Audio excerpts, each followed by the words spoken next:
Right. Get some coffee. Get some coffee into my bloodstream. It's hot. Hot. Got my sword. Well, it's not a sword really, but it's my blank. Waiting for the game to load up.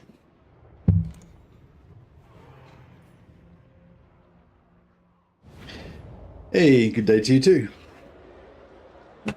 There we go. All right. So, episode 1. This is episode 2 of our Belegar campaign.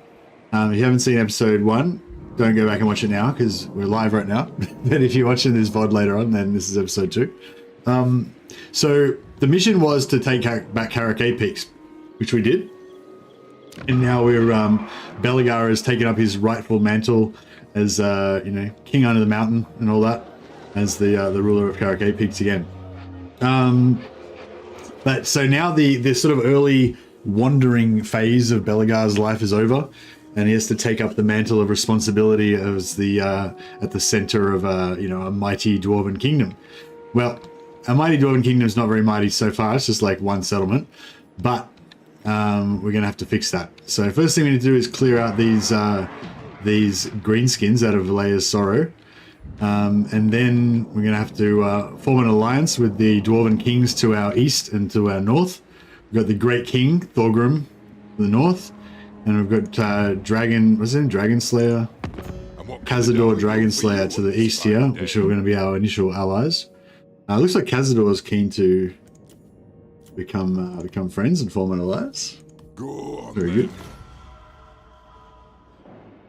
You'd forgotten you'd set this stream to play? Oh, well. Sorry to startle you. Alright.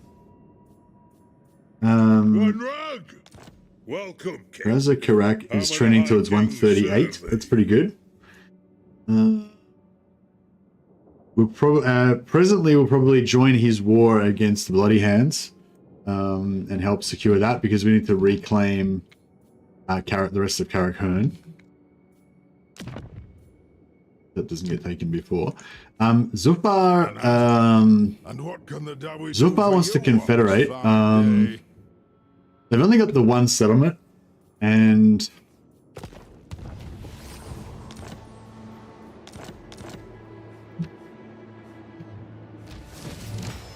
they've only got the one settlement as far as I can tell. And they probably don't have any heroes or anything else that would make him valuable to us. I'll go into military alliance so I can get a quick look at what I've got.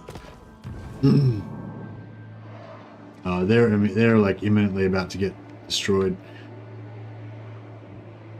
What we My axe thirsts for war. More likes it.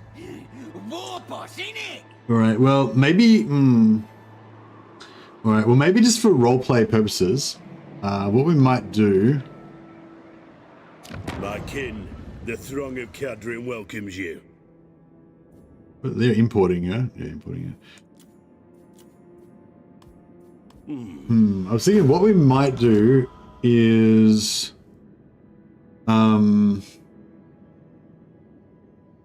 playing your own Belegar campaign of reclaimed Karakay Peaks, no dice on the road being active. Maybe it was because I just started before. Yeah, it was only fixed in 4.04, so yeah, you'd have to go and restart again. Excuse me.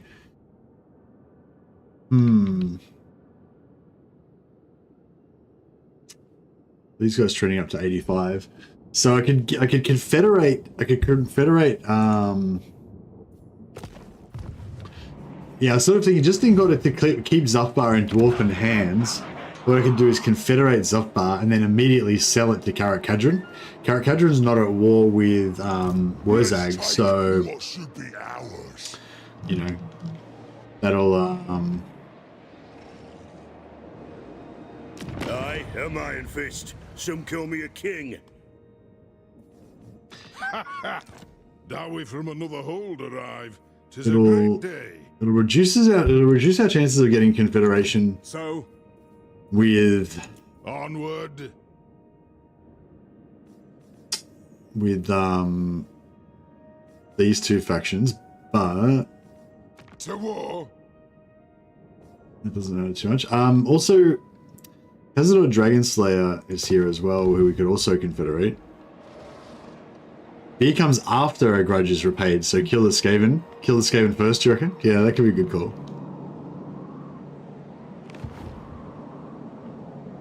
So we could probably get a confederation with these guys. They're not far away. They're not far away from accepting a confederation, I mean. Do you know if you still get the Oaths Fulfilled bonus when capping 8 peaks? Yeah, you do. Yeah, we've got it now. An Oath Fulfilled, plus 100 experience per turn, plus 5 recruit rank, plus 4 control all provinces, plus 10 leadership when fighting against greenskins for all armies. So yeah, that's a global buff that we've got now. So yeah, I don't know if we should take the Confederation on Karakazul. It's not really that powerful anyway. Or if we could keep them as allies in our wars to the south. I kind of like the idea. I don't know. I do want to confederate. I just don't like the idea of this hold being lost, you know. And I think if we confederate them, we could sell it to Karakadjun. Yeah, I'm gonna do it. It's not. It's sort of not really. We'll hear it before Oathgold. It's not really helpful strategically, I guess, but just for roleplay reasons. Let us begin. Ready. It is good to see our allies of the mountains. Exporting wood. We're already importing wood, so we don't need that. So be it.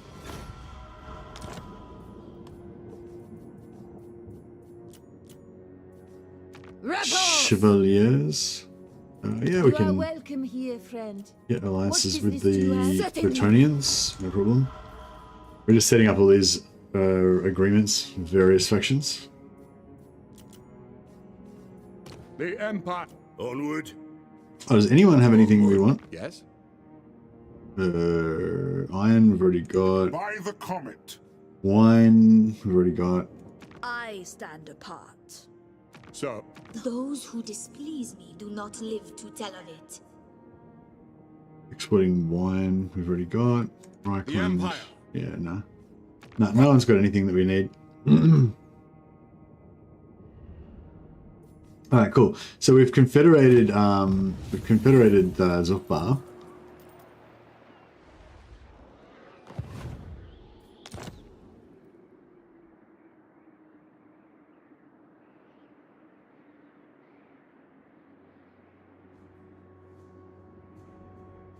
All they've got is this one army here. So yeah, I think we're going to sell this to Karak 8 Peaks, to Karakadjun, sorry, and that way it'll still stay in Dwarven hands, which I think is cool.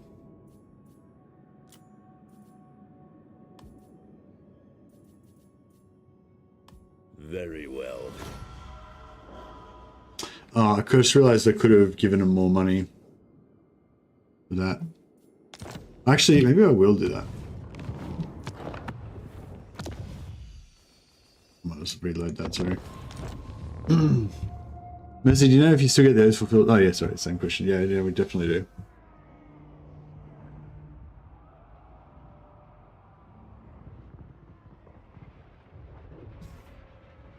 So yeah, so a thing you can do is when you've got like a really valuable settlement that you want to sell to somebody, and it's like worth way more than the amount of money that they've got. What you can do is like give them a heap of money, and then they'll give it back to you.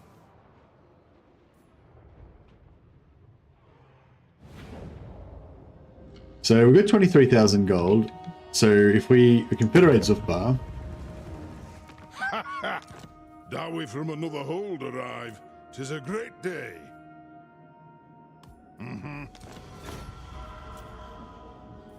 Let us begin.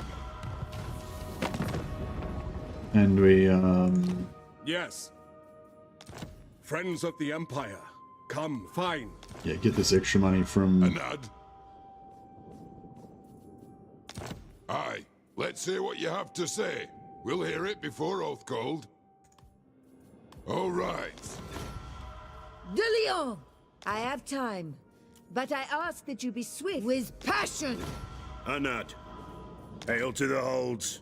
How may I aid your clan this day? Oathbound. Who calls? Right, cool. And then we go to back to Caracadrian again. Aye. Yes, our kin have come. And we'll Fetch sell them the Zuppa. brewmaster. We So drink. Zuppa's worth 63.5.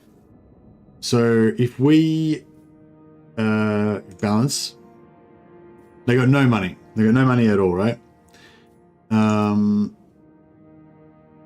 So if we instead give them a large gift of 3.1k, then Yes. now they're going to like us a lot, right? Plus 40 relations. So now if we sell them Zufbar, they're going to give us back that 31 point whatever k, because that's all they can afford. But that's only taking it down to 50 out of 63. So basically that 3k was worth about 13 points. So that means we can probably give them another like 12,000 more. So now we'll give them another large gift. I agree. So now they're trending towards 128 plus 80 worth of gifts. Now we're trying to sell them Zuppa. We're now about halfway there. Still got 32 to get.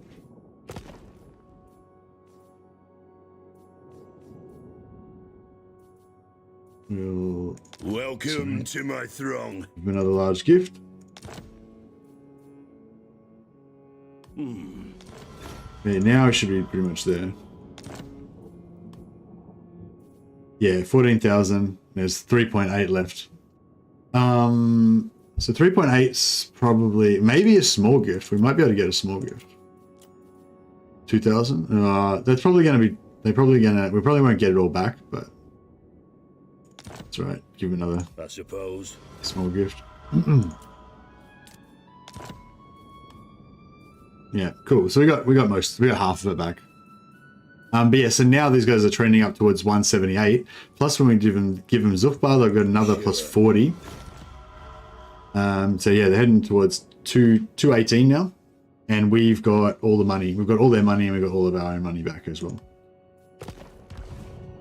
And we managed to rescue Zufbar to keep it in dwarven hands for now, and Barundan Stoneheart, the Thane of Zufbar, has been rescued. He now has to, I guess, he has to live in exile with us for the moment until we can reunite him with his holds again.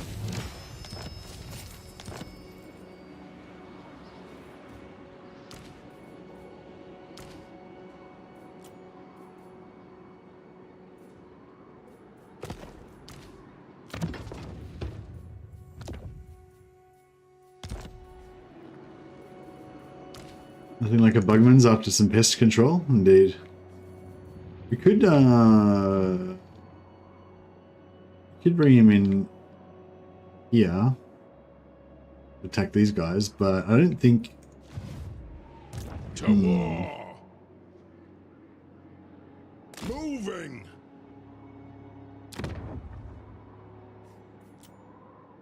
Do you reckon he'd be able to take them? I don't know, maybe. The throng agrees.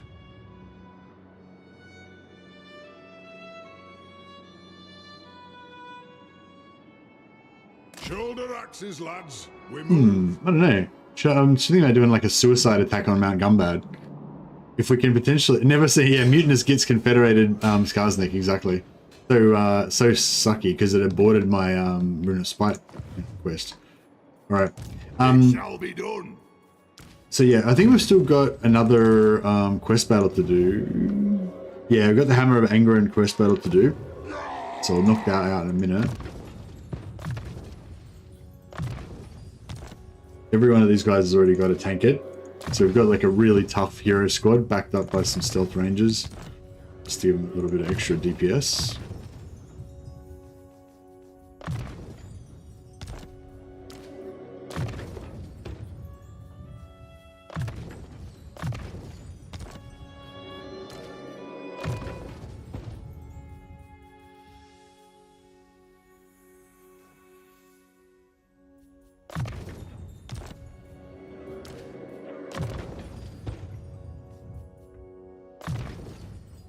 haven't really found a use for the Cinder Blast shell. Doesn't really, I don't know, it doesn't seem to really do anything.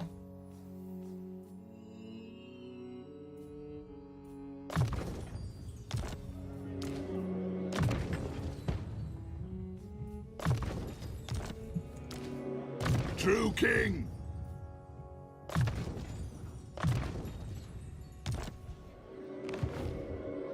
Lun's heir. All right, let's do this.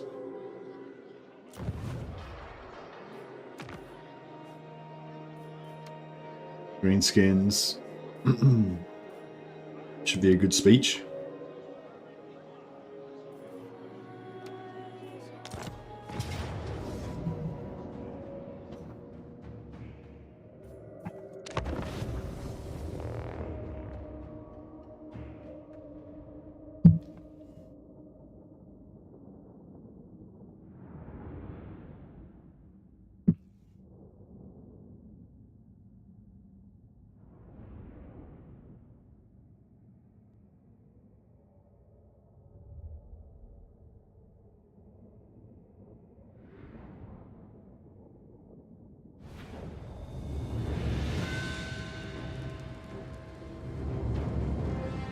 The lost vault of Angrund is within reach.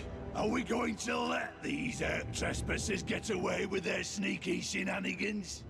Do we let them steal the treasure and valuables which belong to the Angrund clan by right? No! We do not! Let the grudge be settled. Let vengeance begin! Roar! Roar!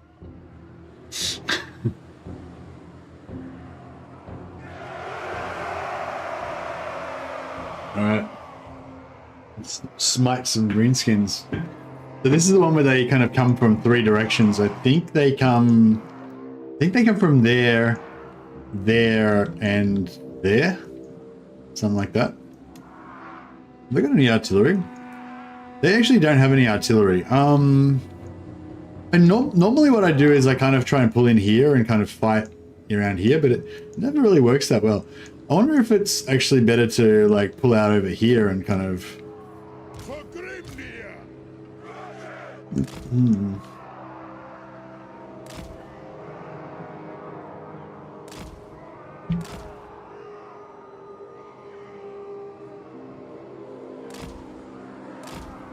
That little dwarf growl? Yeah, that's good. For the ancestors.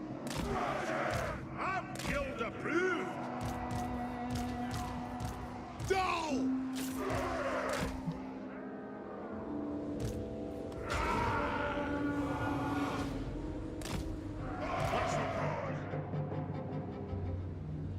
Now, these guys are all in stealth, everyone except for these guys. So I'm hoping they can just kind of hang out there and no one will really notice them. But we'll see, see how it goes. If enemies come on here, which they might, there's no reinforcement over there. I wonder if that means that they're going to come on here. I don't know where they come on. Maybe I'll put them like... Maybe I'll put them like there, and that way there's a little bit of time to kind of switch to whichever direction we want to switch to.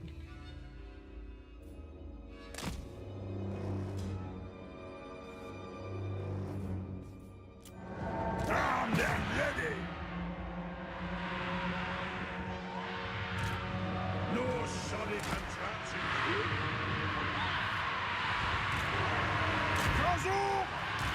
Melee defense buff is up. Yes, yes! Some AoE damage in there. Boom. 42 pounders. For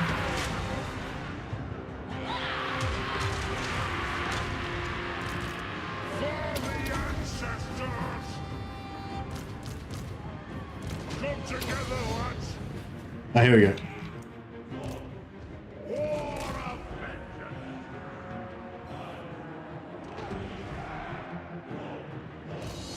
Very well! Vengeance awaits! Vengeance calls!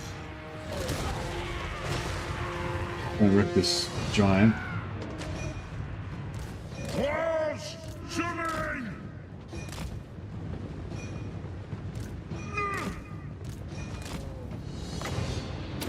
I'll do it! Has it?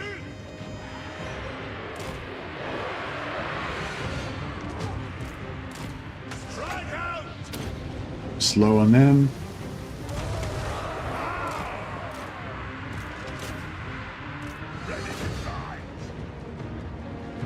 Ah. Kill the old splitters! Move now! No! Pursuit! It is a reckoning!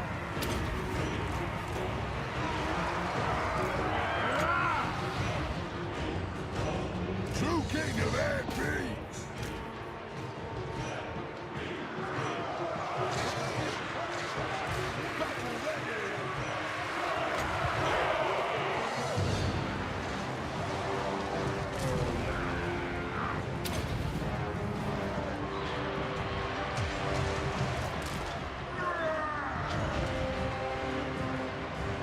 Yeah, they're trying to hold their ground.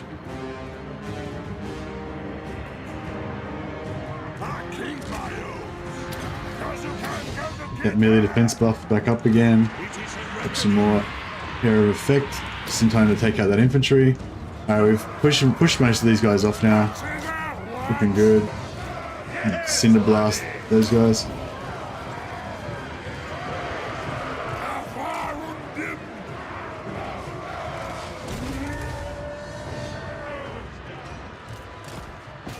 For Grimnir! Wait, your man! Blood!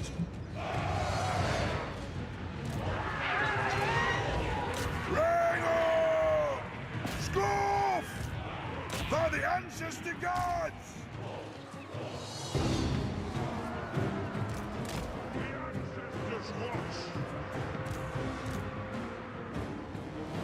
War of vengeance! It's looking good so far. War of vengeance! No! Yes! I will have vengeance! Is it still possible to cheese sieges with stealthy ranger stacks? Yeah, for sure. For sure. It's I mean, like if the enemy siege is like fully packed with 40 units or whatever, it's probably a bit harder. But yeah, we've done some stealth rangering. Although I think we ended up just killing the troops because it was faster. Like we actually defeated the defenders before the rangers got to the end. But yeah, it would be possible. But yeah, it's not as not as fun as doing it with cavalry or something. Actually, yeah. I've actually got these 2 stealth heroes as well, so I can stealth in with those guys. Ready to fight! Oran! We're nearly done here. Battle ready! Faster! Right, nice.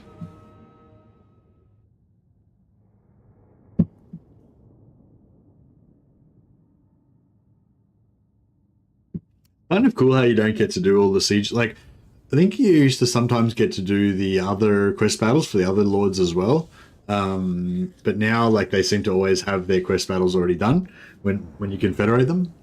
But it's kind of cool though, because you have to play the different campaigns if you want to check out all the quest battles.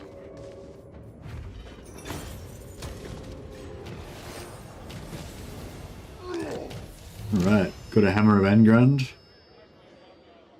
And we've got enough Oath Gold for 2 more Tankards. To keep the Tankards flowing.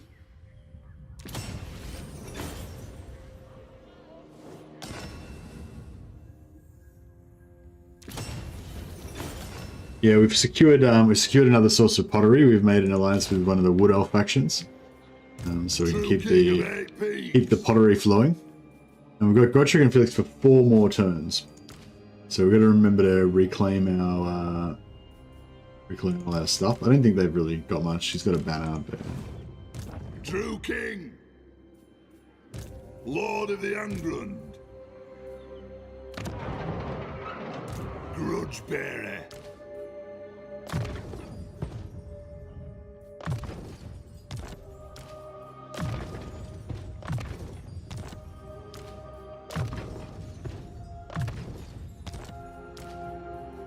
These guys are pretty close to being complete nowadays. Causes fear, Vanguard deployment. He doesn't even need that at all. May as well just take Snapper. Give us extra speed on the ranges.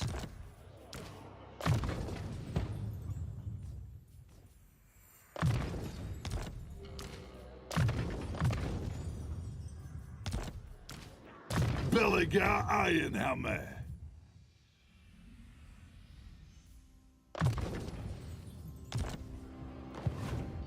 You know what's in the works for the dwarf for the next DLC update? No.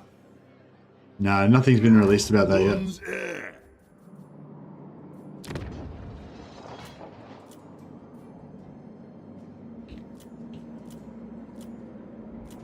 I'm sure people have speculated about it, but I don't know of any. I don't have any leaks or rumors or anything of actually what's actually going to be in it. But if anyone's heard any, I'd be interested to know.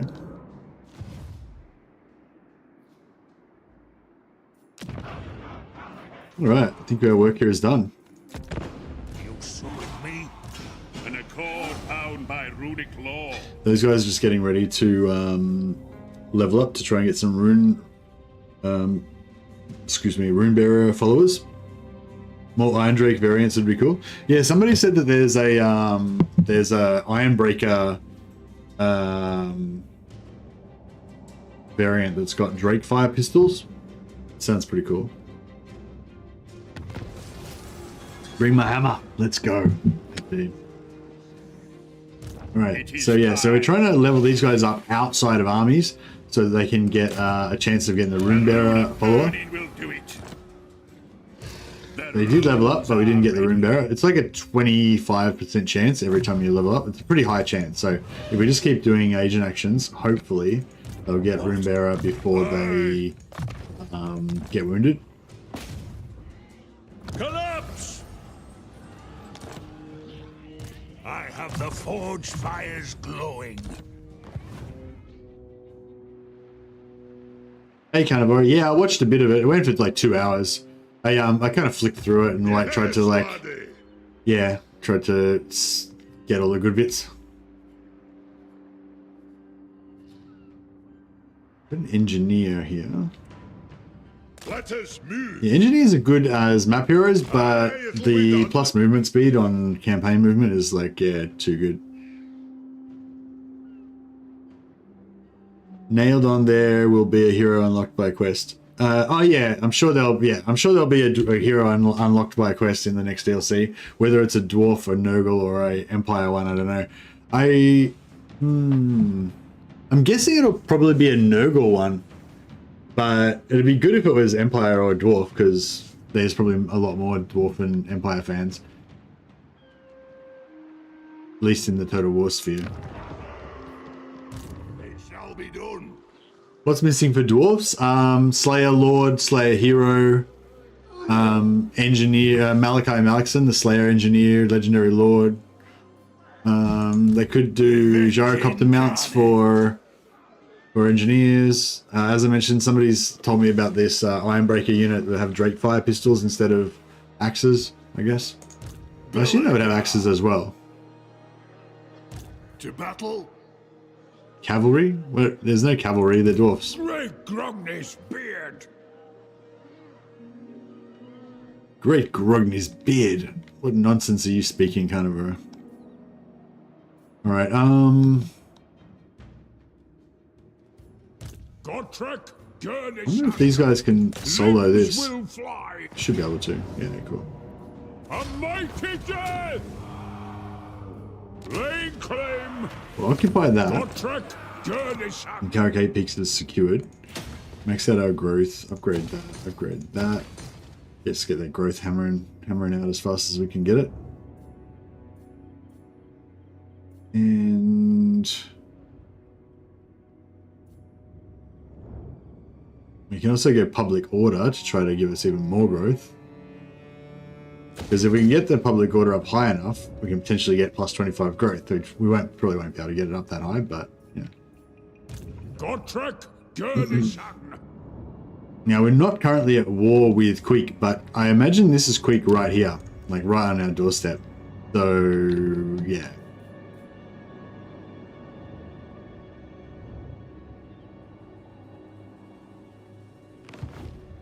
They could borrow from the Lord of the Rings universe? No, they can't. Because it's a different universe. Thank you, though. Thank you for your thoughts. Heresy and disregarded completely, though they may be. We'll appreciate your input. Binds me to you. Alright. Got all our heroes maxed out until we get our short campaign victory. Which we're going to get 11 more settlements, and we need to wipe out Good Moon, Mutinous Gits, and Clan Moors. So I think we'll go for the Mutinous Gits first. I'm thinking if we're lucky, I'm going to try to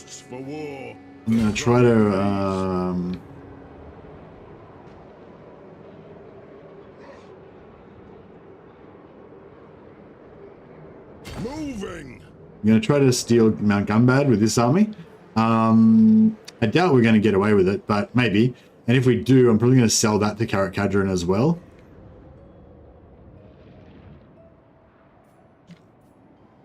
Lord of the Angrund, by my hammer it will be done.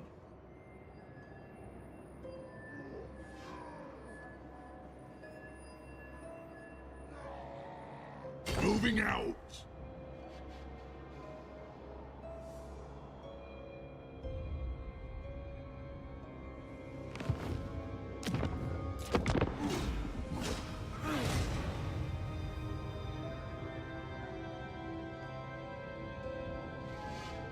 Yeah, so I want to build up a powerful military and conquer some, and yeah, once we've wiped out Queek, we can conquer a lot of these mountainous regions to the south. Hopefully meet up with Thorek, either confederate him or ally with him. And yeah, I'd like to. I want to get the I want the Dwarven Empire to be in all its glory and stuff. True king of basically.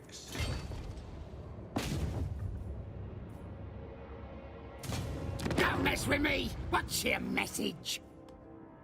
How these guys at war with Stoland, I'm not sure, but brothers in metal.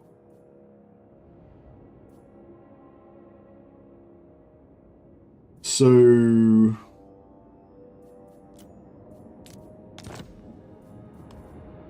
yeah. Fine. Defensive alliance, yeah, sure. Very well. No evil. Yes. So, Ready to defend. Even though these guys have nothing to trade, I'll trade with them anyway, Come, just out of a King. Let us charitable feast and drink. impulse, because they're our allies.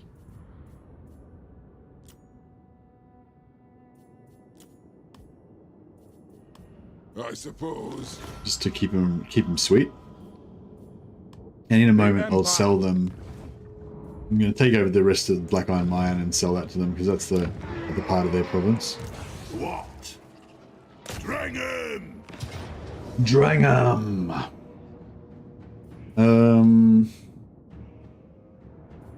Yeah, just resolve that.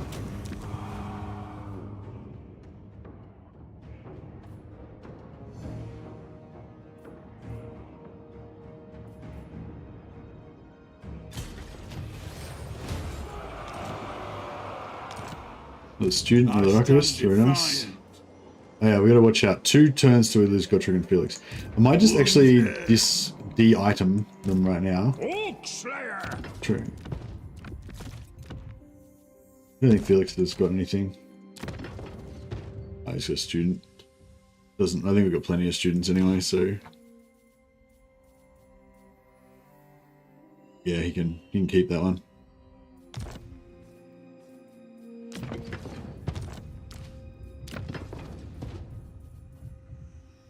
Archivists. We're still short on archivists.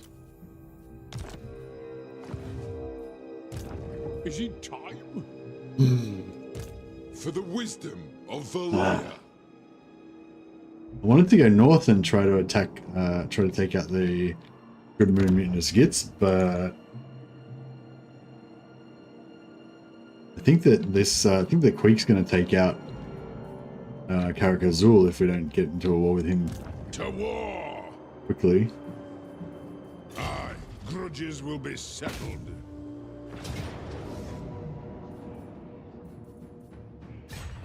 Time to slay Oathbreakers.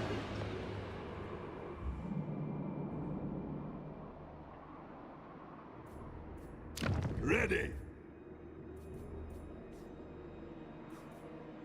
Iron hammer.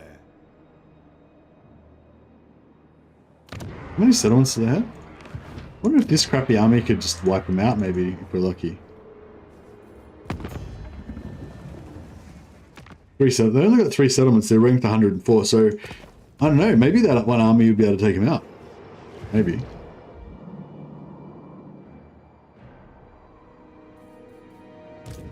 Yes!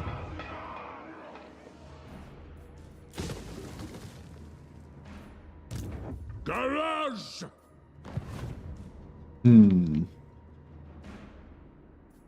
Yeah, I'm sort of, at this point I'm thinking about making some armies with like 1 runesmith, or maybe 2 runesmiths, a Thane, a tanky Thane, no, a stealth Thane, and a tanky Lord, and then just having like 16 stealth, 16 like stealth rangers, and just have like heaps of these ranger armies. See how they go. I don't know how strong they're going to be, but yeah, it could be good.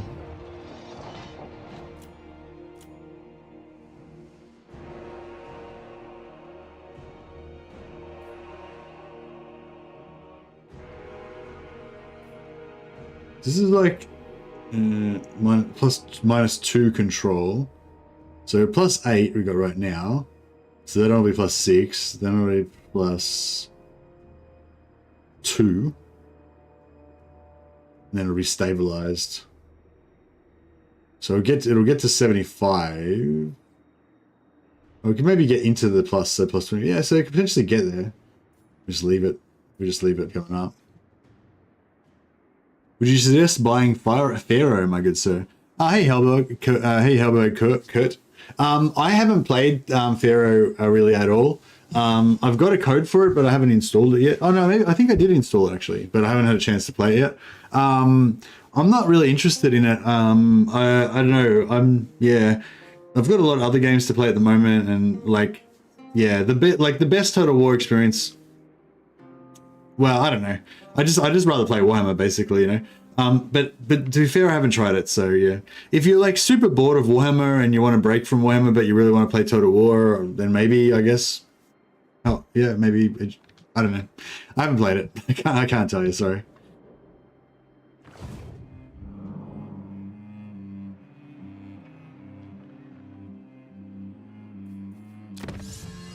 All right. What technologies do we want? Oh yeah, we should work on pumping up all of our actually no, we should get our missile troops. Yeah, we'll get our rangers puffed up a bit. What's our tech at now?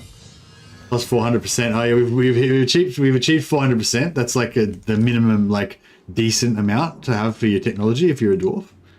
400% research rate. Oh, this guy's not even got a student. What are we doing? Could be even higher.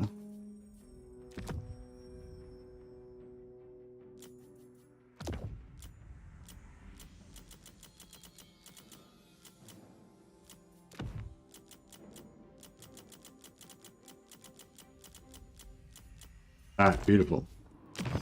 430. There we go. That's a respectable amount of technology. Exactly. Now it's popping off. What's the max research you've ever had? I'm not sure, man. Pretty high, I'd imagine.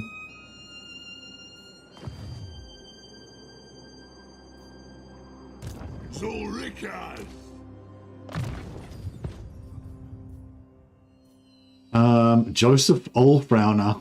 Ah, classic. Actually, we've got some renames we need to get going in here.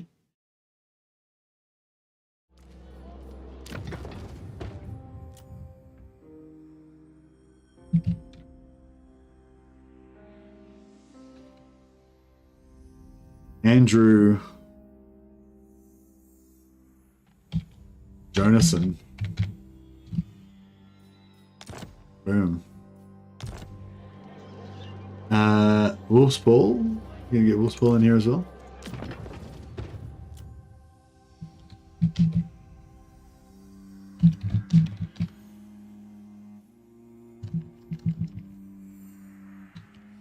Wolf Polson. And who else we got? Gordo. Gordo doesn't even need to change his name. He can just be Gordo.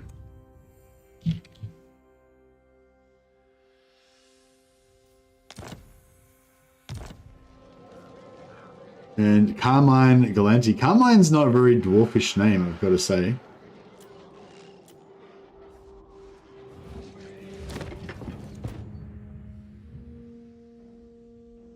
I have to call him Carminac. Galanti. Granati.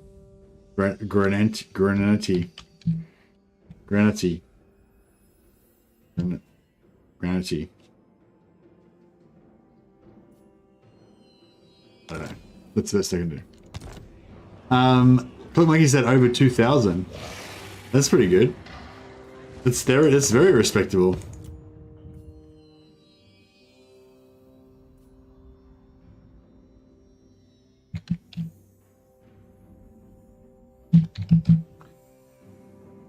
Carmanac Glant. Boom.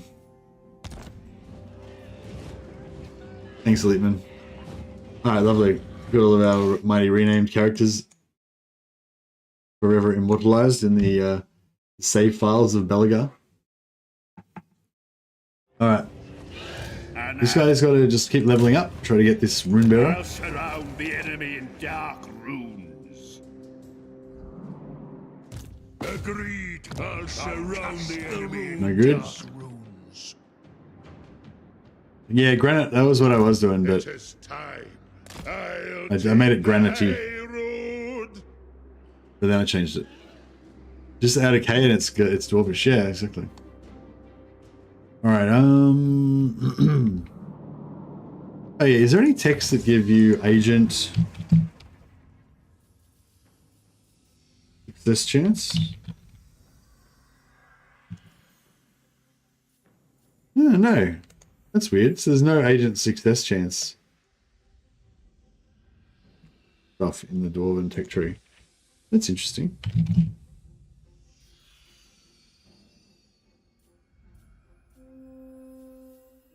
There you go. Hey, Joss. That's a bit personal.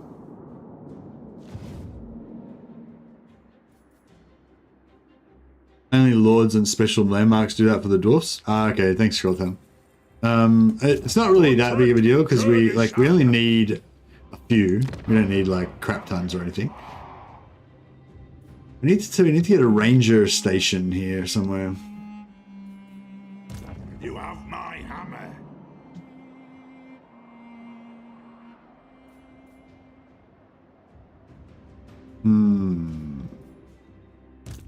Giant Slayer.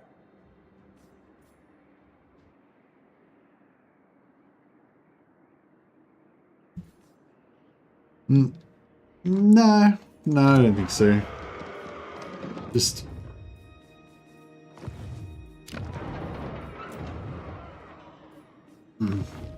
calm down, Halo. Calm down, bro. It's good to know that you're alert, though. I like it. Alertness. We could see if we want to farm any lord traits. There's no grungies available right now, so don't need to really worry about it. Monster Van Hill must be used. No, save it for an appropriate moment. Oh, we can pop some Slayers if we need them. That's good to know. We've got 3 Slayers ready to rock. Yeah, so it's about to kick off against Queek down here, but also also Wurzag could declare war on us at any time. He's over here, and also we're currently trying to have a war with these guys up here. These guys are weak, so I'm hoping we can quickly end that, zip back down south, and get it going. See how we go.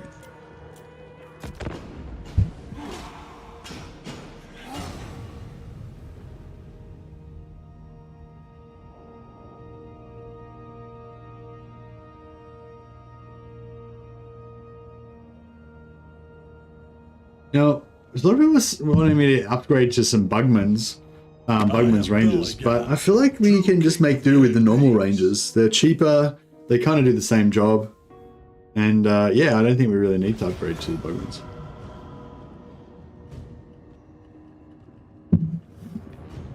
Where the fuck did he come from? I was thinking about moving him out of the settlement, but then I just thought, oh no, I'll just leave him in there so that we can keep the public order up and whatever. Alright, well, Gotrik's about to go out. Gotrik's about to leave us next turn anyway, so we'll let him have a heroic final battle.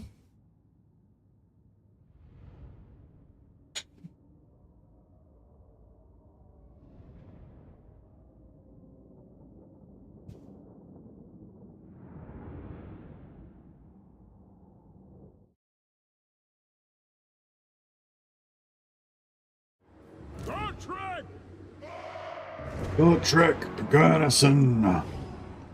Alright, let's we'll set up in the middle of these two hills in the hopes that that will stop us from getting flanked as hard. And just put those guys there.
We get back into range of those crossbows.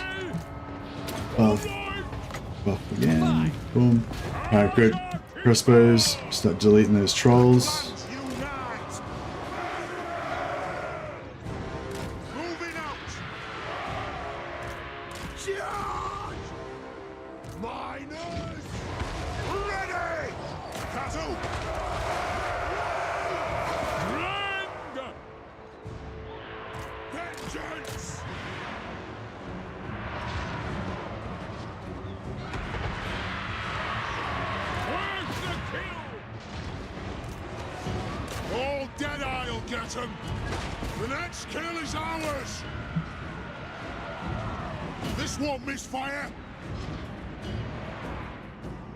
For the High King!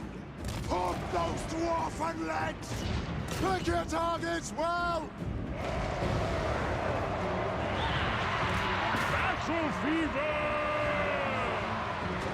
Keep these guys together so you can keep healing. Go! Making ground! Forward! I suppose so. The clans unite! Stalk! Down! Fire on the foe! For the Caravan Corps! We stay put! Plow through! This guy's gonna break in a second. Hopefully these guys can slow them down a little bit. Alright, we're just gonna try to stop these melee. Just want to sit these melee guys. You guys would just fuck off, that'd be sweet. Ready to fight. For mountain and home! Take them down! Miners! Vengeance! Ready! All dead I'll get them! Miners! Kill them! I'll try and kill Skarsnik. I don't know if we'll... If we could kill Skarsnik, then that might just about do it. But I don't think that's probably not very... I will. Not very likely.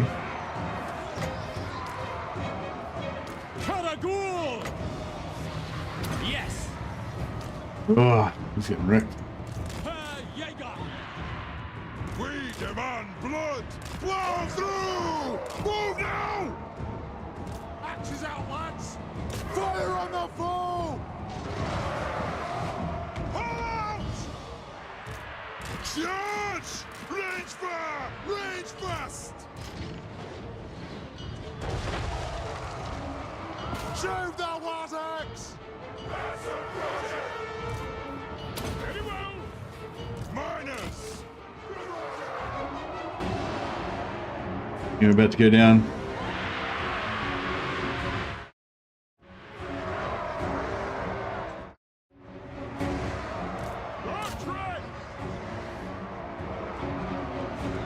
Kill the old splitters! The clans unite! Fire on the foe! Bring death on them! Will do! Agreed! Miners! Put those dwarven legs! Pull out! It's all over. Yes, yes! Pull out!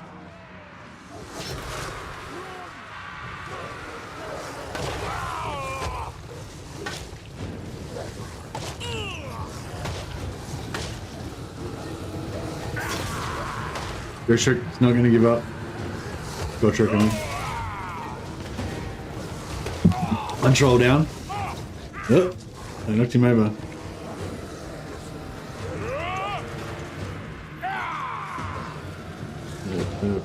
And all around him. Vomiting on him. Oh, he just dropped another one. Check it out, he's just executing him.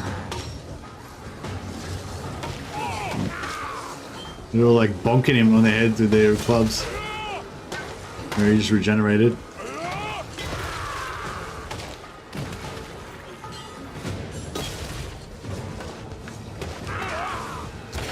No, I just dropped another one.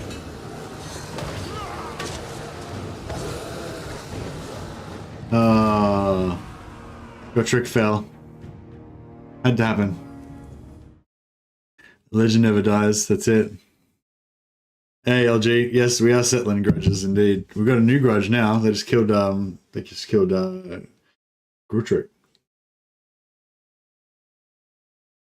Why is Skarsnik in the mutinous gits? I know.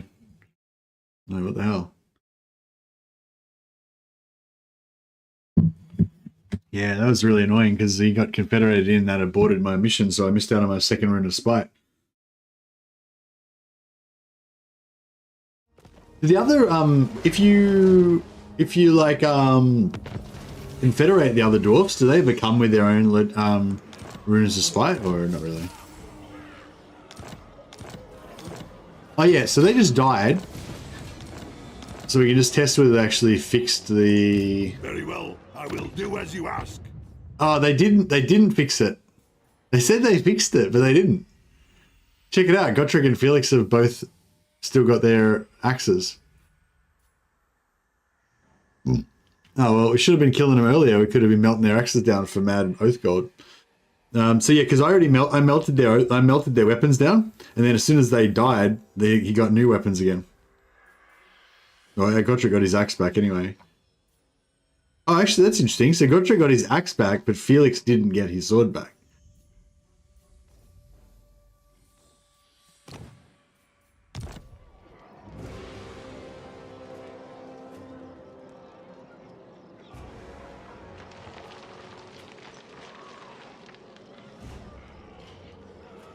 Skarsnik usually confederates the mutinous gits. Yeah, it went the other way this time for some reason.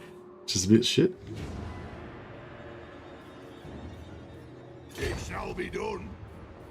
By my hammer, it will be done. Alright, I'll just force march him in here just to make sure that Caracate Peaks is not under threat, because we can't let the sacred lands be threatened. And what can the And we'll give these guys back their settlement, Black Iron Mines. They've got hardly any money.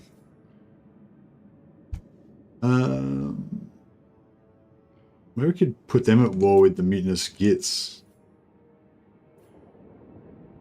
Oh, so we can't invite other factions into war with the mutinous gits. They've got a weird diplomacy thing where they kind of don't exist because they're like our special little nemesis faction. So yeah, it's really weird. See, we can't invite them to war or anything.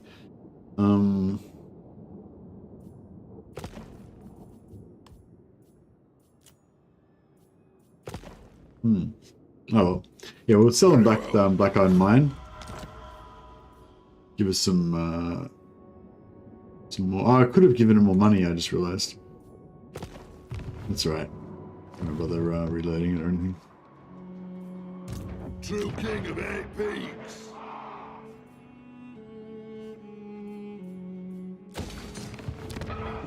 Alright, we'll bring some assistant lords out.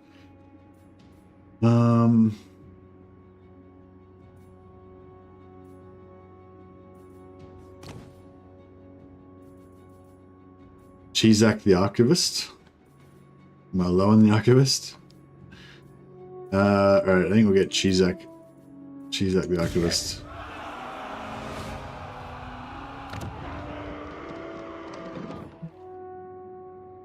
No one should care, but my research rate is currently 2,649%.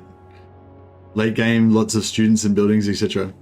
That is pretty nice, Clock Monkey. I think that's one of the highest research rates I've ever heard tell of. Very impressive.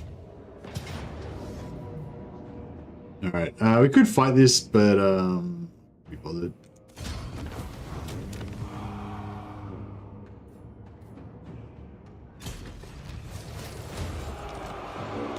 Nice. Let us begin to war.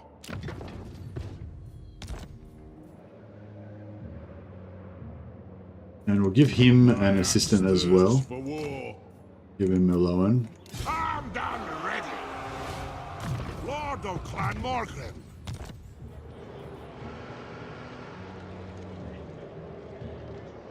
Yeah, you probably got nothing left to research at this rate, I imagine. Yeah, probably a good point. Yeah, Barundan doesn't have a particularly good trait, but he is a Thane, so maybe we should let him be famous.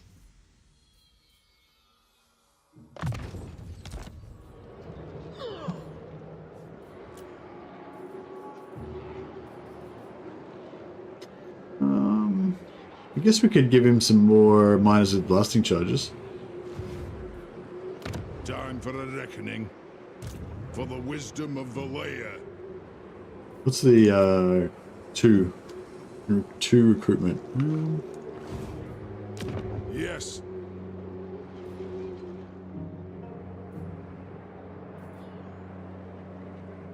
Aye, am Iron Fist. Some call me a king. Strengthening 20. Oh wow, he's really strong. Onward. He's strengthening 40. Onward. Aye, I suppose so.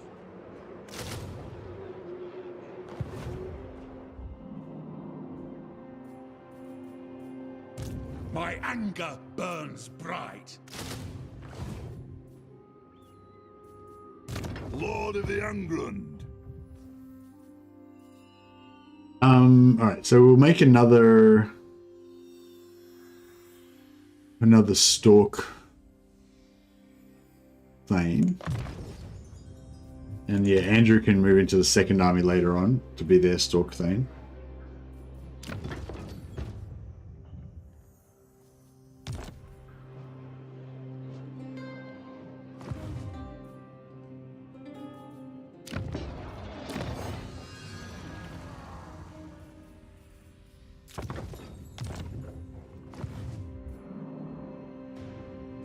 You summon, bring it down. Yes, finally got a rune bearer. All right, nice.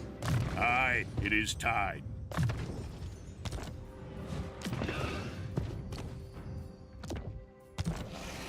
Yeah, we'll try and get this guy to get one as well. Ready to do the guild's bidding. I will consult the guild tools. Nope. All right, that's okay. And now we can give that rune bearer finally to Belegar.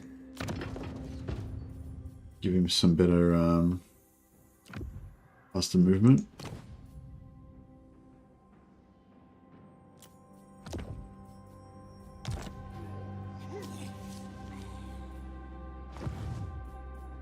Yes. Arcane winds under control.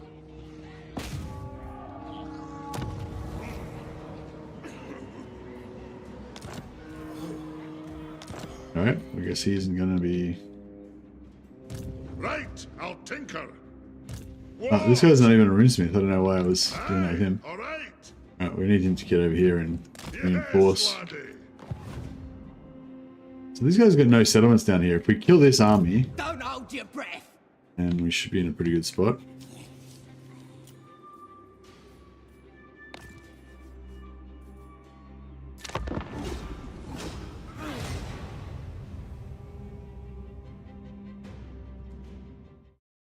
Is Barakvar occupied? Yeah, I think so. I mean, by somebody.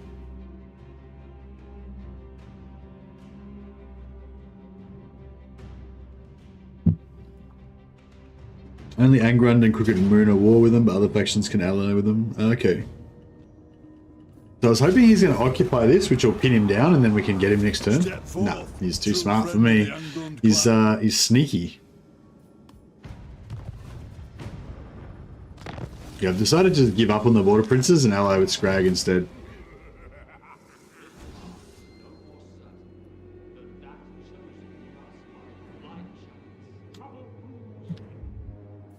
Alright, they left and presumably took his axe with him. Yeah, that was interesting that it doesn't look like they actually did fix that bug. They said they fixed the bug, but it doesn't seem to be actually fixed.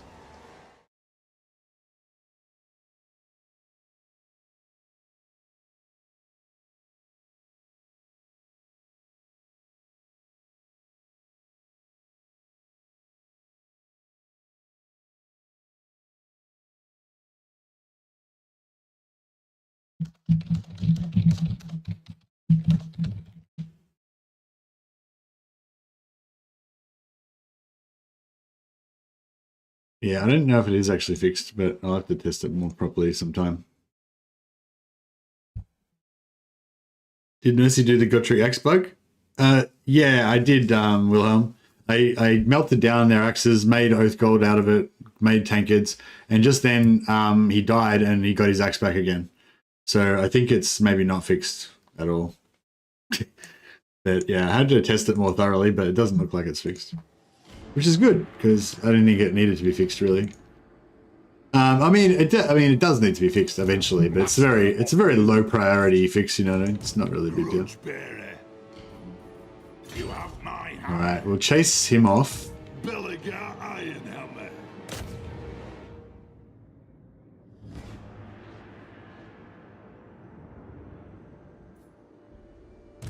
No chance.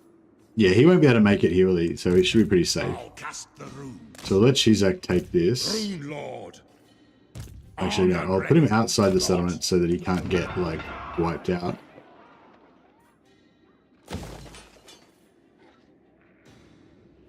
Two turns. All right, that's not too bad.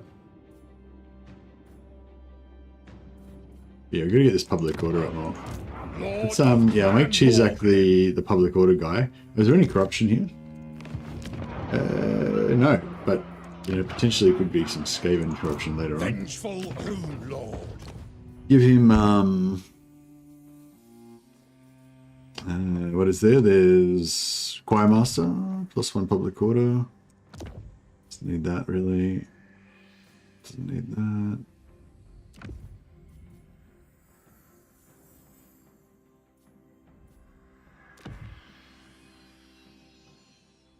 Yeah, no, it's only got the +1 public order, but no, still something. I'm going. Alright. We'll try and chase him down. We'll try and get the engineer to come from this direction. And that way he can try and slow movement on him. One rag. We need more rune bearers. I'll surround the enemy in dark rune. No rune bearers. That's okay. Aye. Keep working on it.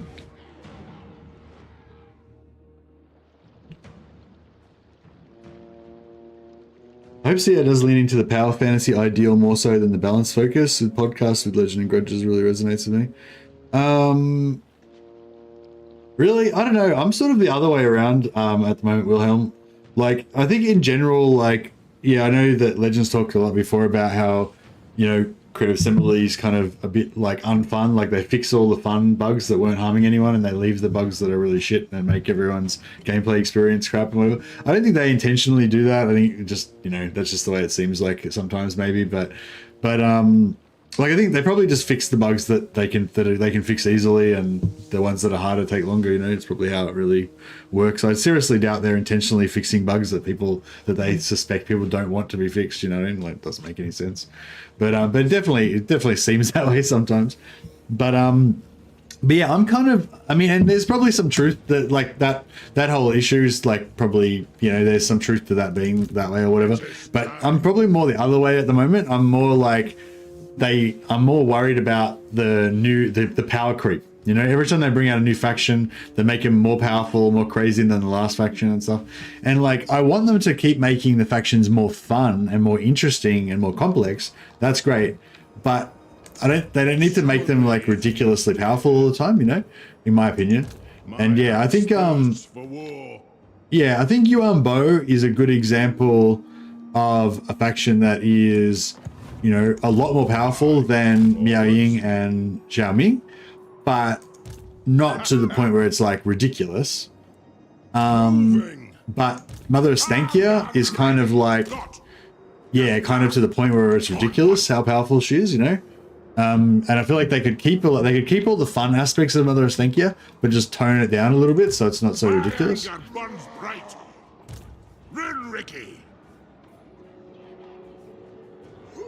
I don't know if I should keep this or I should sell it to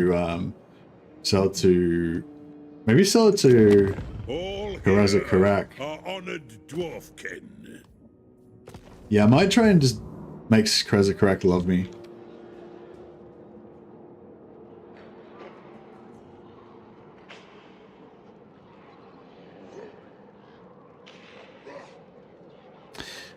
Yeah, well that's another thing again, a separate thing again. That there's a problem where the AI doesn't seem to really get stronger, like later in the game, very, very effectively.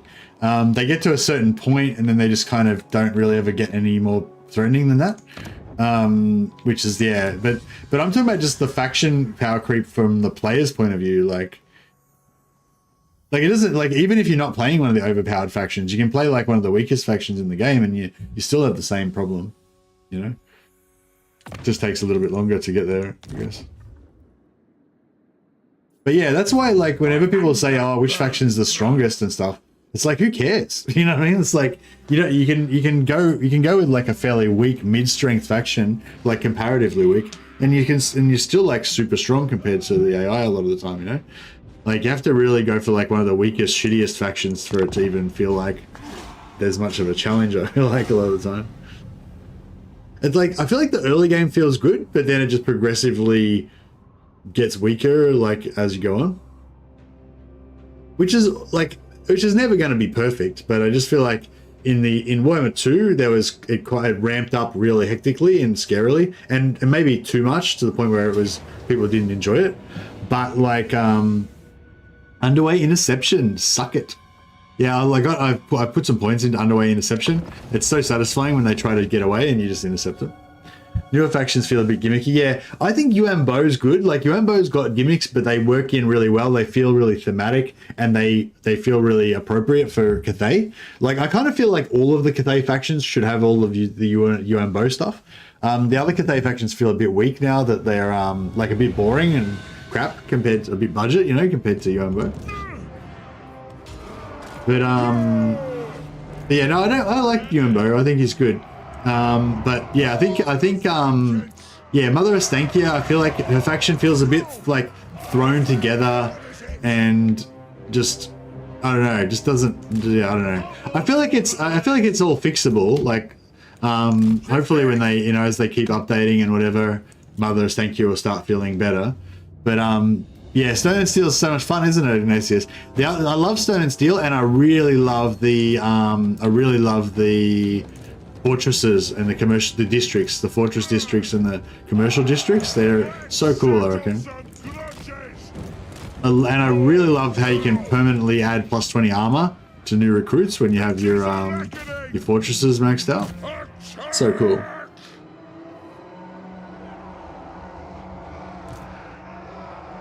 Yeah, one of each of them. Yeah, nice. Yeah, see if you can get your fortress maxed out and build the. Oh, I can't remember. It's one of the blue buildings. I think they give you. It gives you plus 20 armor to new recruits, so you can make like special elite super units that are better than any other units that you build anywhere else. It's pretty cool.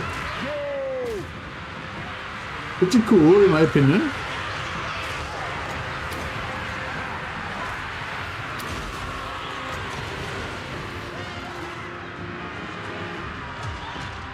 Alright, this is actually really cool because I love Skarsnik's trait. It gives you ambush and ambush defense chance. The ambush defense chance doesn't matter too. Well, actually, no, ambush defense chance would be good for this army because these guys are all stealth, but if they all get ambushed, then that would really suck, actually.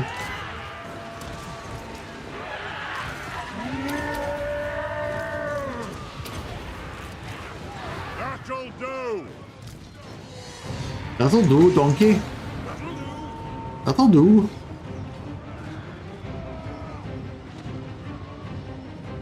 Yeah, I love that. I love that in Medieval 2, how you could build the blacksmith and the weaponsmith and all that, and get troops that were like permanently higher weapons and permanently higher morale that you could get in Rome 2 and stuff.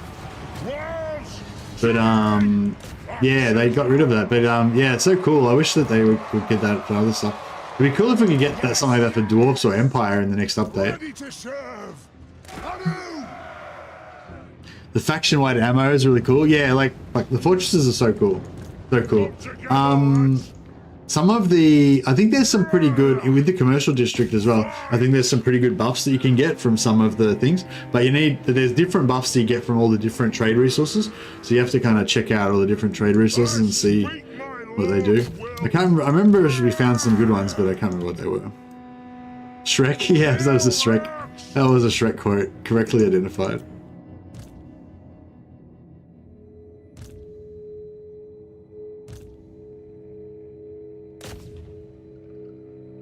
I love my dismounted feudal knights in Medieval 2. Like there was better knights that you could get later on, but like none of them like hit the way that that first unit of dismounted feudal knights did. For me anyway. Even though cavalry was so good in that game, I just love heavy infantry. I love it in every game.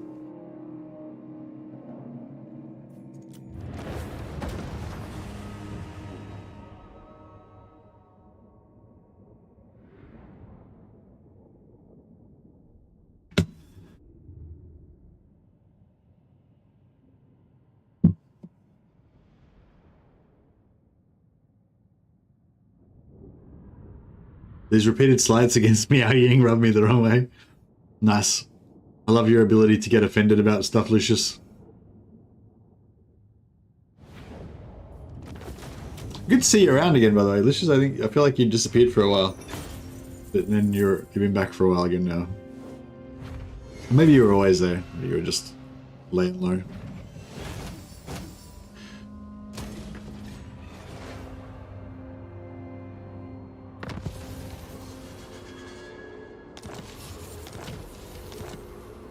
Seed of Rebirth. Interesting. Very interesting. Alright, so that's Skarsnik done for. Very well. I will. And now we've got his trait. Uses ambush success chance and ambush defense chance. Very nice, very nice. Yeah, I'm going to focus on beefing up Belegar personally, because I really hate it when Belegar gets beaten up, like, by anyone. Like, I hate it. Like, I don't care if it's a giant. I don't care if it's like a, you know, Vlad von Karstein. I don't care if it's like the best legendary lord in the game. If anyone ever beats up Belegar, like does serious damage to him, I always get offended. I like my Belegar to just be tough as shit. It's like a rock that cannot be damaged. Belegar Iron. That's the ideal. All right. I'm gonna try to go north again. Ram the Bloodhorn. I don't know who the hell you are, Ram, but you need to get your head kicked in. Oh, is he at war with anyone? No. All right. Well, we don't have any truck with filthy beastmen roaming around our lands. In the name of the High King, Thorgrim Grudgebearer, I declare war on you.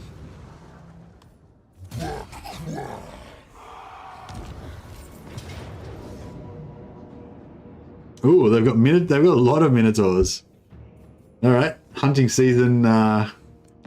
Beef's back on the menu, boys. Trespassing is a grudging, exactly. And they're not just trespassing, they're beastmen. They're filthy spawn of chaos.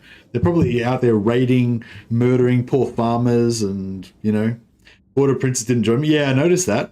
It was noticed, Merlon. That's gone in the book for sure. Fucking oath breakers.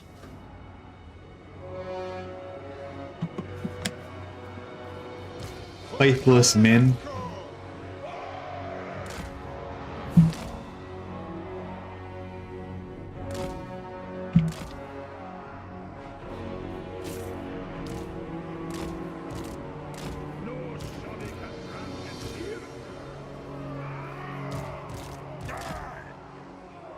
Oh, actually, Andrew Jones can be the back guy now. For the ancestors!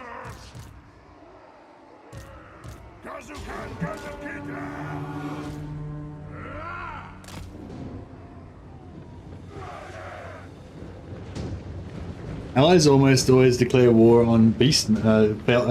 Always break alliance if you declare war on beastmen, so it's better not to call them. Okay, that's interesting. Good to know. You notice that the dwarfs didn't break the alliance. Karak Azul followed me into the war without hesitation. You know why? Because they're dwarfs. And a dwarf's word means something. Unlike a faithless manling. That's why.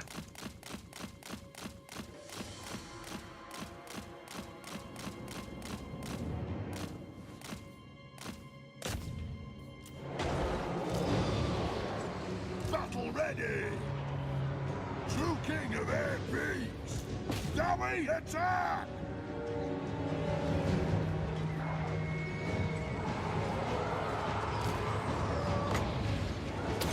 It is an order! For vengeance! Push in! Push in! Ready to serve! Plow through! Alright, ready to fence up. Actually, I do need to get to the end of red line with him so we can get his other melee defense buff. The AoE one. Like the red line one. Because he's got this one, which is pretty sweet. But if we had the double, if we had the red line, normal red line one as well, we mean, keep him up like, 50% of the time nearly or whatever. That would be rather good. Now, see, this won't probably do anything to the Minotaurs, but it works good on infantry. Yeah, it did nothing to them, basically. But if these guys are stationary and I did it sideways on a unit like that, you probably do like 30% of their HP with one shot of that. And if you have two of them right next to each other, you can hit 2 units at once sometimes. So it's like, yeah, pretty solid.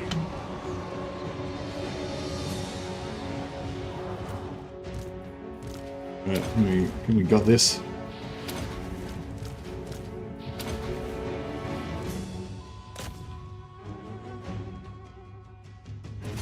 Belegar! Armed and ready!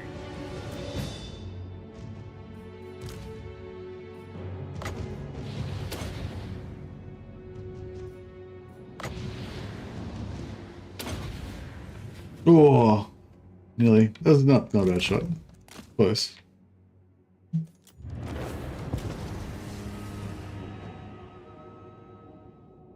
Filthy.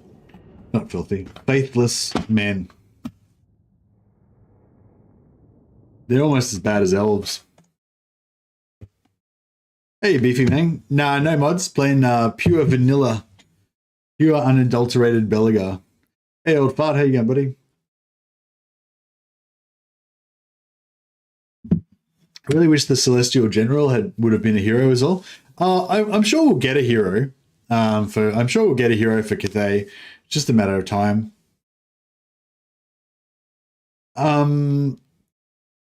Yeah, I wonder if maybe the reason why they didn't make the Celestial General a hero is because they've already got plans for a hero for like the next Cathay DLC. You know, the hero slots are already designed. Like I was thinking it'd be cool if they had like a Kung Fu monk as one of the heroes, like some sort of like melee, maybe a melee buffing support unit or something. I don't know. I might just fight it again because I feel like they've got a lot of damaging stuff there and they might do a lot of damage to us. I know, this army is just it's just a fun army to use.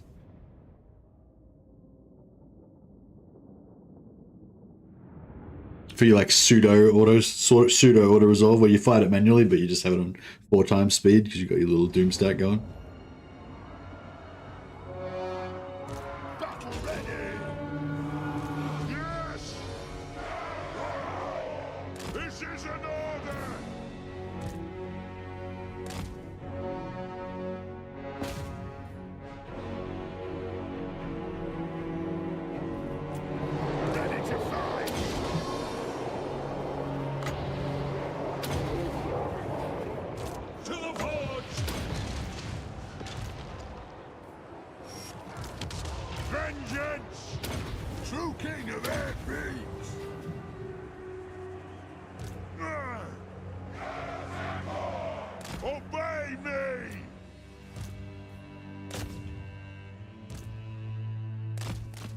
Kill that bastard.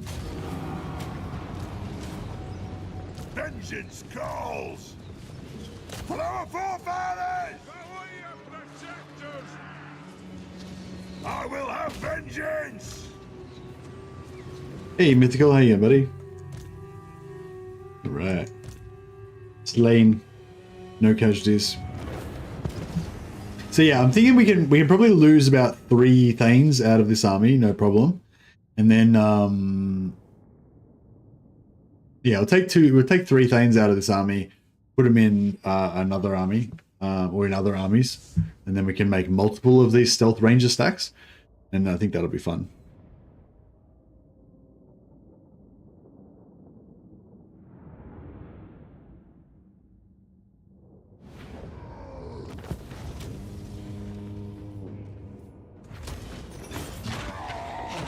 All right, there you go. On behalf of the High King. On behalf of the Dwarfen. Belegar Ironhammer. By order of the Dwarven Peaky Blinders. Smash those beastmen. Lund's heir. Alright, so yeah, I don't know if, I mean, if these guys could kill this by themselves, that would be super awesome. Lord of Clan Morgan. I don't know if that's going to be possible. Summon me if you dare.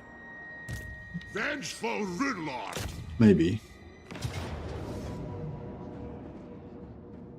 Oh, bro, really?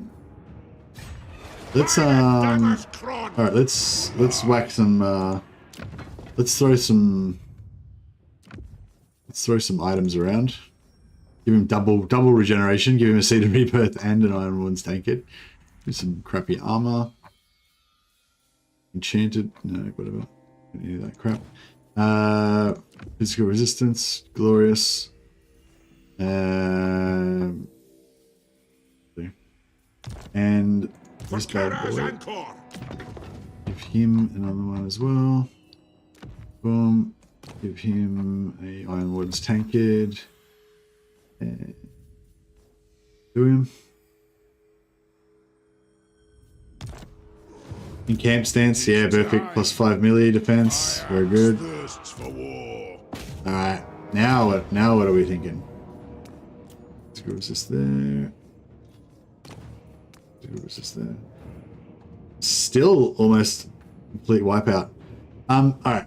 I think we can... Ooh, actually, this is a pretty rough looking battle. But I think we can do a bit better than that. Surely. Alright, let's give it a go. Yeah, good call, Beefy. Get a little bit of extra melee defense.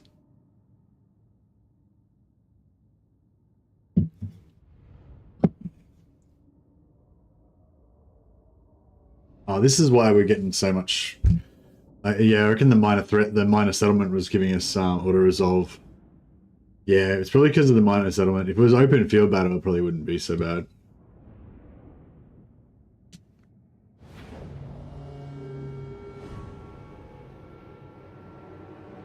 Trolls and ball boys are the only priority besides missiles. Trolls, ball boys, and missiles, I reckon. Yeah, it sounds good. I wonder if we should... I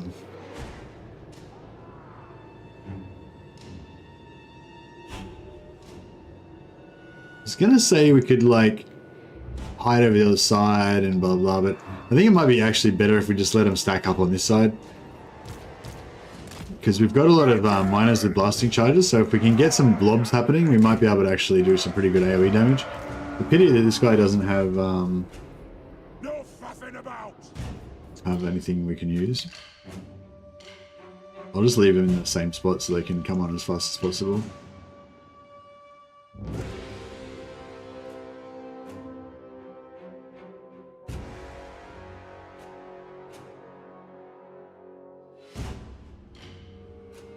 Maybe we'll come in here. That'd be the way to go.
Warhammer! Off we go! Fight! War of vengeance! I will do it!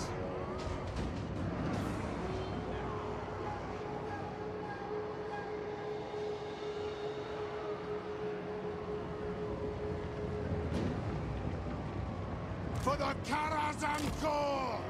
For the ancestor gods! For the ancestors! Move now!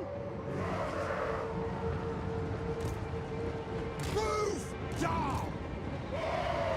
Will do. Come on! Nothing can stop us!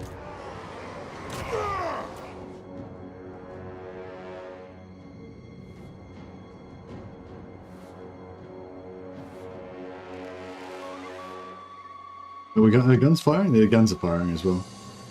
Nice. Yeah, that's hammering that pretty hard.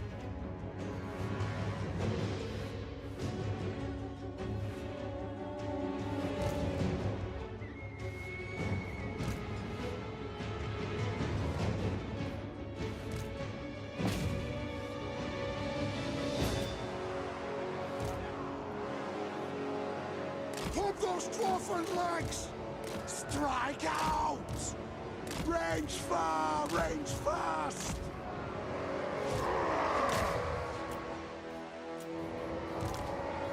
I am ready!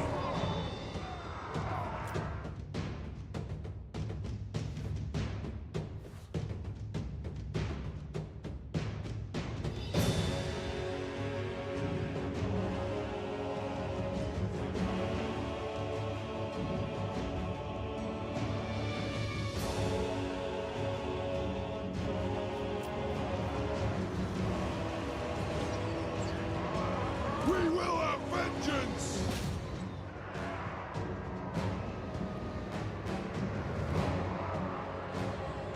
All right, let's It is a reckoning! Vengeance! Move!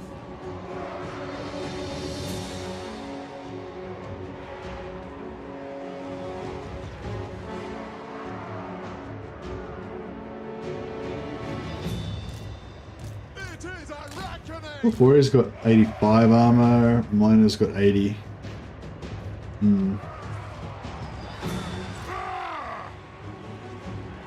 Drag them! Miners! Okay. Tag him! Move now! Hunt the axe! Warriors! Hold in ammunition! The clans unite! Miners! Put those dwarfen legs! Fire! The Lord fire! Put those dwarfen legs! The clans unite! Ready to strike!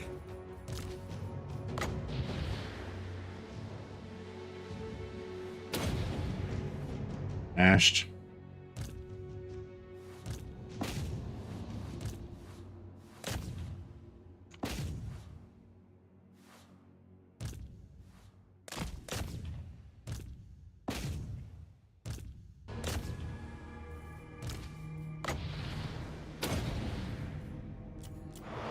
The clans unite!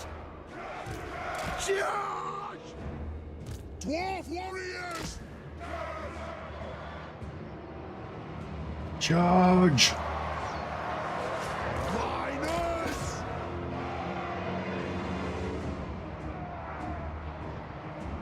Kazook! Fight! Charge! I am strong! Quarrelets! Shoot the Start blinking in there a little bit. Range far! Range fast! For the High King! Pump the urge! Shoot, lads! Miners! Got! How'd you get that much iron wardens that early? That's a lot of shop churn. No, we didn't actually do any of that. We didn't do any of the infinite oath gold cheese or anything like that. We just yeah, we just killed stuff and used the oath gold to make them. Miners! Just did it all legit. Ready to strike! But yeah, we certainly could have. I mean, we got the first 400 oath gold from melting down Gotrek and Felix's weapons. So that was two for free. Many ancestors! Oh, those grenades landed on our own guys quite a bit. But you know, it's a few friendly, bit of friendly fire. Strike out! Fine. Go! Rattle! Runners! Move! Ready! Dwarf warriors! Shoot! Nothing could stop us! Down! Reach for! But yeah, we did definitely have got some, got a fair few, which is good. Move on! Warriors! Victory will be ours! me vengeance! It'll get done! Come on! Charge!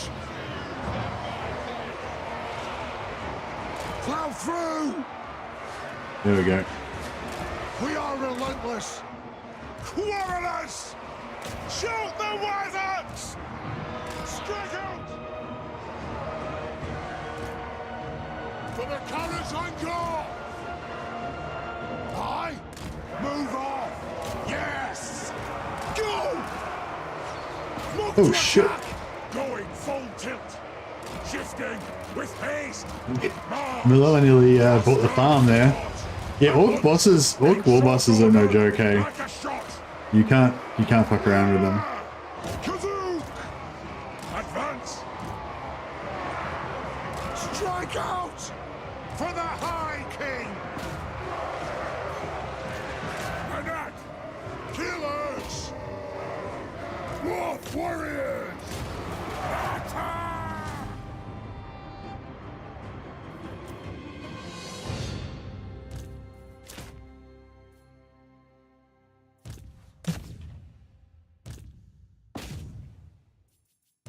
This guy just get his last few regen points up. Yeah, so I melted. So I recruited Godric and Felix on turn 3. I melted down their 2 legendary items. You get 195 for each, so that's basically 2 Iron Wardens Tankards.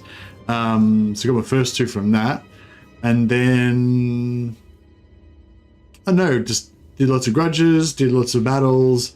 Been fighting a lot of manual battles. You seem to get a lot more oath gold if you fight a lot of battles manually.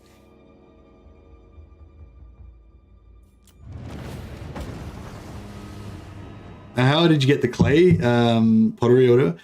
First of all, I allied with Avaland. They started off with the pottery, and then Avaland lost their pottery settlement. So then I made an alliance with one of the Wood Elf factions that had pottery. I also conquered the former Border Prince area that had pottery as well, but I didn't bother building it because I by that time I got the trade agreement with the Wood Elves.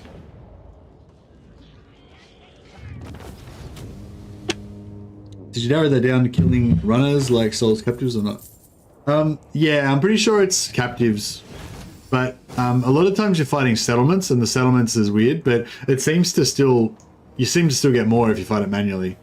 So I assume it's still captives, but yeah.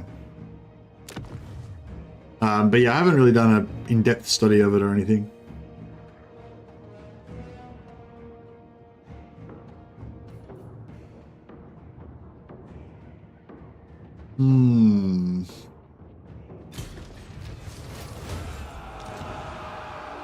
Beautiful. For the wisdom And these guys will go that away. Got then. By the grudge bearer's will.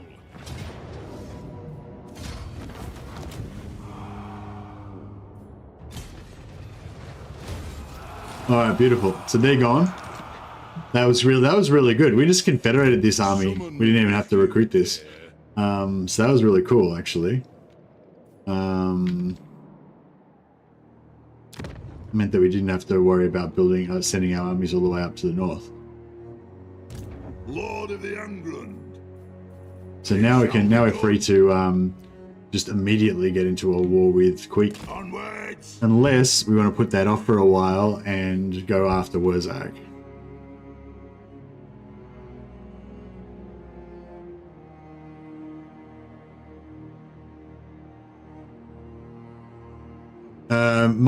The Lord's multiplying didn't. Yeah, the Lord multiplying thing got fixed. That doesn't work anymore. But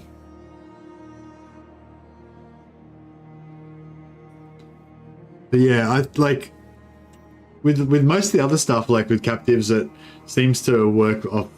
Captives definitely works off fleeing troops. Yes. But yeah, it seemed like it was weird. It didn't work the same with settlements for some reason. But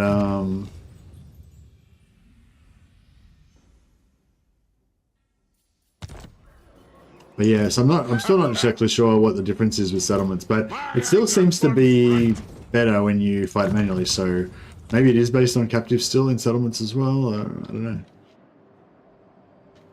know. Iron hammer.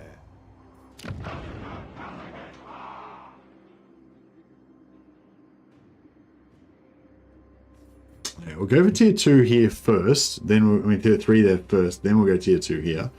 We need a ranger. We need a ranger building. Run, Ricky. I could say we could build rangers there. Actually, yeah, we could build rangers there. Just recruit this army up here, because we don't really need another ranger army down south yet. It's just we just need an assistant army for Belegar. I need to go to the toilet again. Sorry guys, I'm back in 1 sec. I just gotta quickly go to the toilet.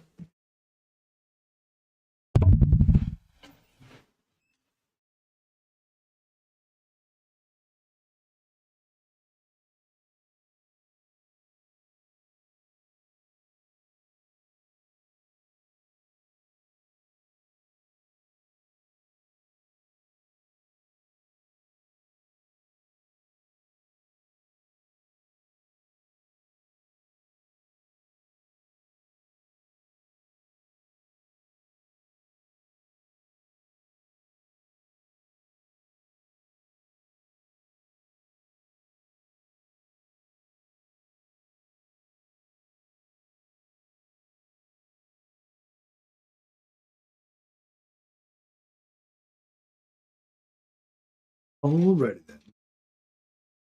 So, I propose that we build a ranger set up here.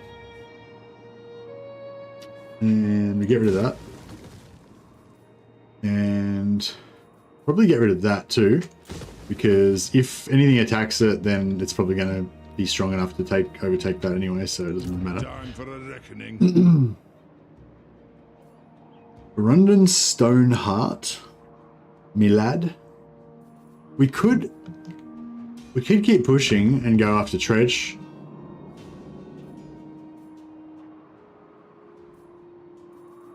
Aye. Casting the runes. All right. Let's so where's Andrew Jonas? So Andrew Jonas can go. You have my He can't go yet. Next turn he can go. So he can go up and be their stealth lane. And then we pump out a bunch of Ready.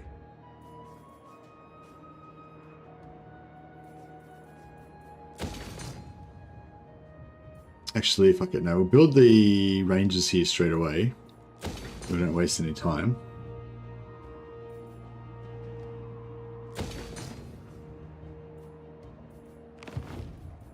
Onward.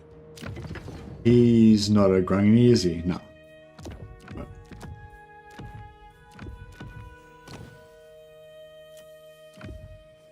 we'll switch him out for a Grungy Lord. Armed and ready. And we'll recruit another Grungy Lord. Runes.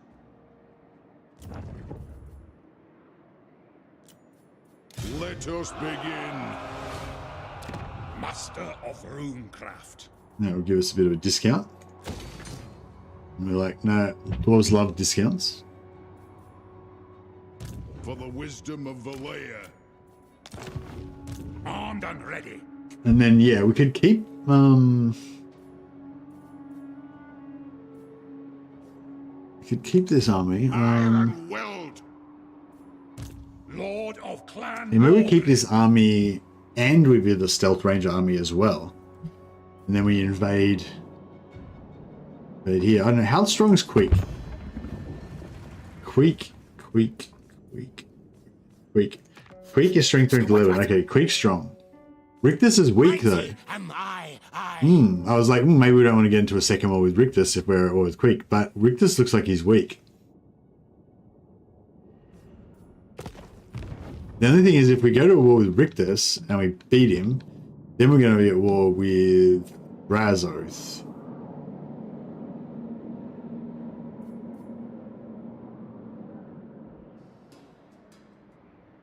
Unless, or maybe we could take, yeah, we could take Silver Spear, take Crookback, and then gift both of those to both of those to Karakazgal.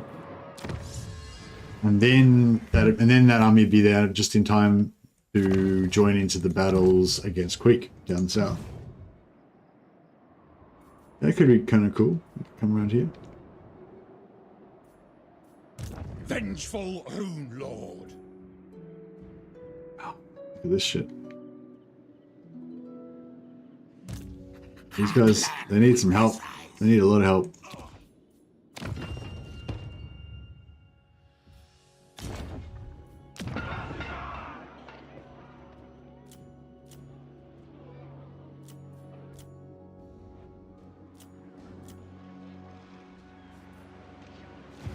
Alright, we'll get a Grony Lord here. Summon me if you dare. Give this guy an Archivist. Got a spare one.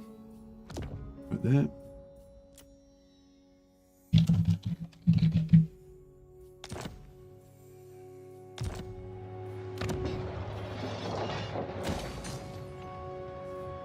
Alright.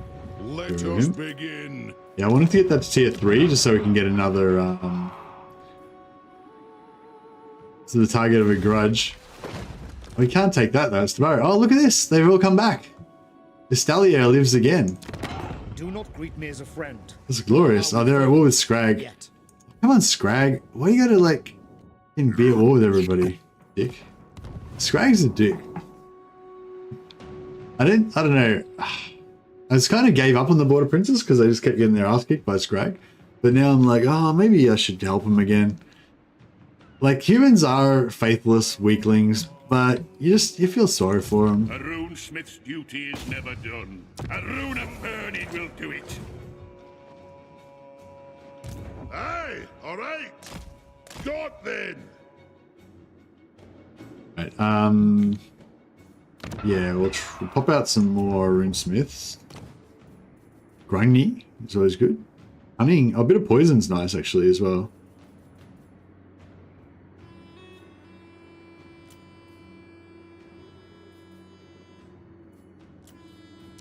I have the forge fires glowing. Actually, no, I think poison on a Thane's probably better because the Thanes are tanky enough to deal with it. You probably want as much melee defense and physical resist as you can get on a combat runesmith. It shall be done. What? Right, so we'll bring these guys over and Agreed. I've cast the runes.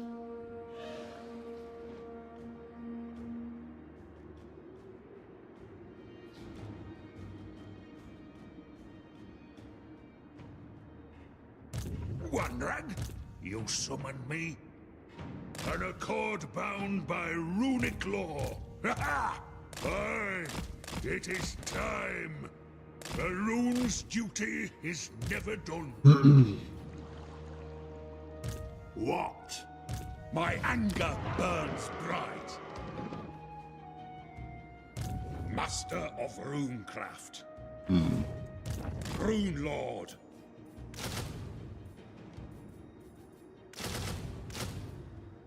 Alright, we're mobilizing the Dowie March.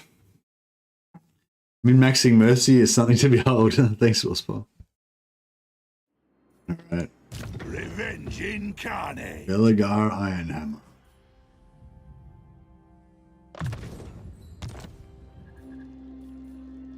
Belegar Ironhammer. Yeah, I'll take off that because we've got a lot of heroes now.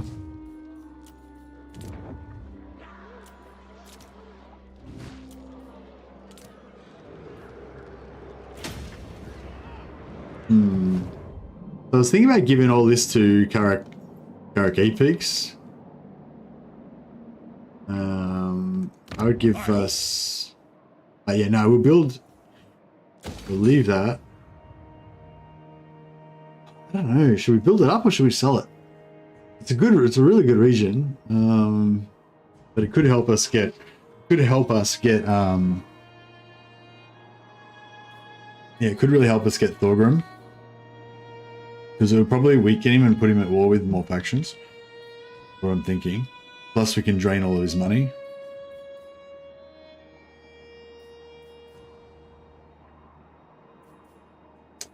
Oh, the Confederation penalty is finished already. Wow, that was quick. Who called?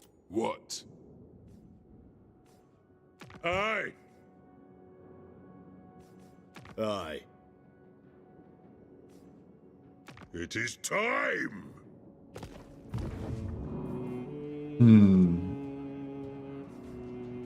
Yeah, I think we're going to need to give this to Thorgrim, put him at war with more factions.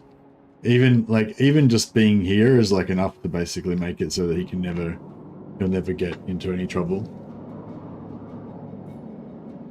But that's okay. We can be the fight in the front lines and defend our High King. Hey Ari, what are the current Karakate Peaks buffs? Hey Viru, it's on the thumbnail. But yeah, it's like +4 global public order, +5 Lord recruit rank, +100 experience gain for every unit in all armies, every turn. Trich, I was about to declare war on him.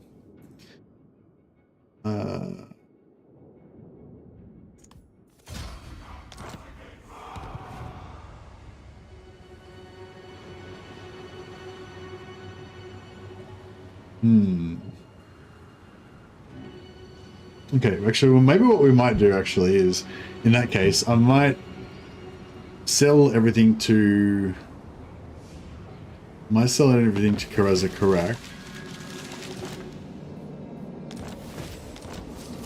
and get them to go to, yeah, I might sell everything to Karaza Karak and pull them into wars, as many wars as we can. That might be the way to go. What do you want? All here are honored dwarfkin.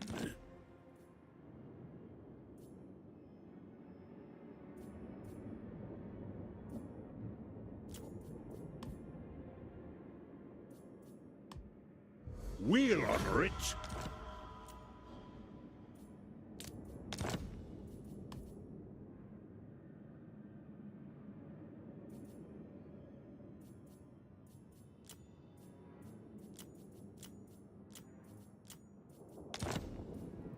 Agreed.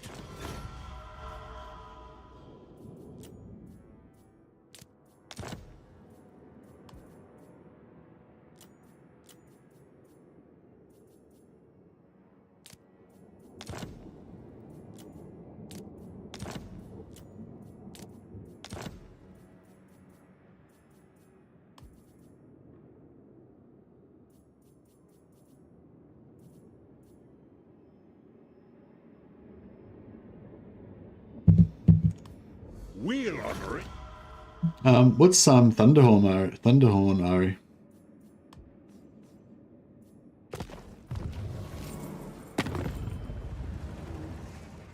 Aye, am Iron Fist. Some... Welcome, friends of the Dowie.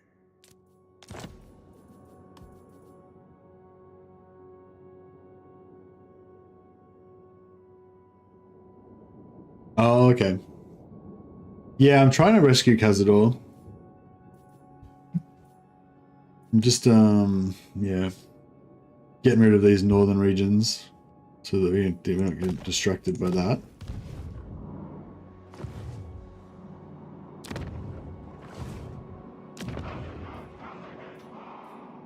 Casting the runes. Yeah, we aren't going to hold on to this, so we'll sell that. All here are honored dwarfkin.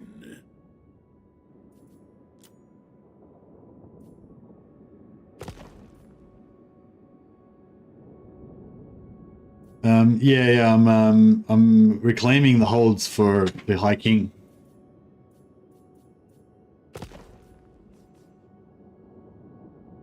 And we're kind of trying to weaken him a little bit at the same time so that he can might consider confederating with us in the future sometime. Ha ha! Welcome, friends of the Dowie. Very well.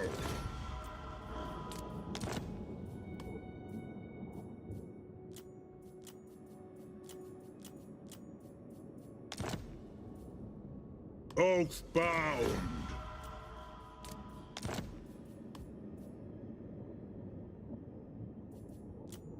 15, so 6,000. Oh, okay. How about we give him...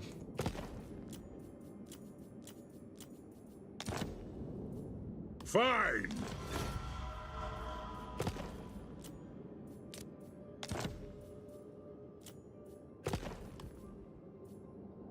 There we go.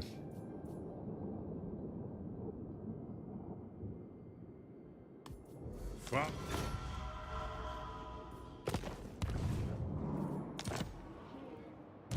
Lord of Clan Morgrim. Aye.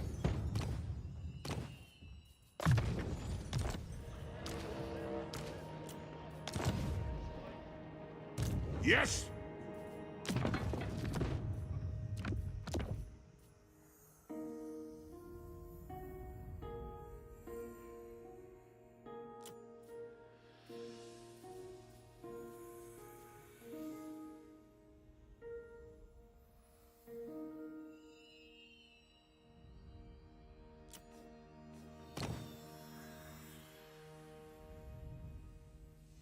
An archivist. I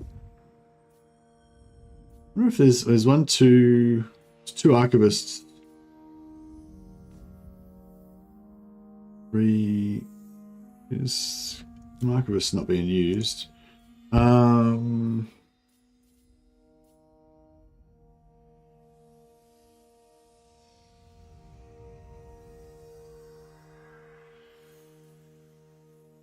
So we'll leave him off for now.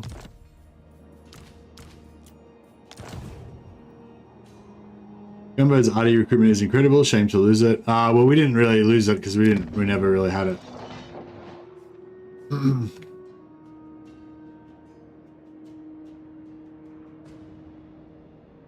Yeah, tier 3. So it would have been a while away, probably like 10 or 15 turns or more. But we might get it. We might end up getting it reasonably quickly anyway, because now Thorgrim Armed and ready. can sort it out for us.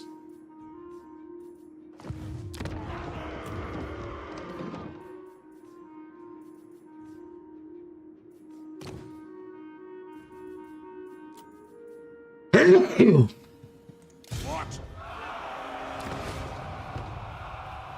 Sorry, excuse me. It's hard to not globally recruit and go up there anyway to get the +6. Yeah, it's Vengeful Runelord. so excuse me, it's not a big deal. It's the main reason I want it is for the money, because it's a pretty good money making province.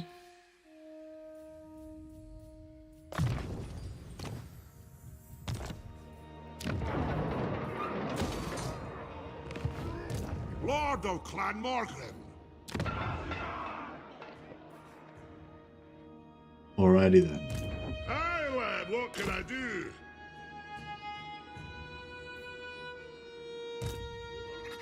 Most masterful of masters. Moarr, he's nearly dead already. Shit. By my hammer it will be done. I don't even know if we can save him. Honor to your ancestors. I'll just confederate him. It'll set us back a little bit with Thorgrim and stuff maybe, but like yeah, it'll be fine. Have you had crashes? Yeah, I've had some crashes, yeah. Not just like heaps and heaps of crashes, but yeah, I think I had 2 or maybe 3 yesterday. But yeah, it wasn't too bad. But yeah, a little bit.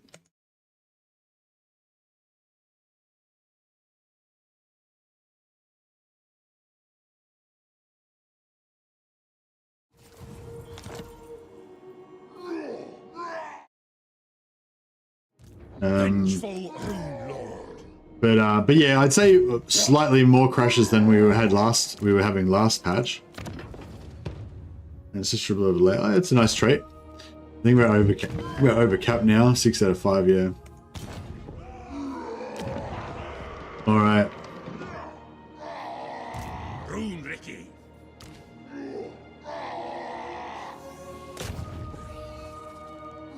30% versus 12, or 35 versus 20.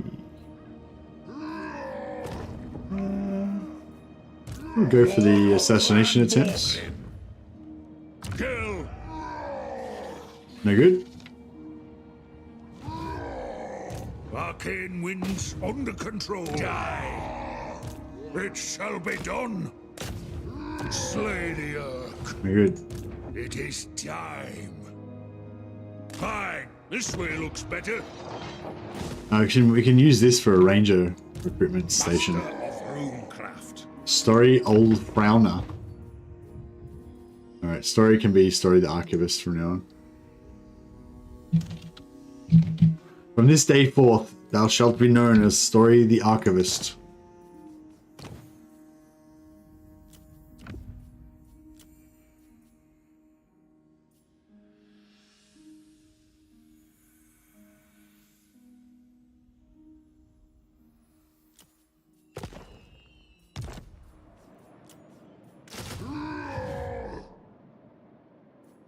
My anger burns bright. Alright. And I'm leaving. yeah, we'll get ready to crack this next turn. Armed and ready. More miners. Global miners. All the miners.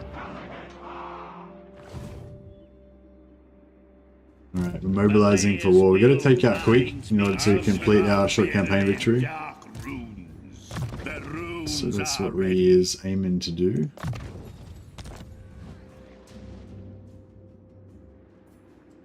Aye. The runes are ready.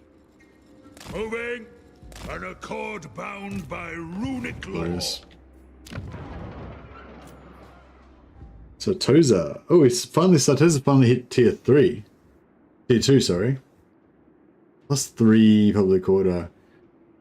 If we max out the growth here, we could get 22. So we're currently at plus 3 public order. That'll be plus 1. Then it'll be minus 3.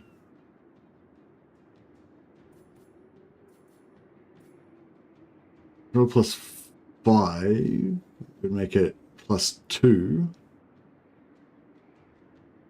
And then that would stabilize. So yeah, end result is that we'll end up getting more growth out of the public order than we would out of slightly more. Well, oh, actually no, we won't, because we'll go from 0 to plus 5, and then we'll stabilize, and then we could get another 22 growth, so that'd be 27 total growth, where otherwise the difference would be between plus 5 and plus 25, which would be only plus 20.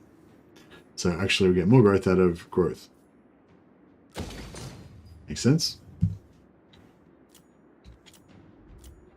And it's fast, and we get more growth faster as well.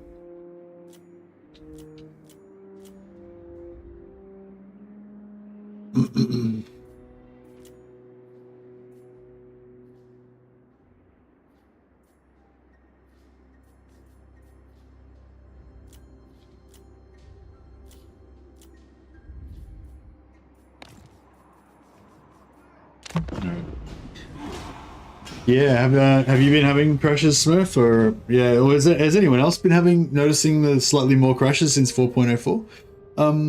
I was getting the occasional crash before, and then there's a patch. I think it was like 4.01 or 4.02, and then I was getting that stopped those crashes that I was getting. I was getting these like graphics related crashes in battles, but then they got fixed, and now I've had a couple of crashes. Where I don't know why, but no, not too bad.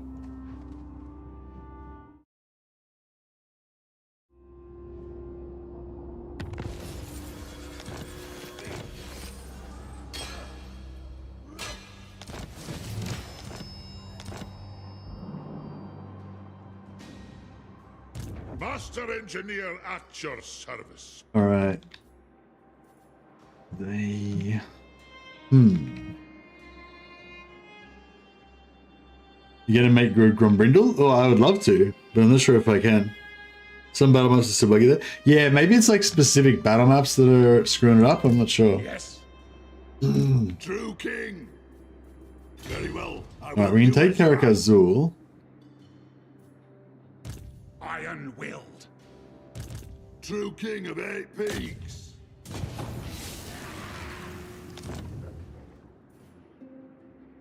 Alright, let's do it.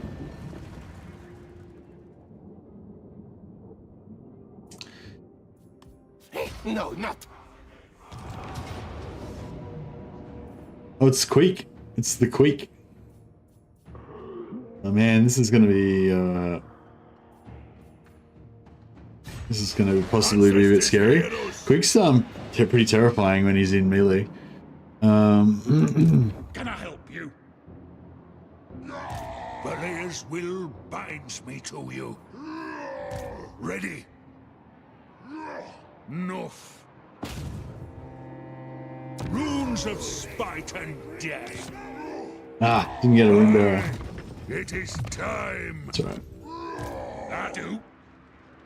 I'll get on it. Master of runecraft.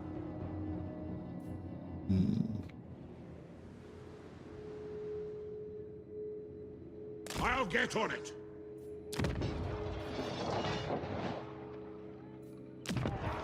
Alright, we'll build a ranger station here. And this can be where we start building our new money. Nice battle to start off the war. Yeah, exactly. Just so they know that we're serious, you know? I feel like sometimes people they start wars just like, as a way of like, oh shit. That was a bit more than I was expecting. That's right. Need to get relations up and then cancel the treaty. What?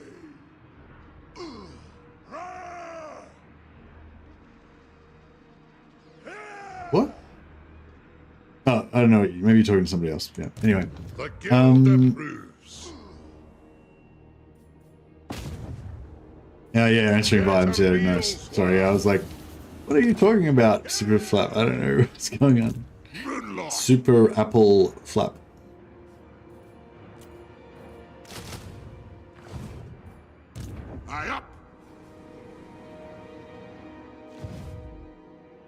Right, nice. And then we can probably level up Belegar's Sorrow, but it might be a good idea not to because we don't know how this side of the war is going to go. To battle! Alright, let us rock and roll. Gordo,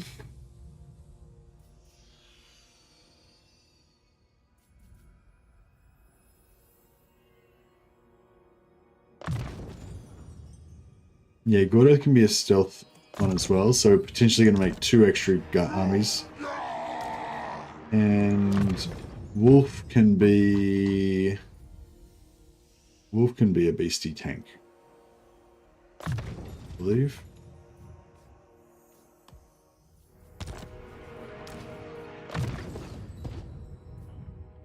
And you can be...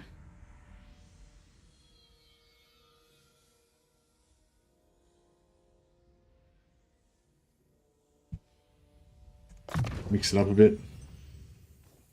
Get some flammable in there. Actually, that's good, because if we're fighting... yeah, actually, that is good. Because if we're fighting against stuff that does regeneration, then you can slow down their regen.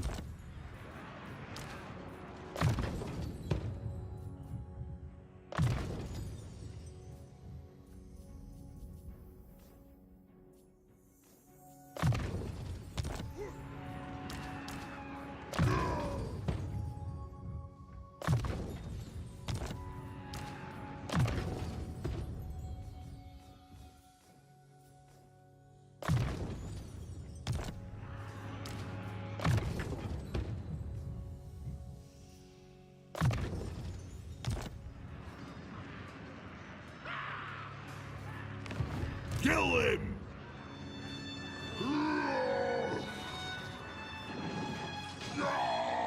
For our forefathers! We'll give story. Oh, should we give story or should we switch him out? Probably should switch him out. Or Alaric.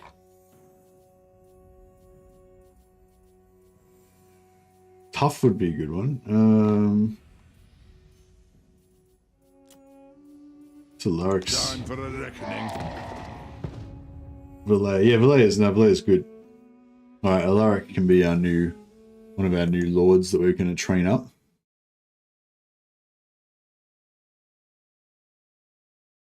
Glad to be of service. We'll give him Tankard. Everybody gets a Tankard in our army. Dowie, attack!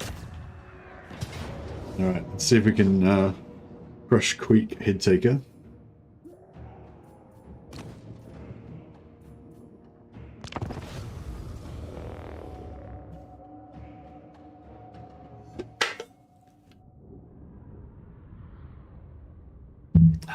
Oh, Queek gets like crap tons of he just gets crap tons of menace belows, doesn't he? I didn't actually check how many he had. Doesn't he get like 5 by default or something? I can't remember. Looks like the primary trait of Cazador is Grungni. Ah, really? I didn't notice. Nice. That is good though. Although I kind of would have liked him to be like more of a combat lord and have something else. I've already got like plenty. Like I've got crap tons of Grungni lords. I've got like 10 of them. But it's no big deal. The ancestors watch for the Kara's Anchor! Thane! I keep my own.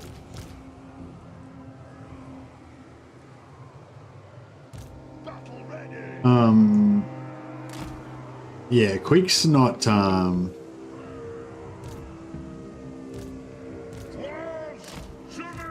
Queek doesn't do magic attack, does he? I didn't check.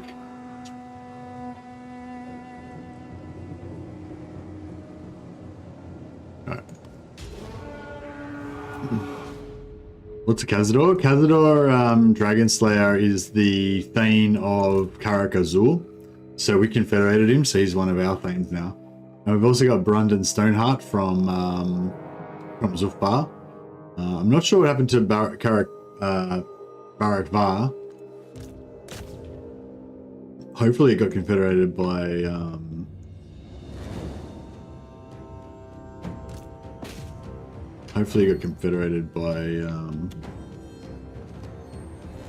Thorgrim.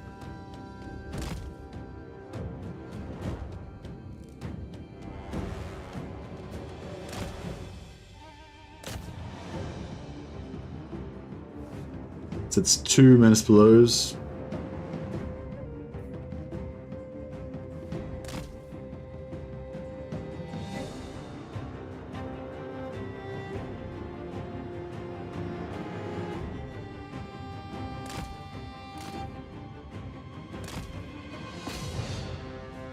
So 3, was that 3 or 4?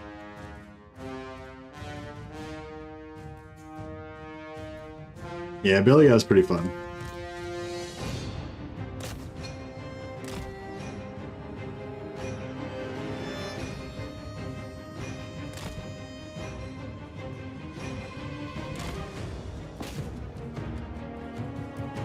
Wasting ammo, yeah, it's okay though.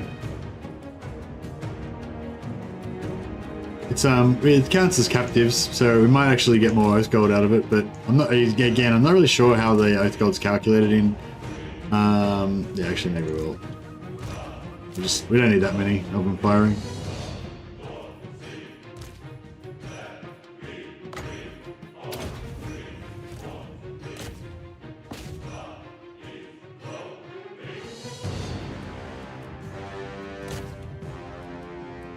Oh, they're getting away.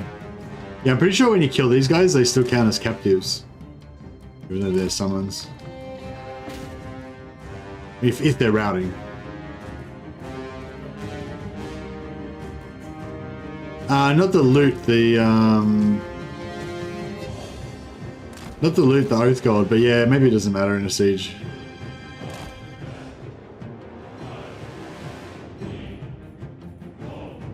But yeah, I'm not really bothered. I'm just getting rid of the menace below so that they're not in the way later.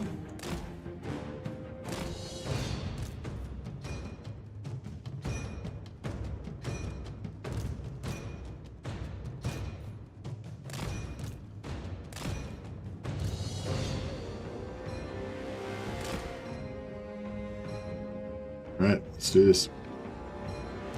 Kick this pig.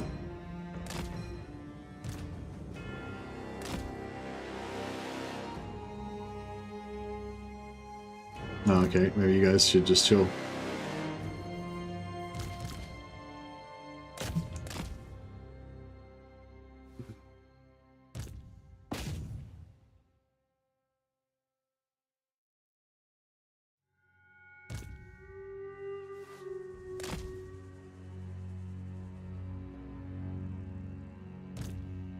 Yeah, you would think that the captives wouldn't matter, but it's, I don't know, something changes, because when you fight manual battles, you seem to always get like 50% more oath gold.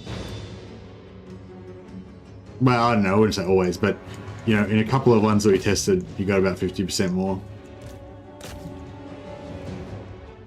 I've seen other ones where you get basically no oath gold as well if you fight at auto resolve.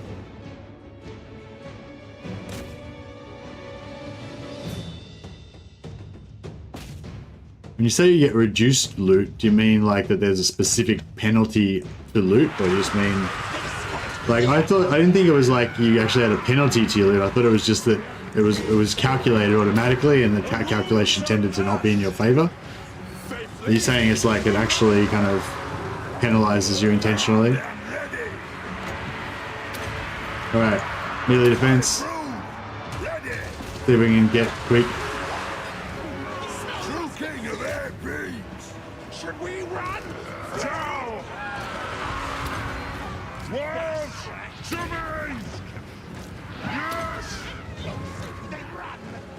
We've done some damage to him. He hasn't done any damage to us.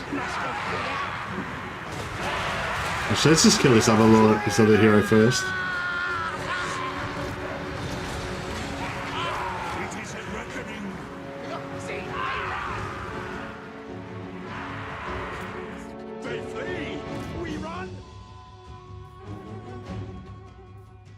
We get that assassin.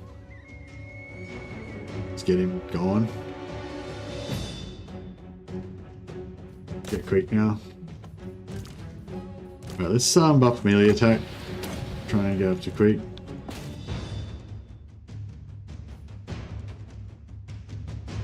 Alright, okay. Try and kill this little lord. Or hero, or whatever it is. Yeah, chieftain.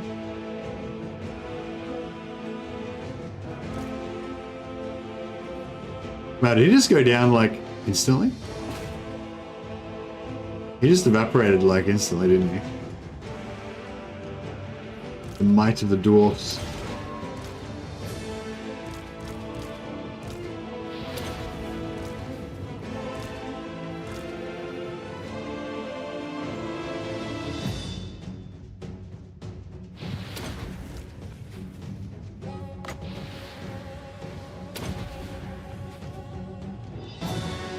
Black.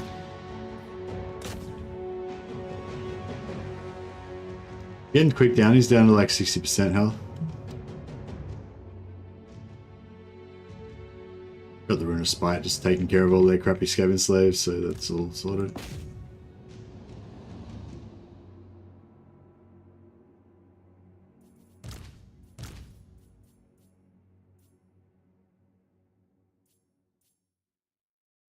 Yeah, I'll just wait and buff the melee attack, I think. Alright, see if we can get some hits into Queek.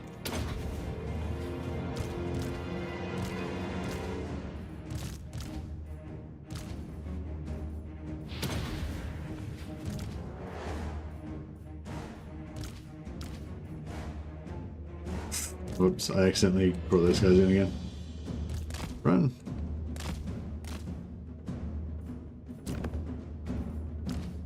Got to ungroup them, obviously.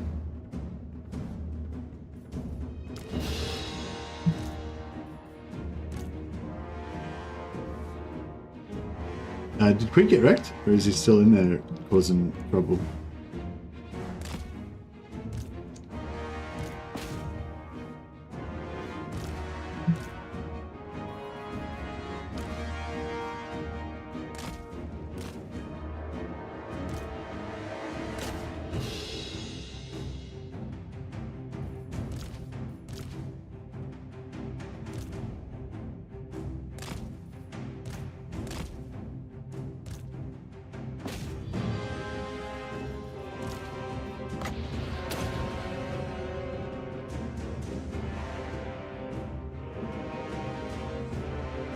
No, we're not going to try and capture it or anything. We're just going to kill them all.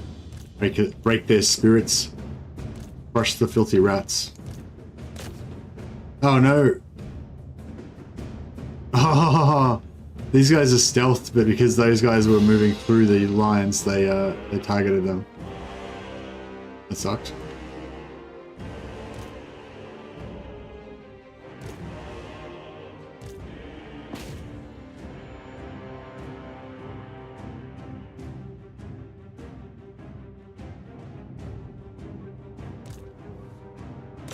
Alright, let's take out this artillery.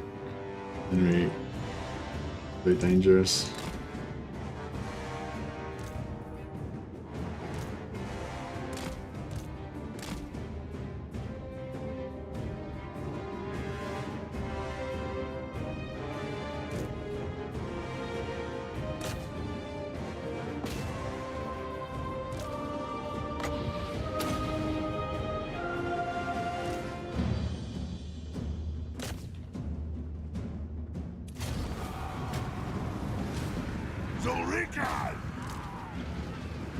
Vengeance calls!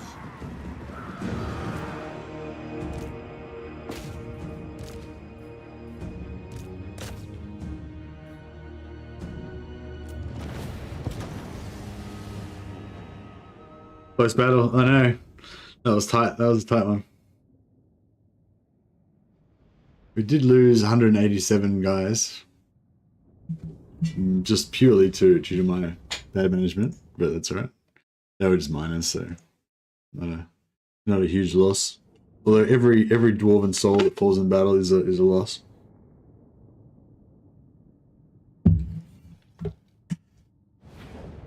But yeah, we could have sent the rangers to infiltrate, but it's still not worth it. We'll just kill them fast enough anyway. Yeah, so this sack value I think is like higher. I reckon if we auto-resolved it, this would have been like, I don't know, 100 or something, probably.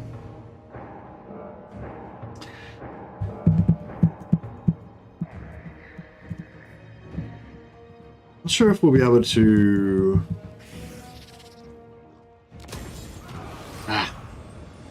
True king of 8 peaks. Another student, another archivist, another student. Lun's heir. Occupy, good, loyal to you. Vermin Flail, bonus versus infantry plus 10. Nice. They died in the service of the Damaskron. Indeed. That was, yeah, we just killed Queek Head Taker. He's like a fearsome foe of the dwarves. The dwarfs.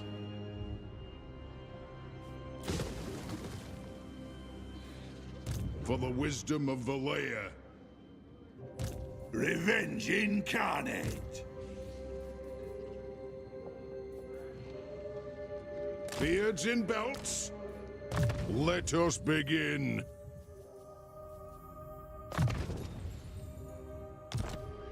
They're with the ancestors now, exactly.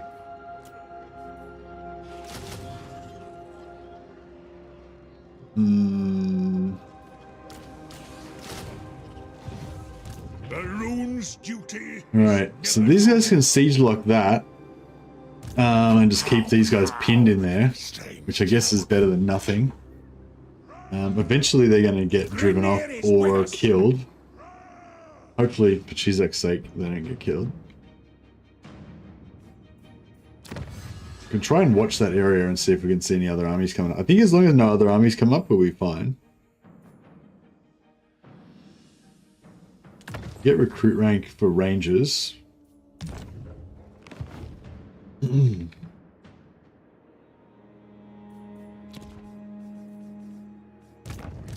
Carmanak Galant. Such a classic name. Hope Carmanak appreciates that one. No Rune Lord, alas. You summoned me? Forwards! Bring it down! Belegar's will binds me to you. Nope. Fine. This way looks better. Move! Let's see what the Rune of Fire will do.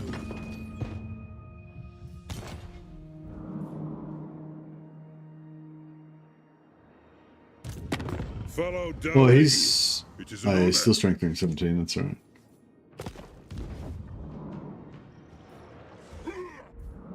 Oh, yeah, we need to get some flamethrowers and stuff. I want to build two more armors of rangers and then have them kind of cruising around at long range.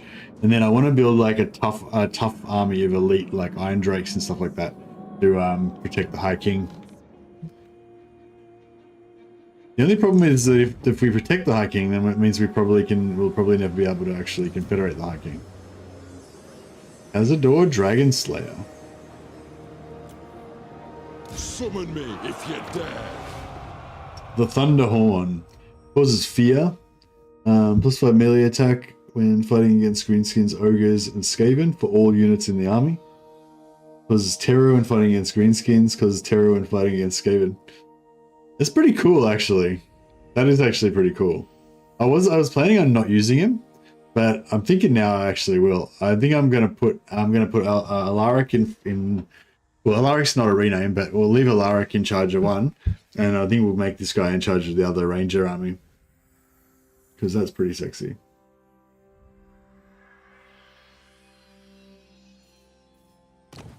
Give him an archivist anyway.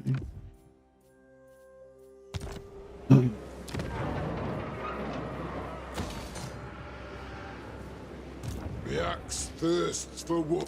Yeah, it's not like an amazing, like, you know, it's not like amazing, but it's pretty cool.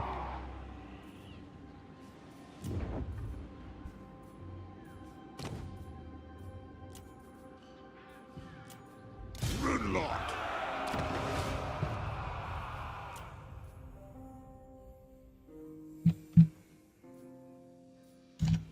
Just making notable ones I've given archivists to, so we know.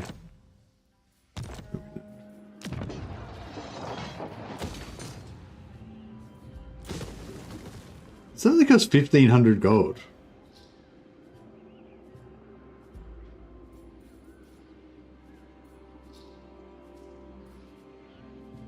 How the hell does that only cost 1,500 gold? Did they like massively reduce the cost of these, or were they always like that cheap?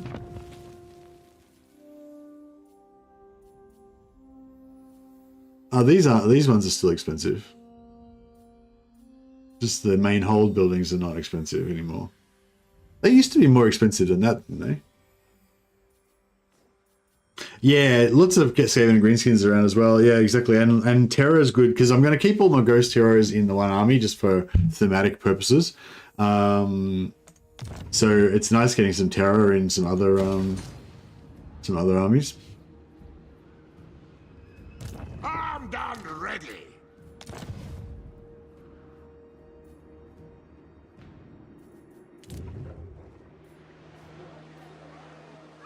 $1,650. Wow, that's crazy.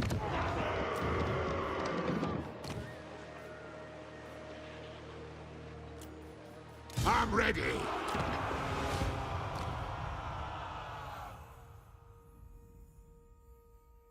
Have we got a spare archivist anywhere? Or are we full now? There's one.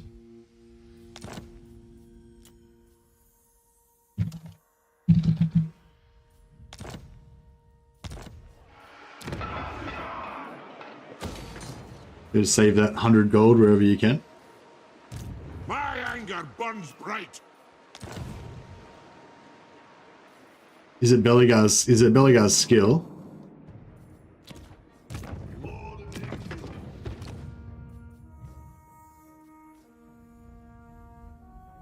Construction costs minus 50% for settlement buildings faction wide. Yeah, nice.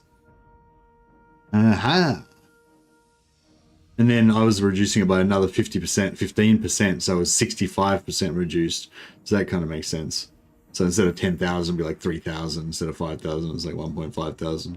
Yeah, that makes sense. Yeah, thanks, Ollie Bomper. Otherwise, I would have been confused. Lun's air.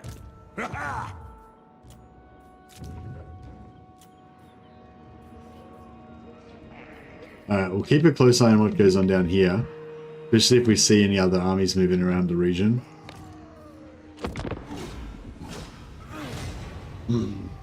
Hopefully Chizak's not going to die. And suffered for my people. It would be nice to have an ally in the region. They're offering elven trinkets. I mean, they're worth almost nothing, let's be honest.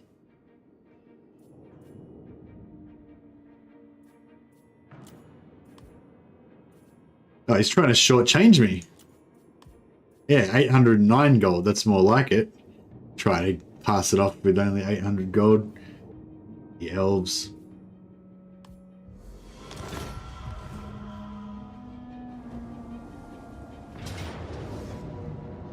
Alright, so yeah, he's going to attack. That's right, we're going to retreat. Oh, that was lucky. That was very lucky. This army was right there, like just out of range. If this army had had enough movement to be able to get me in their movement range, then I reckon we would have been done for. Because the one that's inside the settlement, they don't, like, once they sally, they don't do anything else after that.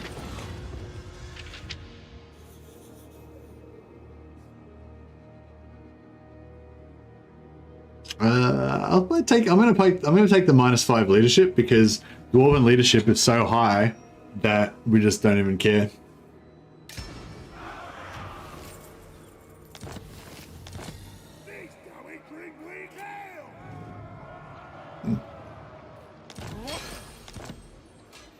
I have the forge fires glowing.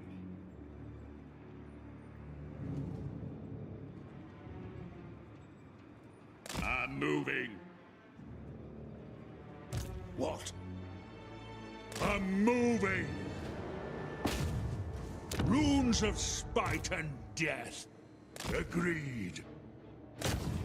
Collapse! And add. Right, try and get Rune Bearer here. I'll surround the enemy in dark Yes. runes. All right, nice. Got another Rune Bearer. You summoned. Got 2. We probably want about 4 or 5 of these bad boys if we can. Once these guys get high enough level that they're not really getting a level every time they do it, then we'll switch and put them into armies. Leadership doesn't matter if you don't take bad fights. Yeah, that's true. If it comes down to like your leadership to win you the battle, then you're going to be taking some hectic losses. Master of runecraft. Dwinbar Blackbeard.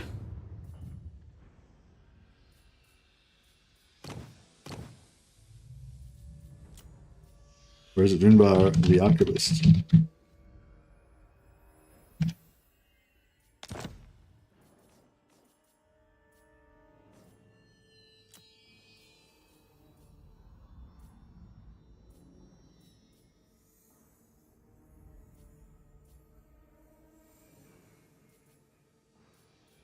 We'll let him hang out. I'll cast the runes. I hope. Will not, cannot. We need to get down here quick. Zulrikas. What have they got? Salt. I don't know if we've actually got salt. We do not. I mean, I should probably build growth.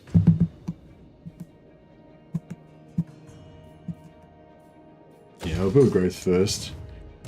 True king of 8 peaks. Sucks. Hmm. Not enough warpstone. Yeah, it's too many. They got too many armies. It shall be done. No, Just blame piece you, of shit army. I do.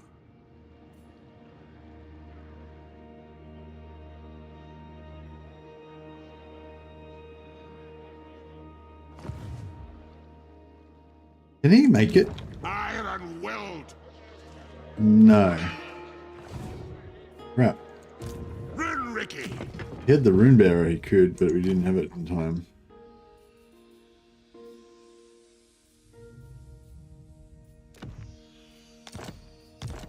Yeah, unfortunately, when you put a level in and get extra point of movement out of a level, it does. Vengeful Runelord. It gives it to you instantly, but when you Lord of Clan Moarr, but it doesn't do it when you on my way, Master of Runecraft. I'll get on it. when you put it on as an item. Aye.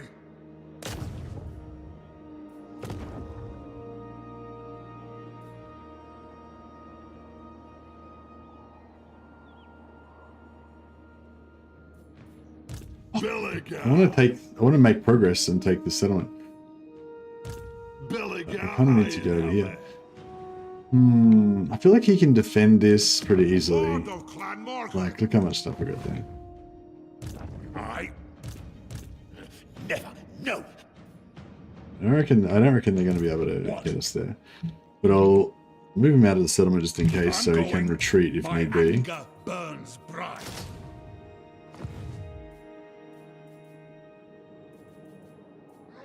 Iron hammer. Alright, what we'll do is Aye. It is time. try and get another rune bearer. It is time. The runes are ready. He got a level, but he didn't get the rune bearer. Revenge in What we're looking at. Okay. So, yeah, we'll put this guy.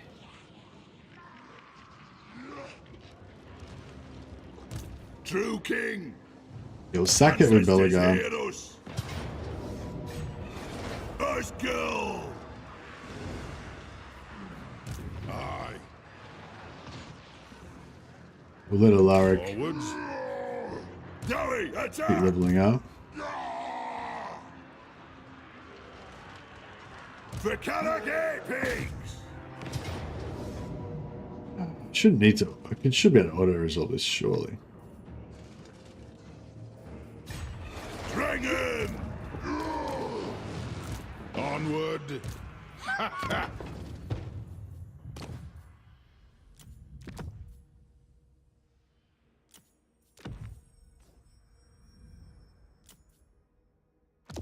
It's crap. Actually, probably give him the rune bearer. The other guy's not going to use it. Oh, actually, no, I'll leave it with the other guy. All right, cool. For the Damas crown.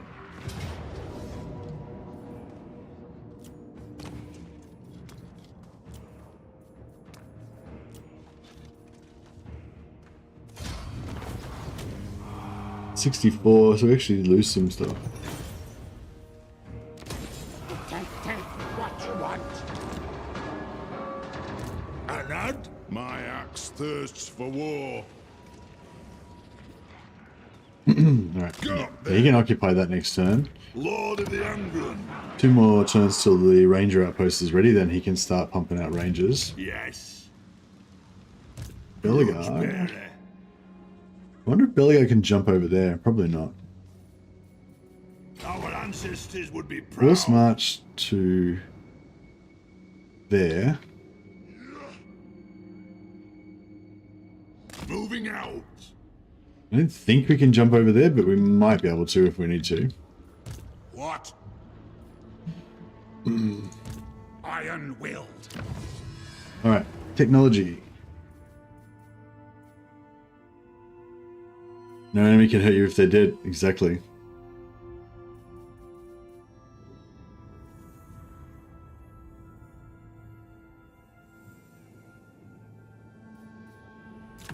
let's start pumping up our economy a little bit.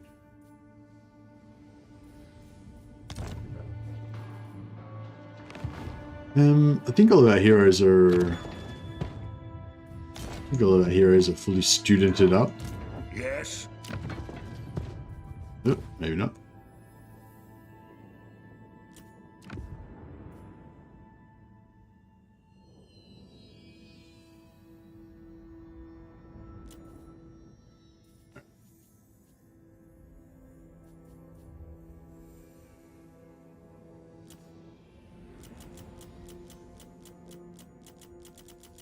Oop.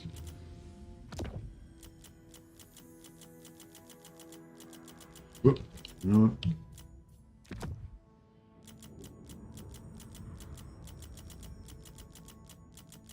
Alright, everyone's got students, and all of our archivists, all the archivists that we have are applied.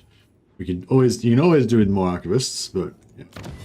What are we up to now? Oh, we just hit 500%. That's very, very decent. And this army, this Queek battle is, yeah, too many armies. We weren't quite ready. I mean, I could have tried to wait a few more turns and just let Kara, yeah, let him go for a few turns, and we would have been a lot more prepared. But I think we can handle it. It's just it might be a bit like one step forward, two steps back until we can get another couple of effective armies. Underway interception. I think we'll pass on that one.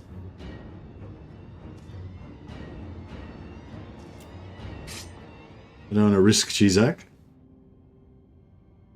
I am Belegar, true king. Join the war on it? No. Okay, so I want him to be at war with as many people as we can. With us not being involved in the wars. I feel like that kind of helps you get your confederations. Again, I'm not really that worried whether we get the confederation or not, because I'm quite happy to kind of roleplay fighting alongside the High King, you know, defending my High King and all that. But if we do get the confederation, then that's great, because that means like 3 more heroes. Yeah, Thorgrim's a great legendary lord as well, and you know, all that good stuff. I have the forge fires glowing. Onward! Runes of spite and death. Got him. Ah, didn't get a level up though, so we didn't get any rune bearer. That's weird. We didn't get a level up.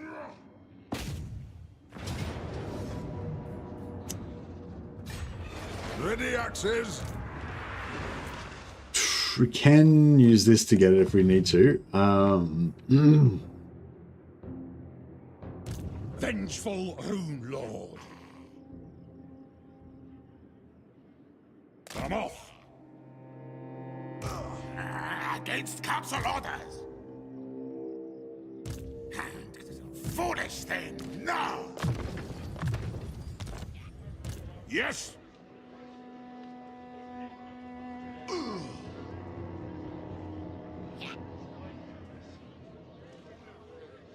don't know if we'll get the auto resolve. Oh, apparently we'll get the auto resolve. Oh, bro, what?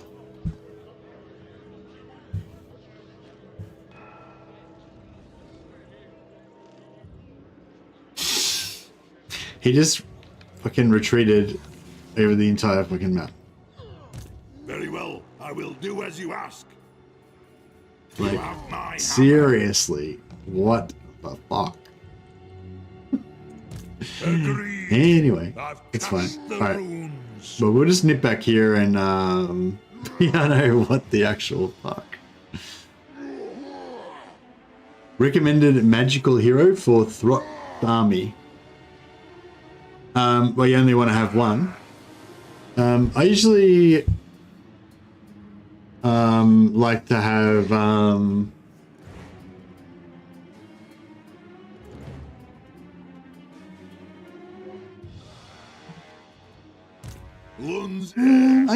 actually I don't know. I used to go for like multiple plague priests and just do plague on everything.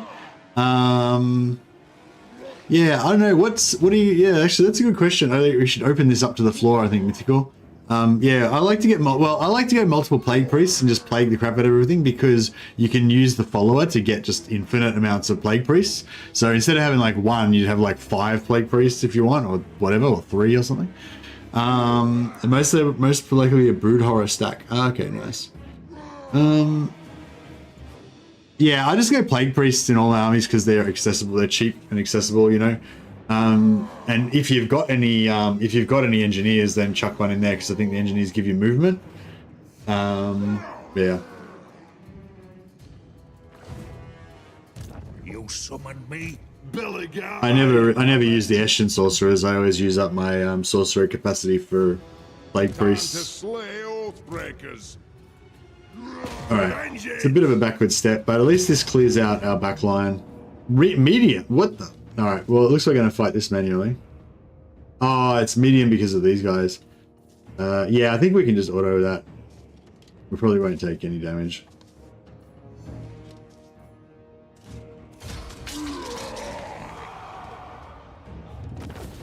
A little bit. Oh, actually, I would do a little bit of damage. Not too much, though. I only ever use Eshin sorcerers as snickage because they can be used in shadowy dealings. Oh, okay, nice.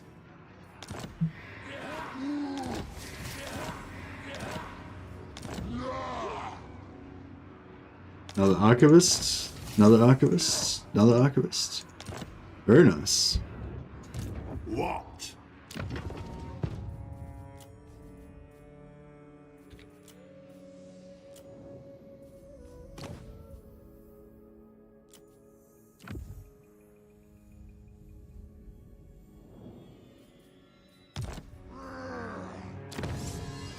530% technology. Technology is getting up there. These ones up here aren't quite taking one turn though, so still got a ways to go.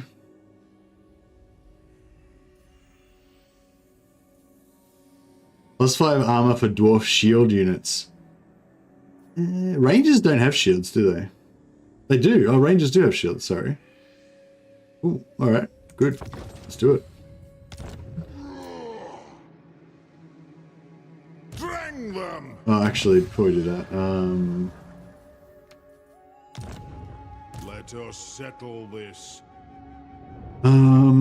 so what are we up against here? Just a bunch of Skaven slaves and clan rat spears and some of those guys. 530% research rate. Yeah, boy. Tag them! There you go. So he's got an Iron Wounds tankard, of course, and we'll give him. What do we need to win this battle? Oh, he will need artillery eventually, because he won't have siege attacker otherwise. And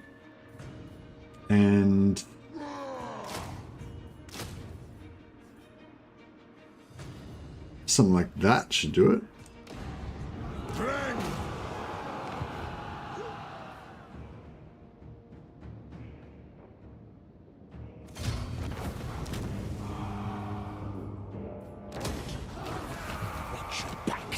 Yes, yes.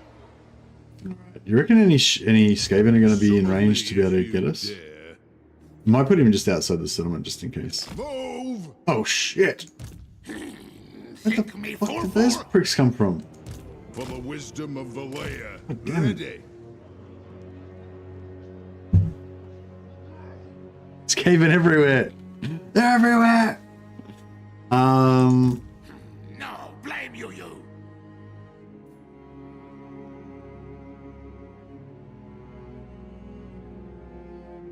Will you ally with the Chaos Dwarf? No, I will not be allying with the Chaos Dwarfs. How dare you? Time for a reckoning. My axe thirsts for war. Ally with the Chaos Dwarfs. Who do you think I am? Let us begin. We don't speak of them, exactly. Think I'd betray my oaths in such a fashion? We could just go ham on all the regiments of renown, but yeah, I don't know. It is expensive.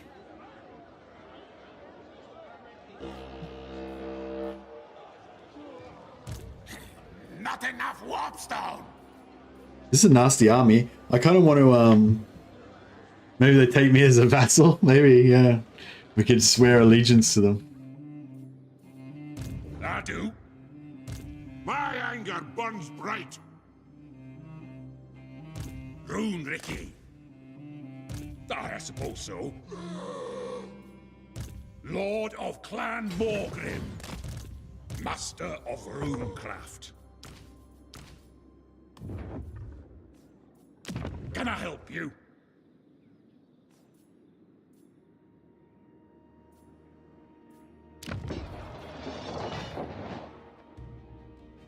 Avalanche mortar in that Skaven army? Yeah, I know.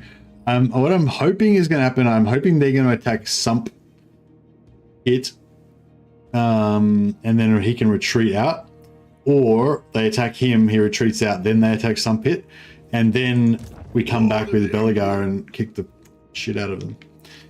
That is what I'm hoping. On to vengeance! By my hammer it will be done. Oh. Alright, let's do this then. On my way. See what they think about that. They might think that's too, that's enticing. Defiant. I hope they come and I hope they try and break a piece of that off. Would be very nice. Alright, I'm gonna just gonna finish maxing out all these guys for the coming test. We could probably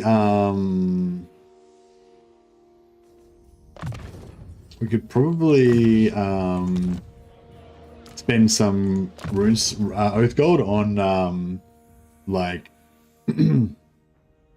we probably spend some oath gold on like other stuff apart from Ironwood's Tankards. It's a bit sacrilegious, I know, but there is other stuff that we could potentially get. Items, indeed, we could get items.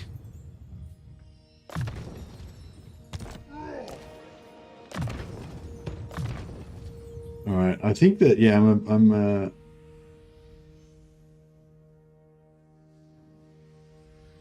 oh, what? Hans Valnison can take all of them.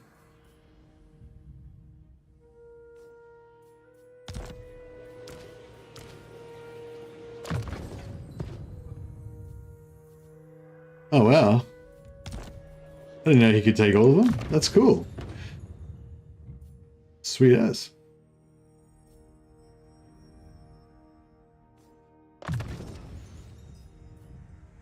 What a Chad.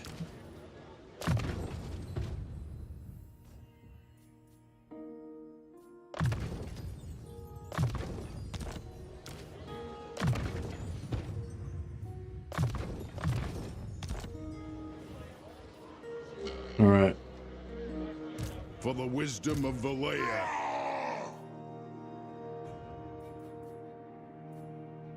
Cannot, not.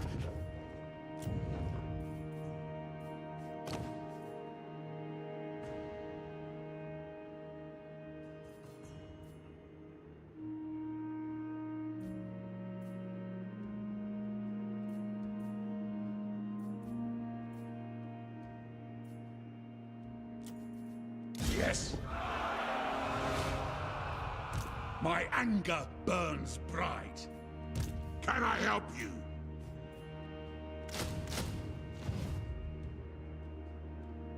Is that the Thoric Ancestor? Yeah, that's the Thoric Ancestor hero, yeah.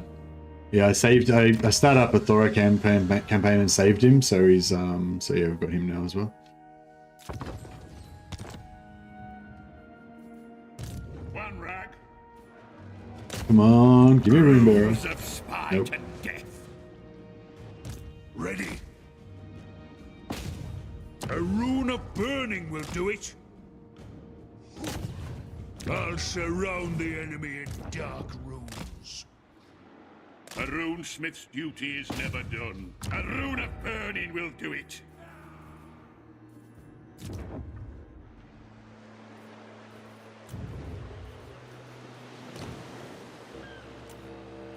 Rune Lord.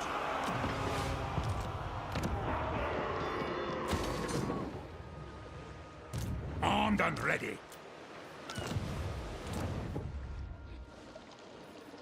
Yeah, I'm not going to spend anything on that Belegar Sorrow, because Belegar Sorrow is clearly about to get crushed.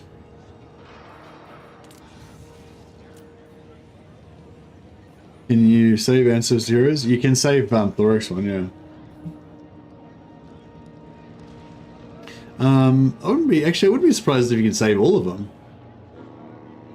Yeah, actually, that's a good point. Well, yeah, quickly, yeah, boot up a Belegar campaign and see if you can save them. You can't save legendary heroes, but I feel like ancestor heroes and like and stuff aren't really proper and legendary heroes, but they might be. I'm not sure.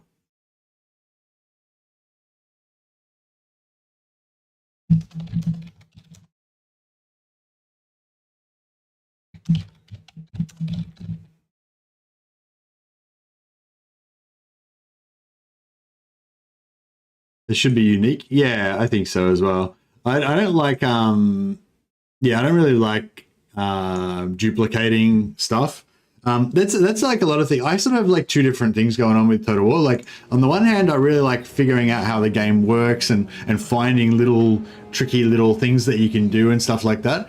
But when I actually play a campaign, I really like to be kind of immersed and have a little bit of a role play going on, and you know, a little bit of a theme, and so quite often a lot of the exploits that are really fun to discover and try out and demonstrate that they work, but they're not something I would particularly want to actually use in any of my games, you know.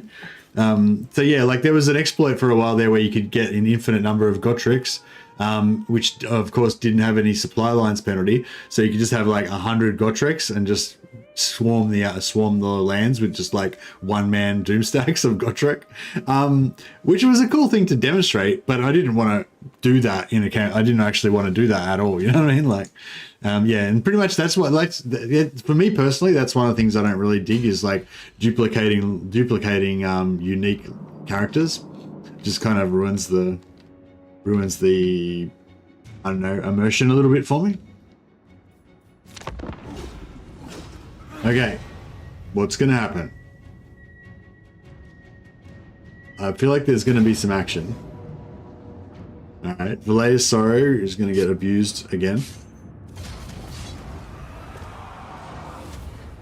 Are you kink shaming us? Exactly.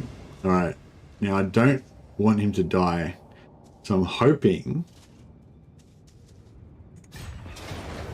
Beautiful. Yeah, I wanted him to go after that. Yeah. Now that, yeah, they stayed in range, so we can wreck them. Khalida, I don't know. I mean, I'm not really like enemies with the Tomb Kings, I guess, but that doesn't mean I want to be friends with them either. I feel like they're just, you know. Oh, they're at war with Thoric. Look at that.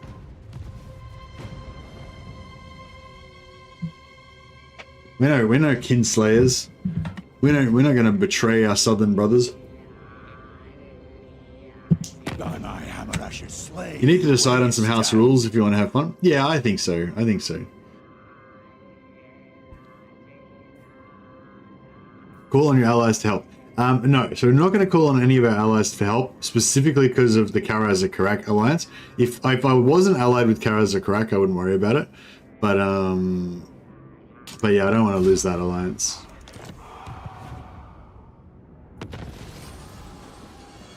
How are those guys alive? I know.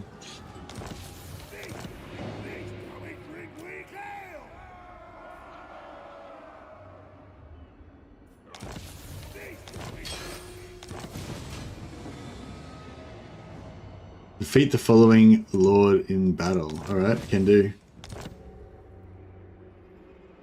Done. Pick out Scrag, he just keeps fucking causing carnage. Oh man. Oh, it's so hard trying to keep these humans alive. Now Estalia is at war with the Water Princes. The Water Princes are just weaklings. Pathetic. Excuse me. Alright, we can get another runesmith out here.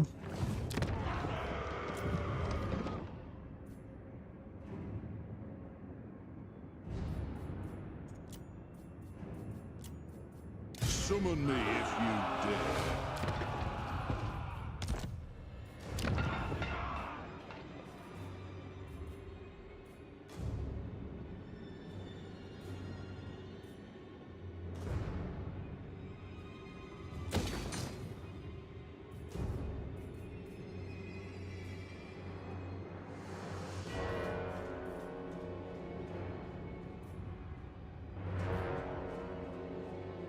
Three kegs of beer.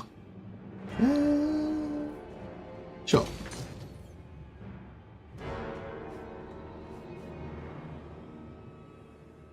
I don't know if I should bother growing this anymore. Maybe I should just change it to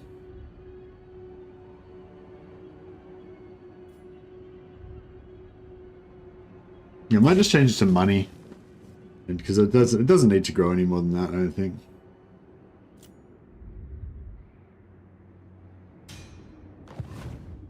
Okay. Against council orders.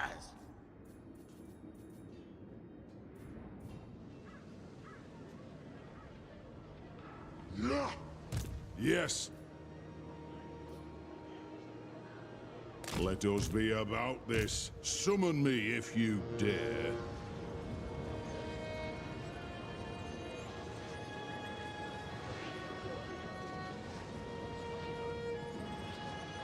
Shoulder axes, lads. We move. On to glory for the ancestors. Alright. Hey, Dominon SSU. Welcome, welcome. Right, these guys are going to run, I'm almost certain. Foolish thing. And if they don't run, then they are extremely foolish. Yeah, he's on 3. An accord bound by runic law. Archivist? Ah, no rune bearer though. That's right. Arcane winds under control.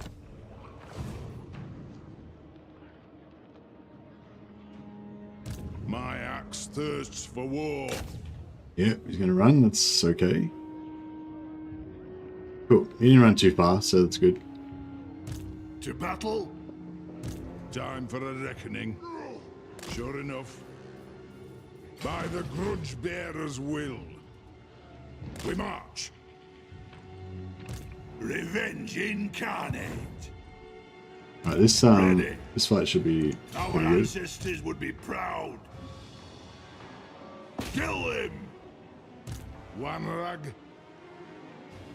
Moving. Yes. Iron to iron, hammer some more rats, yeah, exactly. True king. Contage K. Ixnay on the Contage K.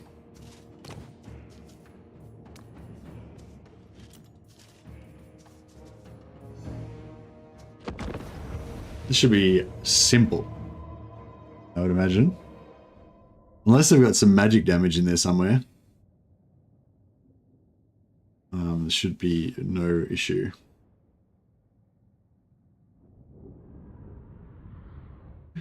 Slaughter the rats!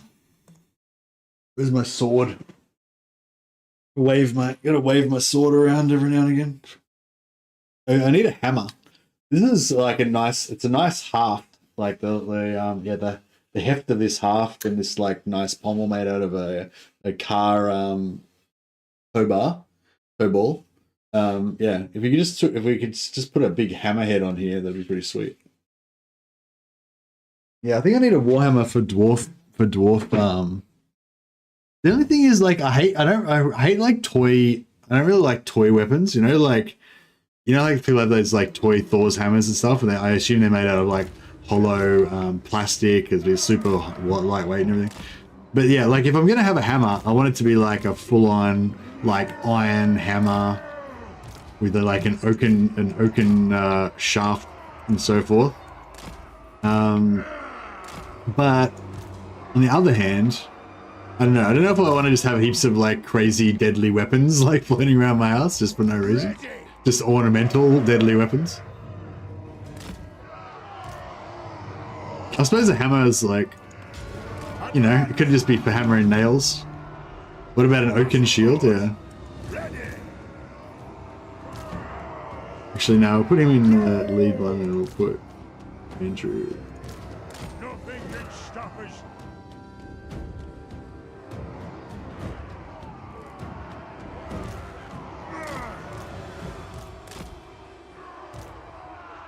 Shield bearers, ho!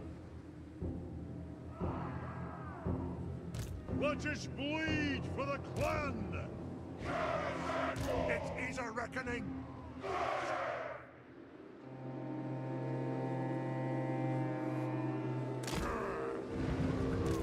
Vengeance awaits! These guys have magic damage. True king of air peaks! So we'll just delay these guys a little bit and we'll send them in. And then we'll bomb them. And we'll melee defense buff. So hopefully we'll be able to break them and kill them before they really do any damage. Not that I'm overly concerned, but we'll just try to minimize.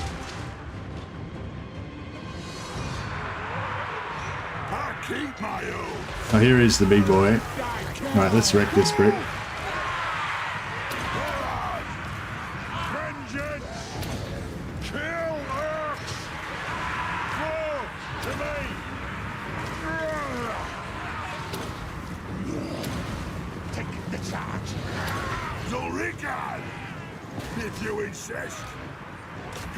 Let him get all nice and blobbed up.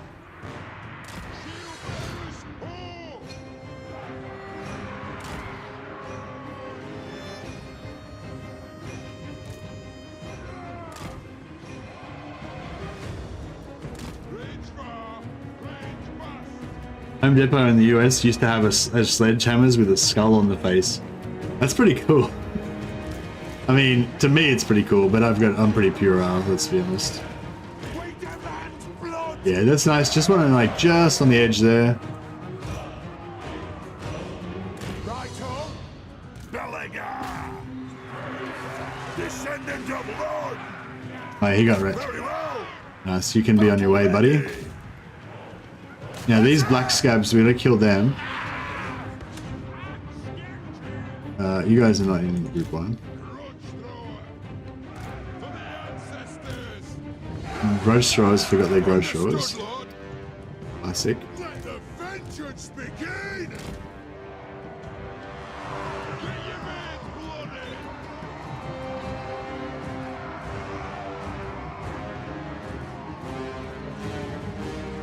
Are you promoting your stream in my stream, Easy CDK? Because if you are, that's not very cool. Range far, range fast!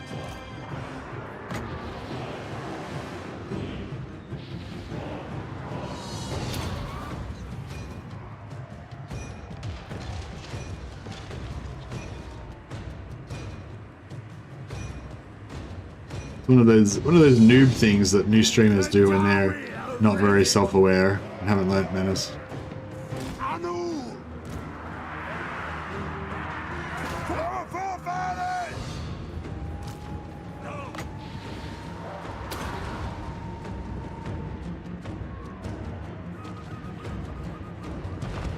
You guys are like merciless. It's like no warnings, no second chances, just immediate ban. If anyone does anything, it's like immediate ban. I like it.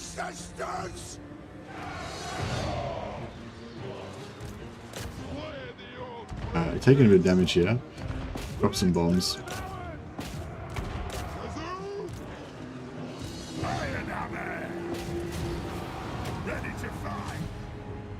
Alright. Try and murder as many of these pricks as we can. Strike out! Charge! Move now!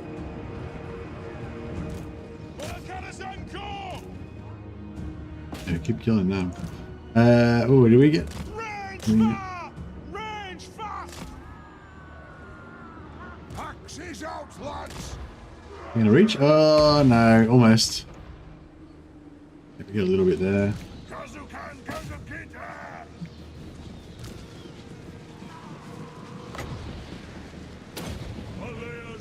marching on us.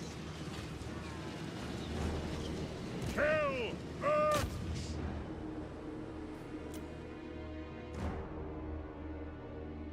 Probably doesn't even have a beard. Exactly. Kill everything without a beard.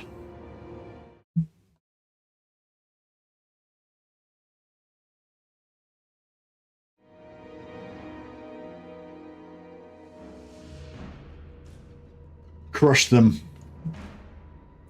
Skaven filth.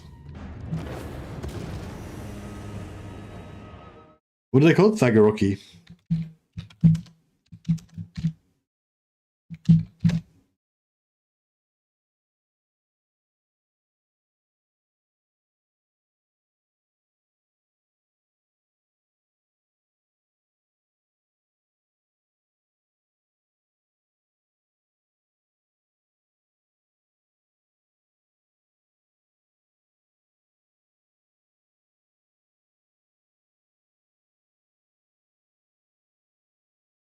Man, there's so much information about Kazalid on the so much information about Kazalid on the wiki. Pretty good. Can you give the ranged units magic attacks with an area effect or something? You can do that with something. I recently had a character that had the ability to do that. Was that in this campaign or was that in the Norska campaign?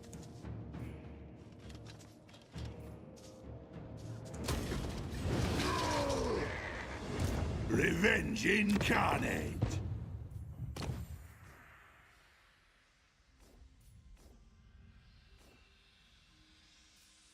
No, I don't think it was this one. No, but yeah, I think I had a character that did something like that recently. Oh no, it's Carrick 8 Peaks. It's the Ancestor Weapons. Enables magical attacks for all units, all armies in this province, and all adjacent provinces. So yeah, so once we build that, then we can have magic attacks. So how cool would that be?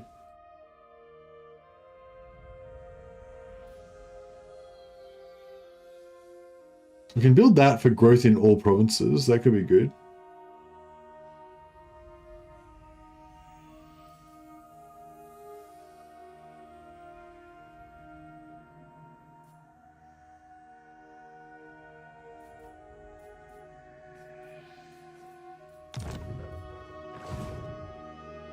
So yeah, we'll pop out another Grungny Lord.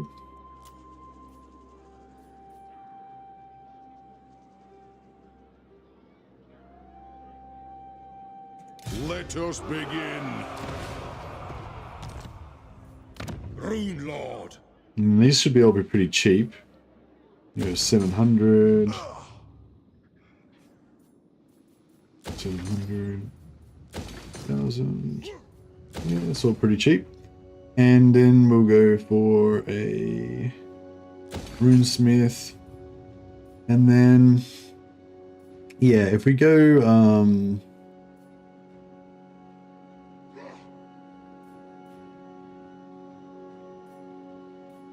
yeah, we could go for yeah, I do want to get this bad boy eventually. I think that's pretty cool, having been able to do magic attacks. But by the time we get it, this area will probably be so safe that it'll just be like, unassailable. But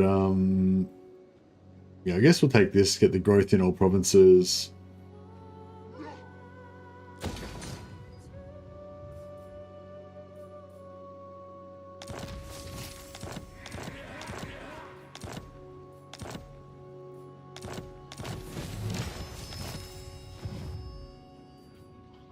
Yeah, because we've got 842 Oath Gold, and we've probably got a crap load of trade materials.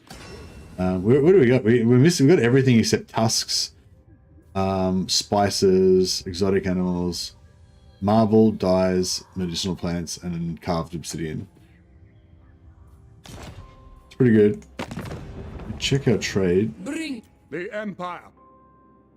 Yeah, there's nothing like exotic. Ready to defend. There's nothing exotic near us. Crave. Liberus shall ride. I stand apart. Yeah, I think we could become. We'll open up friendly relations with Of our Cathay. assistance. Why not? If they actually ever get any materials that are worth trading, What? then I'll consider trading with them. Only Sigma's Right. Asaph smiles. You may look up the power and the glory of Calador bids you welcome. I'm not going to pay them to be our friend. Wills it. Fire! I understand. There are important matters to consider.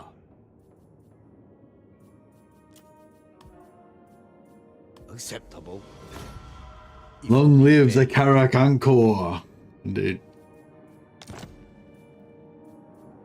Yeah, I thought that magic attacks on was really cool. It's not really practical, like you're not really going to use it for anything, but it's just cool that it exists, I reckon. Alright. It shall be done. Alright, we're smooching those guys. Alright, we got rangers.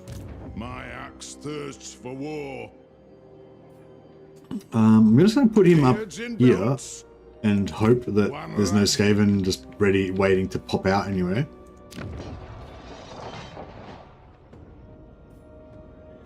I'm going to pop out a new lord up here.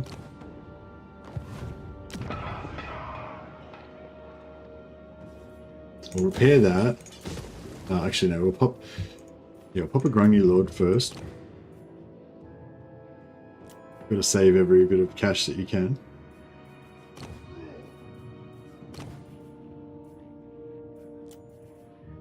Rune Lord. Vengeful. And then he is gonna recruit a crap ton of rangers. Like so.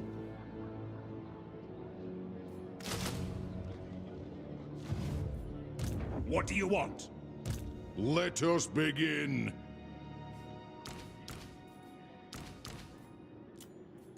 To war. Belegar. And he'll be there to do Grungy for next turn to reduce the cost there. To battle. It shall be done. I have the forge fires glowing. Now these guys are just sitting here in ambush stance probably, aren't they? If we look at Skaven corruption, characters -5.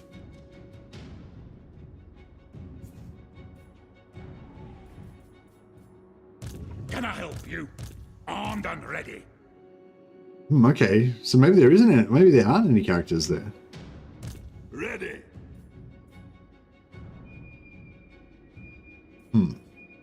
Our ancestors would be proud. You have my hand. Alright, I might just like force march to glory. On to vengeance. It just says an open challenge to everybody, like come get it, we're in force march. And see if that will just magnet, because they've got all these like crap armies, and if they don't attack Belegar, then they can cause a lot of havoc. But if we can just make Belegar appear to be weak by putting him in force march, and then potentially just vacuum up all of their shitty armies, because they'll just all try and jump on me. I mean, they must be around this area somewhere.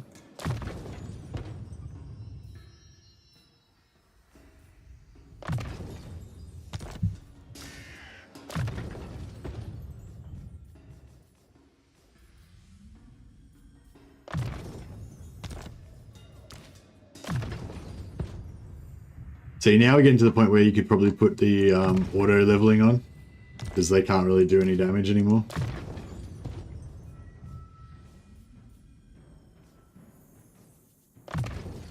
There you go, auto level now. You don't need to click off. You don't need to click off character skill tree.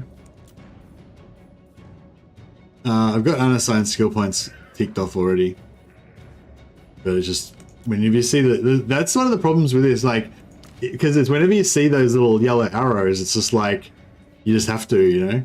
But then if you go up here, like, an auto skill. You can do this, so it auto define the skills. But the problem is it does it at the end of the turn. So you still see the little yellow arrow pop up, and you have to like resist the urge to go in and spend the skills and then let it do it over the end turn. So I feel like if you tick the auto, it should just, like, as soon as you get the level, it should just instantly spend it. That way you never have to see the little orange arrow.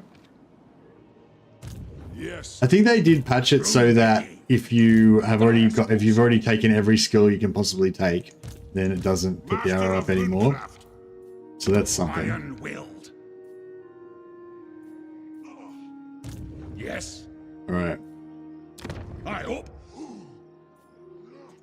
My I need to get rid of all these guys. Armed and ready. For the wisdom of the layer. Vengeful Rune Lord.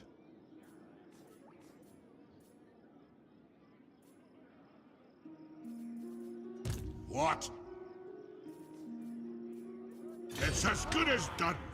Lord of Clan Morgrim. I'm gonna put him there. Like Yes, there. I'm leaving. Actually, no, I'll put him in that spot. I'm gonna put him in the same spot where that other where the Skaven Lord was. So if they try and retreat, if they try and make him retreat, then he'll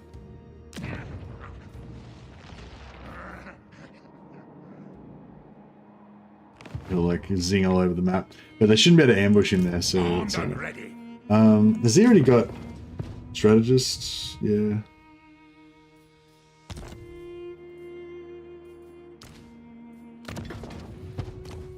I'll give him an Ironwood's Tankard as well. Pigeon Pluckers, we're never going to use... Oh, we might, I suppose.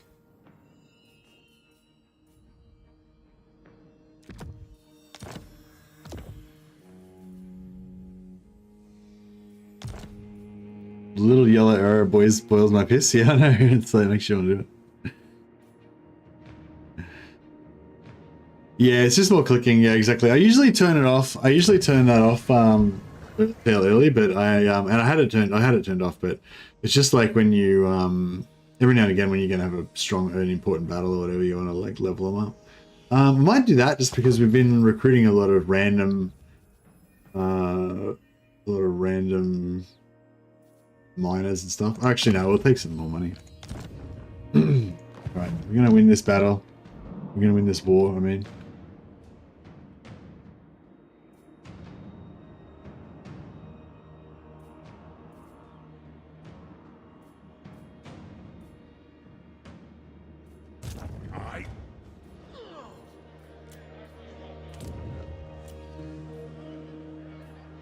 Actually, some bit we'll get rid of that. We'll build growth there once we get the chance. It is time. Alright, come on, Runebearer. I'll surround the enemy in dark runes. Nah, next time maybe. The runes are ready. Alright, here we go, Runebearer. Collapse! Nope. Agreed.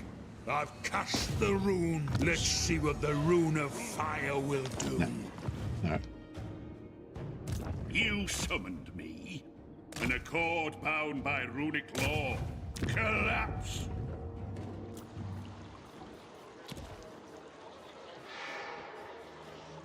Alright. I'm a bit worried that they might be able to overwhelm me somehow, but we shall see. I mean, I feel like this crappy unit of miners, army of miners, plus the garrison there should be enough to pretty much hold the line. Let's see if Belegar's magnet trap works.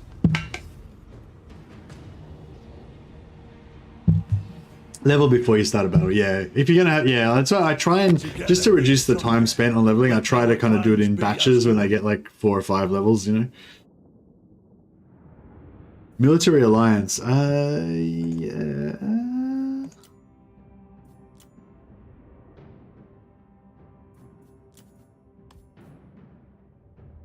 How about we wait a little bit longer?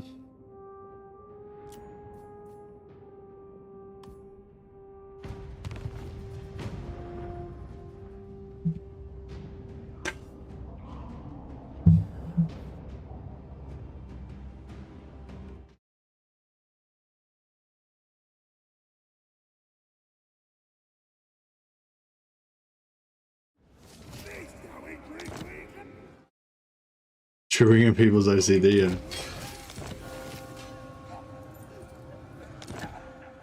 All right. Okay, so these guys are here. No trophies today. It's a pretty impressively crap army, but it's got a level 24 Queek in charge of it, which I'm concerned. What? Time for a reckoning. My axe thirsts for war. Yes?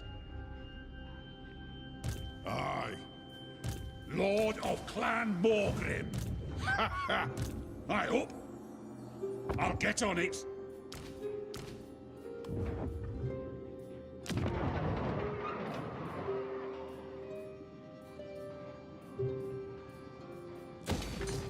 Oh, didn't I thought I repaired that.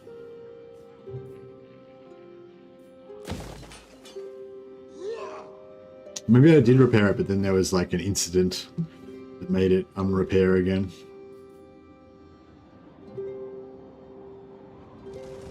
Oh, are we still at war with Tretch? Fuck, I just realized we're at war with Tretch. I got him to be at war with Belegar, with Thorgrim, so that I was hoping he would attack up there. But then we took this from Karak Azul, and Tretch is like here, so you know there's nothing stopping him from coming in here now as well. Belegar. All right, what we might do is just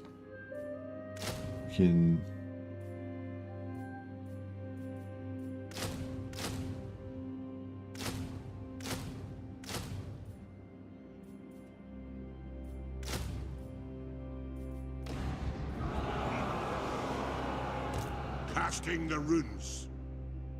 I'll get on it. something like that. Iron-willed. It's as good as done. Someday!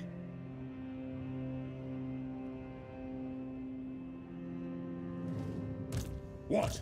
My Right. anger burns bright. If you say so, beardling. Onward.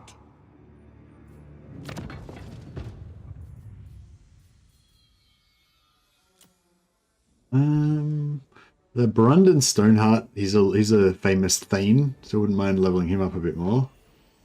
We've got Merloan, who wants some action.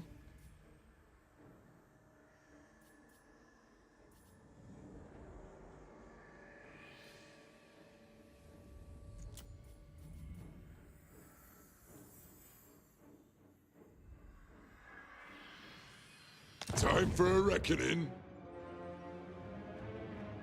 Master of runecraft. Let us begin. Aye. We're out of Tankards. Holy crap, we run out of Tankards. Alright, let's see what we can make. We've got 840. We need a couple more Tankards, obviously.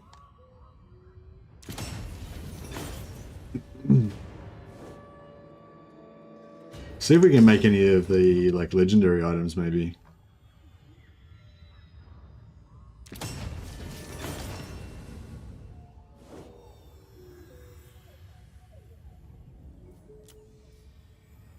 Silverhorn of Vengeance is pretty crap. We'll get rid of that.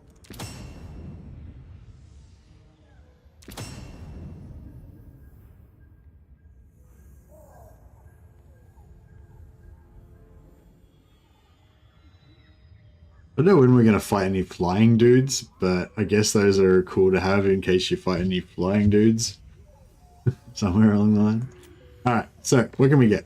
So, so we're not going to build, obviously we're not going to build any enchanted items, so we don't need to worry about that because we're going to have Tankards in those slots. So unfortunately it means we miss out on the Horn of the Ancestors. That gives us a cool summon, which is pretty cool, but yeah.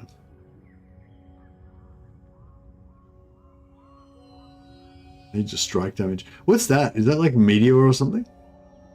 They're actually pretty cool.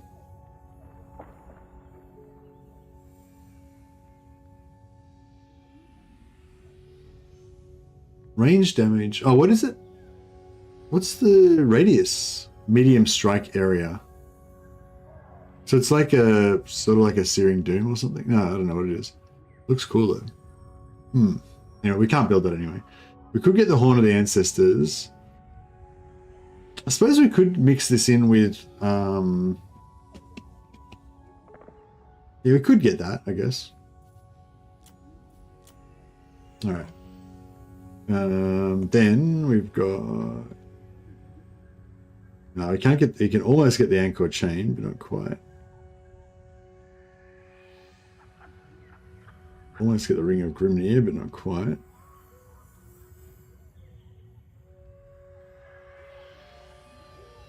%15% ward save, but not against Skaven. Alas. Right, armor. Marble.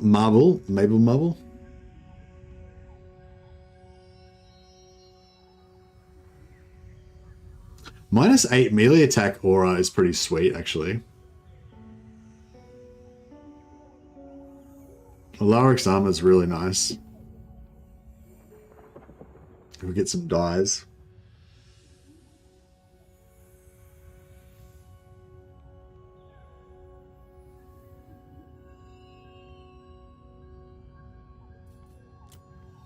Oh, you know what we want? What's that weapon? Is it a weapon that gives you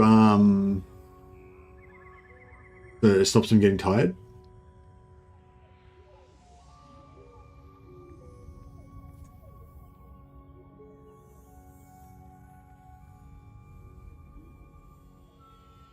Yeah, flaming attacks we could go for when we get some sundering attacks. Perfect Vigor, yeah, Ironwood Tankers. Yeah, so this actually make them a lot tankier. Even Perfect Vigor.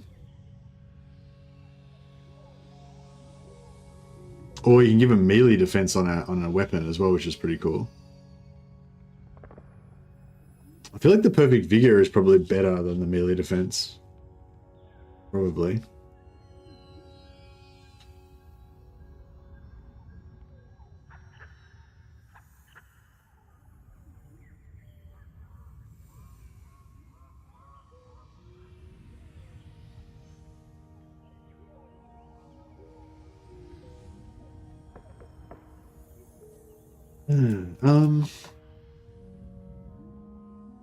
Yeah, the Star Metal Plate actually would be nice. -8 melee attack aura.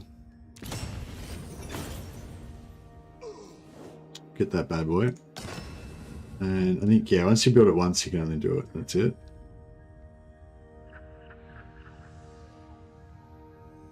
Oh, what the hell? Damage resistance +10. Oh, enabled if hit points less than 50%. Yeah, okay, that's not that great.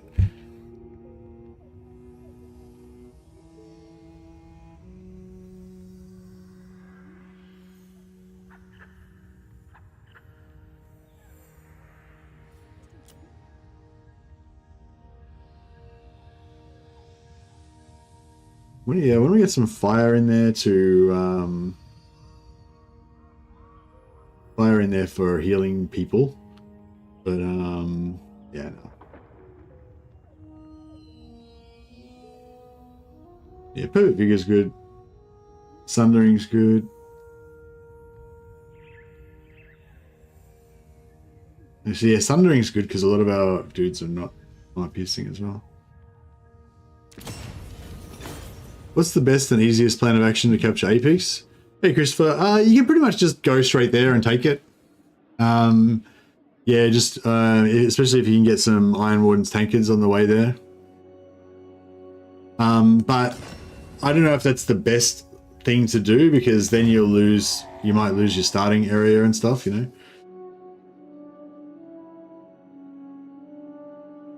But yeah, I chose to sort of mess around for a bit and like, because you've got Ikat Claw that's sort of a threat here, and you've got Tartosa that usually will declare war on you pretty early.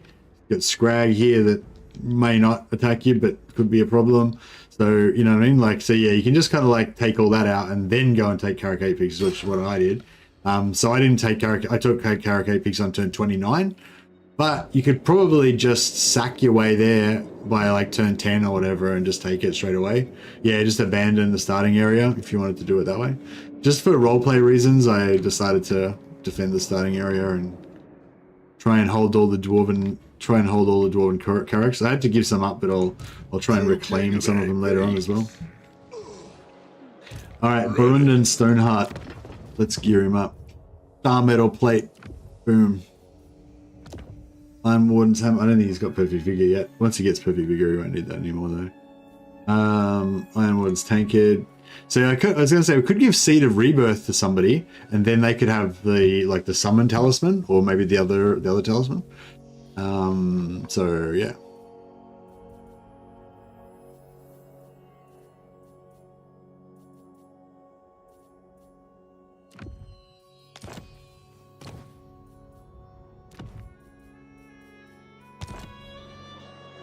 Can I help you?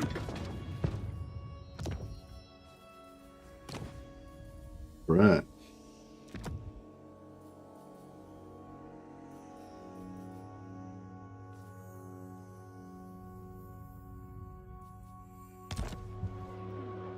My anger burns bright.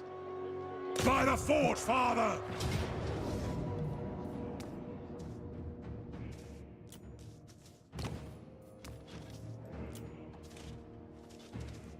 Oh, his auto resolve is coming. Alright, well. A little bit, that was actually pretty good. Didn't really take much damage. We probably could have got like 200 or 300 Oath Gold out of that if we had fought it manually, if we're assuming we won.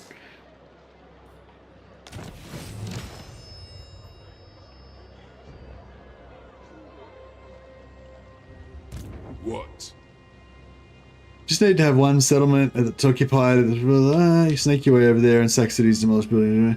Yeah, it's probably better to do it. The probably better way to do it, though, Superflab, is probably to go via kind of Barak Var if you can, and then sell everything to Barak Var as you take it.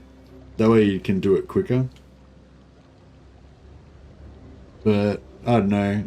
I mean, yeah. You've got the experience in Warhammer 2. I used to just like sell the buildings and stuff. But yeah, if you can do it via Barak Var and sell it, it's probably better. I do. The axe thirsts for war. Rune, Ricky.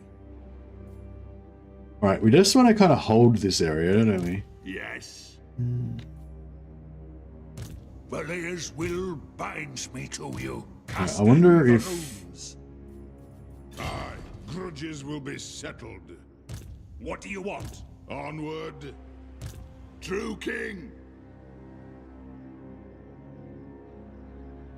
You summoned me?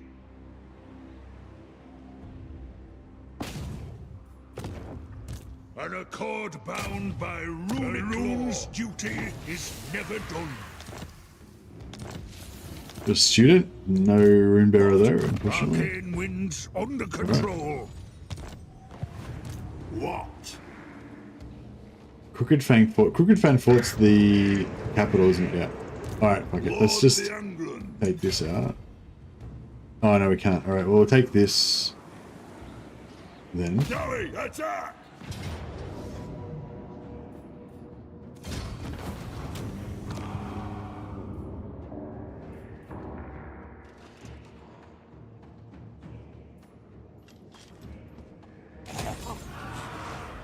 Actually, I just realized we were pretty broke, so we better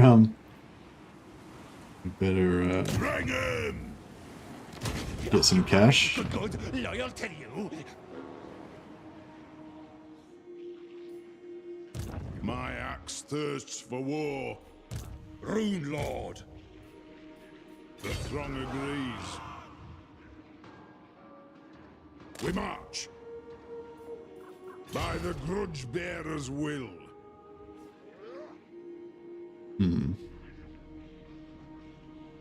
I reckon it's from there to there is quicker, or from there to there is quicker.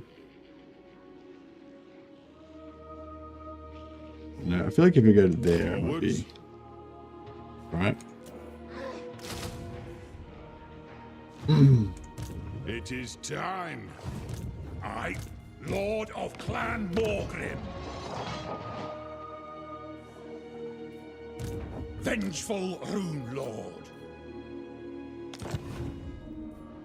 Alright, we need to start cutting costs. What?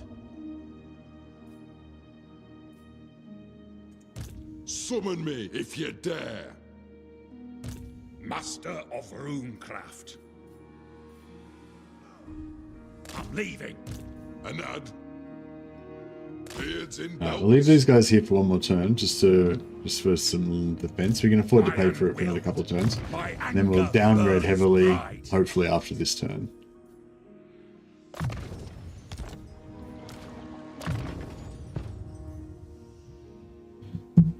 The grudge rakers, but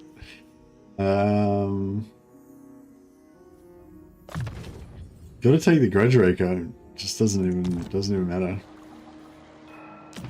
Regardless.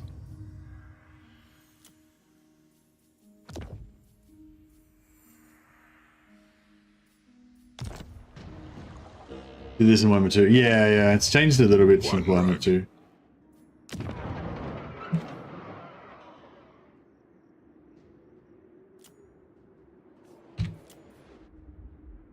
Carrick-Hearn.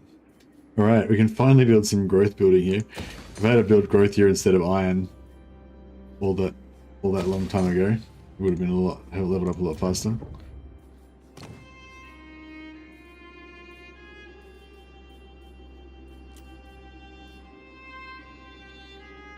I'm ready.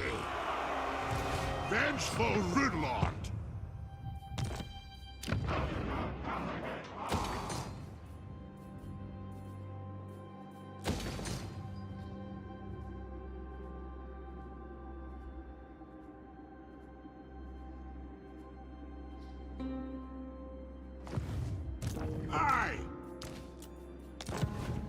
Right.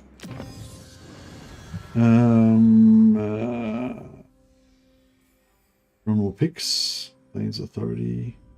A hero action cost reduction would be good because we're spending about 2,000 gold a turn on hero actions. So if we can get that down to, you know, less, then that would be good. Ulrich's will.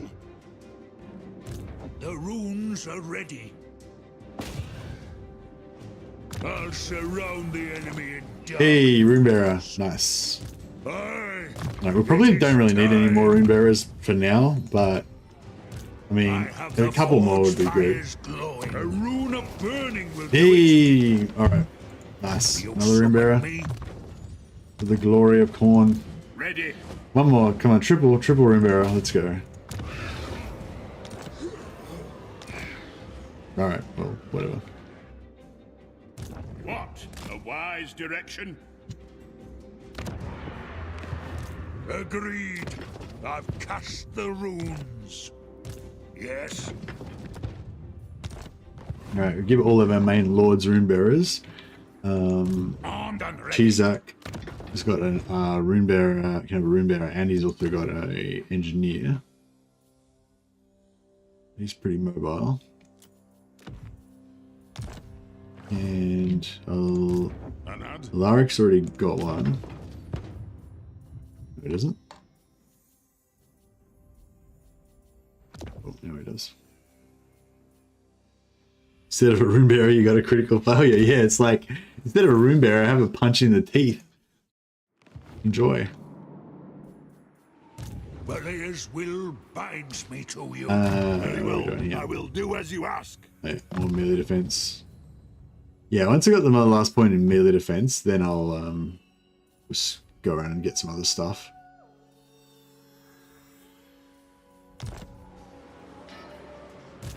Summon me if you dare.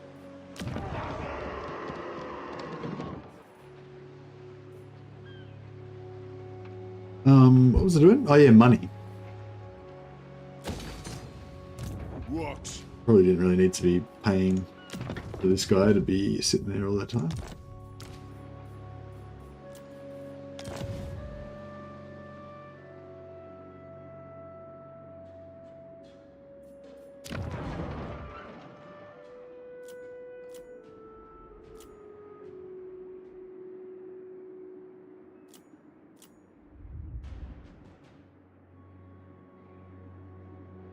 Hey, Boots and Cats. Thanks for the super chat, buddy. It's awesome. Much appreciated. I'll put you on the roll of glory. I'll rename one of my mighty dwarven warriors after you. I don't know how the hell I'm going to come up with a I don't know how we're going to come up with a dwarf lore appropriate name that sounds like Boots and Cats, but I'll do my best. Let's celebrate their first super on a live stream. Oh, that's your first super on a live stream. Oh wow. Well, I'm honored that you're yeah, I think that means that it's the first time that you've done a super chat, yeah? Well, I'm very honored if I was the first one to get a super chat from somebody. That's awesome. Super chats, doesn't elaborate and leaves. Yeah, and apparently that was his first super chat ever on anyone's stream. So yeah, I really appreciate it, Boots and Cats. Much appreciated. That is awesome. I've made my wages for the day. It's paid for my dinner for the day. Onward. Vengeful Rune Lord. Lun's heir. Master of Runecraft. Alright. It's all coming together. A mighty dwarven empire. It's only small, it's a fledgling dwarven empire at the moment. But it's all coming together. Yeah, if we can kick the crap out of Queek, build a second sweet stealth ranger army, and then once we got that going, build a third sweet stealth ranger army, and then we'll send our sweet stealth ranger armies.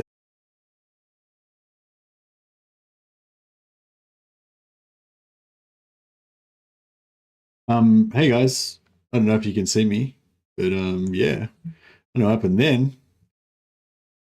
That was like a hard crash. My game, my PC just fully died. Maybe I need to I don't know, clean it up a bit or something. What if it's hot? Feels pretty hot. Yeah, it might be. I need to clean it out. Yeah, I think I need to clean out the I think I need to clean out my computer. My like probably all my heat sinks and stuff are just fully clogged with dust and stuff. I haven't cleaned it in over 6 months, so.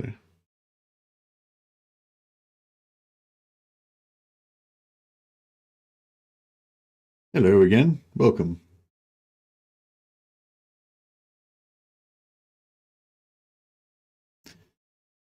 Oh, I don't know. I wonder if my I wonder if it saved before it crashed. Might have to do a bunch of that crap. You don't do it monthly? No, I don't do it monthly. I do it like once or twice during the lifetime of each computer.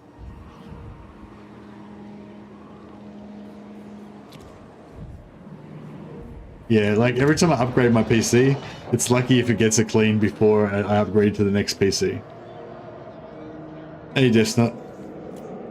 Alright, so I think it did actually successfully save at the end turn. So I think everything that I did was completely saved.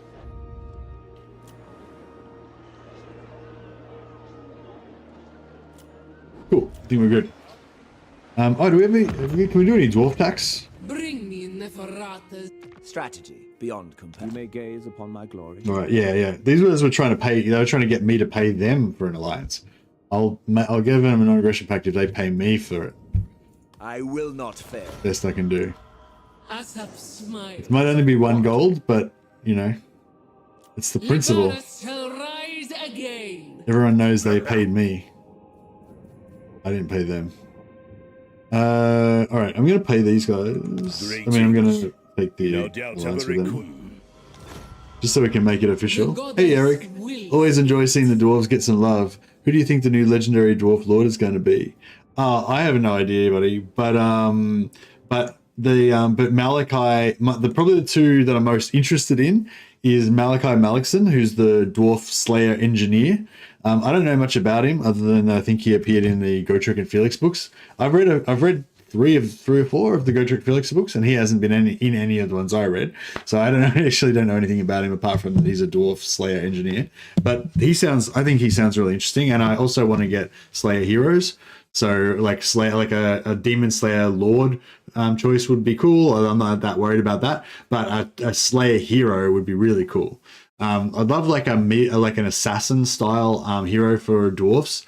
That's kind of like a melee assassin, fast moving, glass cannon. Maybe you could have some like buff inspiration, buff skills or something. Literally mini Angrams. Yeah, imagine having an Angram with like a bunch of Slayer heroes. That'd be sick. But yeah, so Malachi Malekson. The other idea that I thought was really interesting that I think Talia or someone was talking about was if we had Belegar's wife. What's her name? Can't remember her name now. Belegar's wife. Her name's like Brunhilde or Helga or something. Oh yeah, Helga, yeah. Helga Ironhammer, I guess her name is. But yeah, that'd be cool. And she was suggesting we could have like, I think Helga might have some like special shield maiden bodyguard or something, or I don't know, maybe that was just her idea. I'm not sure if that's actually in the lore or not.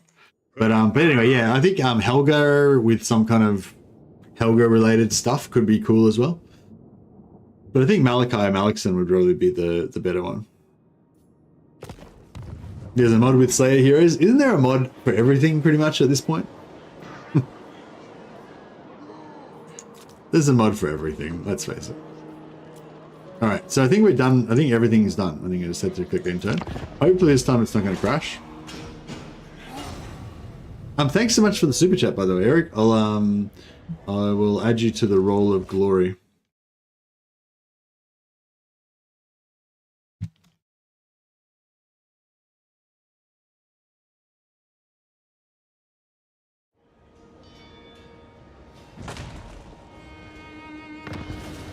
Nurgle needs more stuff. Yeah, Nurgle's going to get more stuff. Next DLC is all for you, Willsfall. All the Nurgle stuff.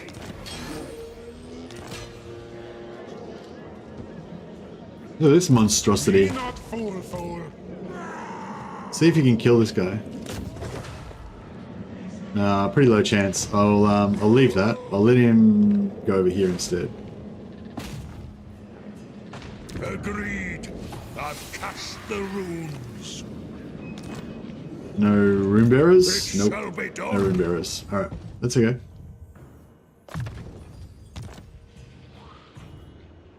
Alright. My axe thirsts for war. Alright, this looks like a pretty crappy garrison. I reckon that Alaric can take him. Let's go, Alaric. Let's do this. Fight. I might just buy this one. Just to get some kills in. Norska needs new stuff. Dwarfs need new stuff. Dark Elves need a bit of love. Skaven also want food. Yes, yes. All in Total War 3 needs love. Well, the Skaven will definitely get new stuff because they'll definitely do Thankwall at some point, I reckon. There's a chance they might do him as a legendary hero, but I think Thankwall as another Skaven legendary lord would be fine. I mean, they haven't done a Skaven legendary lord in Warhammer 3, so I mean, I think it'd be reasonable to expect kind of like every Warhammer 2 race to get at least one DLC in Warhammer 3. All of the popular Warhammer 2 races, at least to get at least one DLC in Warhammer 3 at some point, assuming that the game keeps going. The runes blow. Down.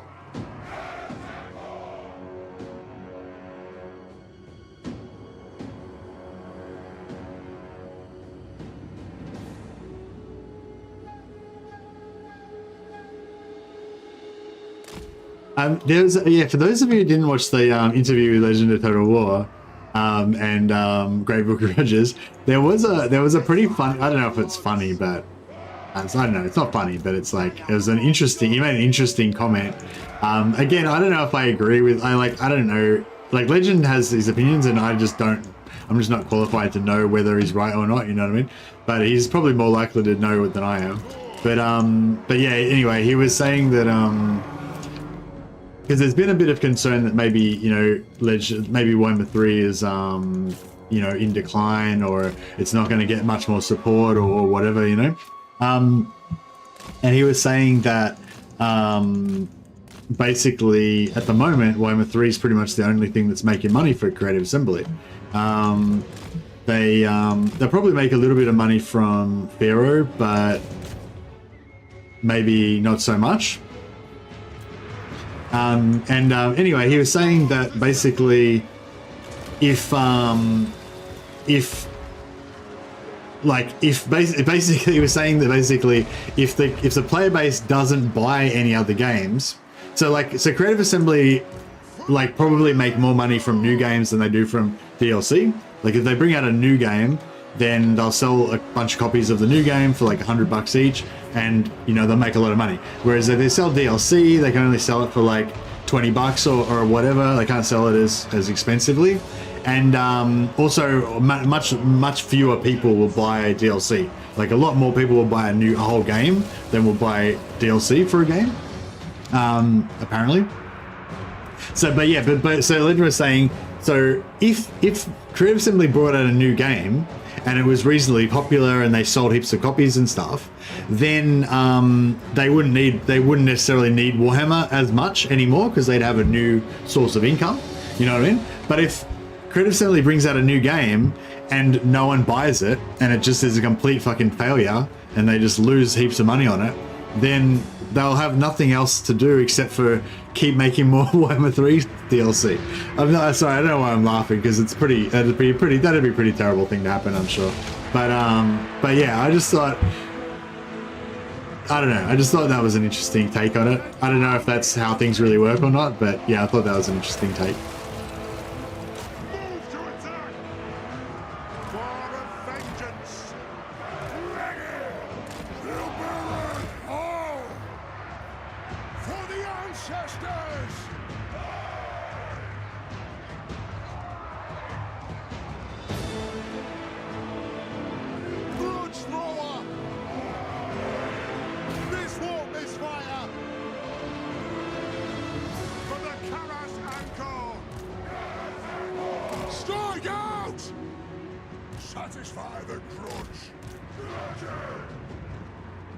What are these guys doing? Just chilling?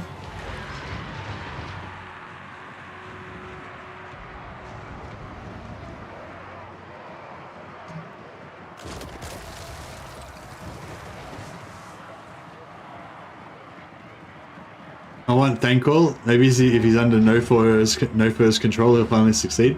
Yeah, no, Thankful's like the comedy villain that always loses, isn't he? Yeah, maybe we'll be able to let him finally win for once.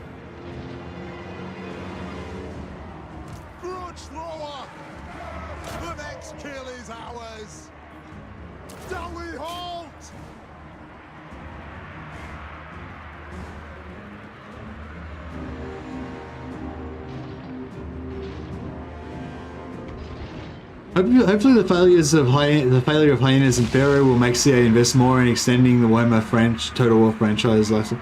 Yeah, that's pretty much what Legend was saying. And so, as much as it's like, you never want a game to like fail or whatever. Because I mean, it's hard because like I'm personally not interested in Pharaoh at all. I don't really know why, but just nothing about it grabs me, But in concept, I do like the idea of there being a good historical Total War, and if Pharaoh is a good historical Total War and people like it, and it's then that's a good thing. I want that to be successful. But if it's a shit Total War, I don't want Creative Assembly to think that that's what they should just pump out shit games like that and make a lot of money. But yeah, anyway, I think that I think from what Legend was saying, and again, I don't know how much he knows about it or whatever, but I think from what he was saying is that, they probably made Pharaoh really cheaply, because Pharaoh's kind of, I don't know, but I think Pharaoh's kind of built on the bones of Troy, so they didn't really have to invest as much into making it as they would have into a full game, and they're charging like more than a full game, like Pharaoh costs more than Warhammer 3 in Australia, and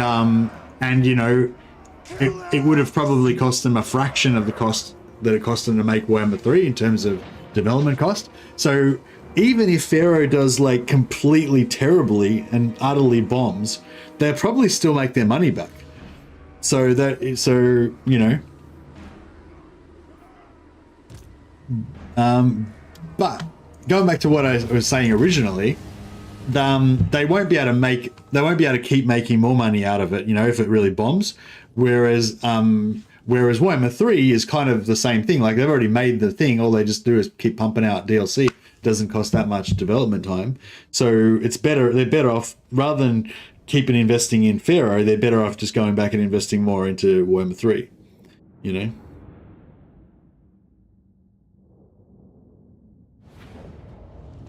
Mr. Mad, I want you to have early access, so yeah.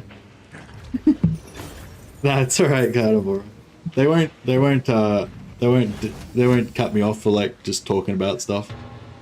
Thank you for your concern though. Well, I hope they won't. If they're gonna cut me off for talking about stuff, then you know what I mean? They may as well be cut off, because you know, I'm not gonna stop talking about stuff. Like, if there's a specific NDA where they say don't give a review on such and such or whatever, then sure. But, you know, yeah.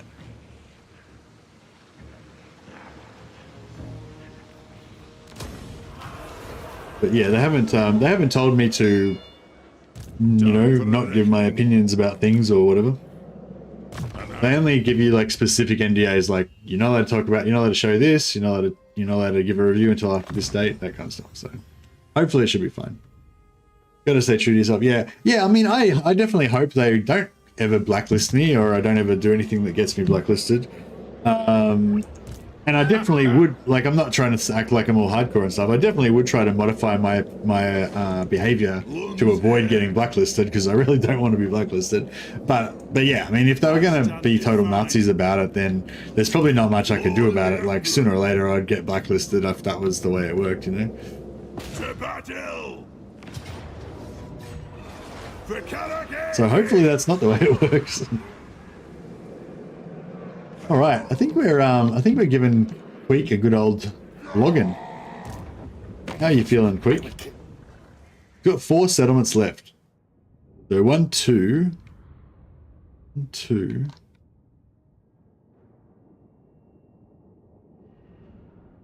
Where's the rest of his settlements? Oh, is that his? Maybe that's his. 1, 2, 3. Maybe he's got a random settlement like far away somewhere else. Since Warhammer the Historicals no longer interest me, maybe with 40k, I know the historical creators loyal, but oh hey, this, well, for me, like none of the old historicals interest me, and Pharaoh doesn't interest me. But that doesn't mean a new historical Total War wouldn't interest me. I think the Three Kingdoms was like almost like good enough to interest me. It's just that it was a bit too samey with all the same, you know, like, yeah, like I don't think it was like way too crap. I don't, like, it might have been a bit too crap, but I don't think it was like way too crap.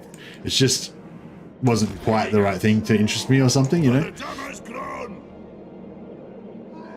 Medieval would be in your heart as well. Yeah, man, I'm jonesing for Medieval 3. Big time. Will be settled. For our forefathers! My anger burns bright.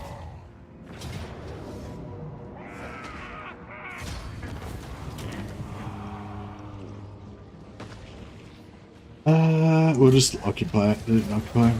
Oh, magnificent armor of Boric Beetlebrow. Would save 10. Right.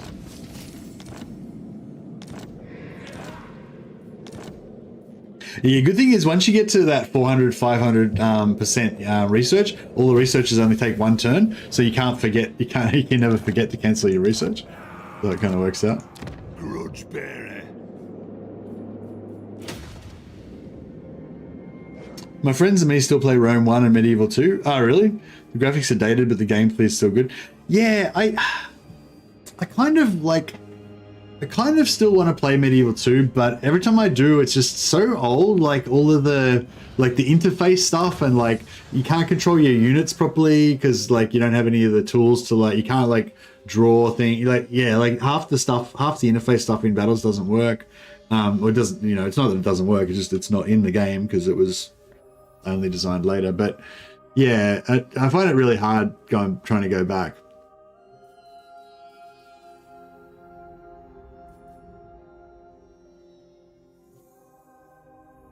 Oh, melee defense for rangers. Yeah, we need that. All right.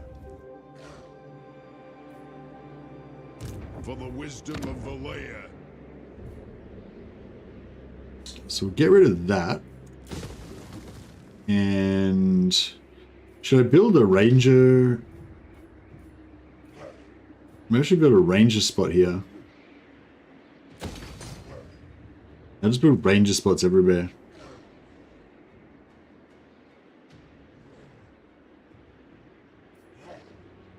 You know, hard battle, little area. Yeah, when I first started playing Total War, I used to do that. I just like, you know, I'd just pause every second and slightly readjust everything, like tiny a little bit. Yeah, like, yeah. It's so, I don't know, I much prefer real-time battles now though, like with no pause. Just, I love the panic, you know, when you have a good auto result, a good micro-intensive battle. Alright, we'll get rid of these guys, save us some money. Yes. We'll get rid of these slayers as well. For the wisdom of Valea. I feel like we could almost get rid of this army as well, but maybe we shouldn't. Summon me if you dare. My axe thirsts. Alright, so we've got 95 more dudes there. Not ready.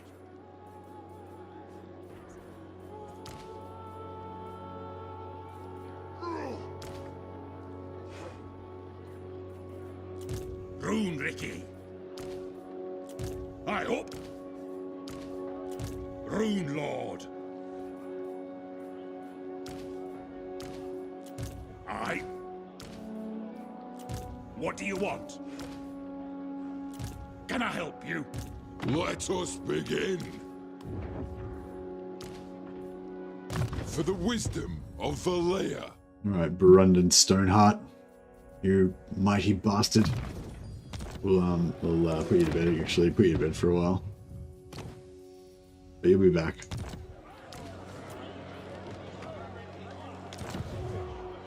Lord of Clan Morgrim. The runes are ready. How do you get so much research rate? Students, all for students. Hey Paul, yeah, all for students. It's just because we've got so many characters, and every time a character levels up, when you aren't researching anything, then you have a chance to get more. So it's turned 41 now. We've had like, you know, heaps of characters. And a lot of, I've been using this army a lot. So I've got like 1, 2, 3, 4, 5, 6, 7, 8, 9. I've got 9 characters.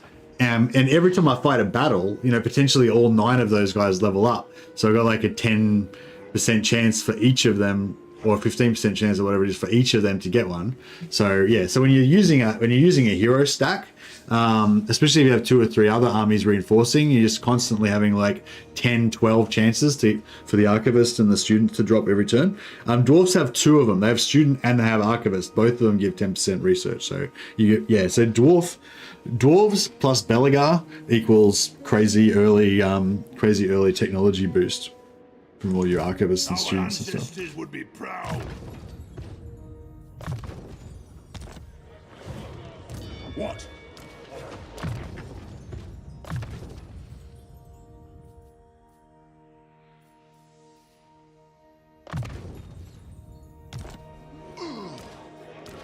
Oh yeah, boots and cats. Boots and cats.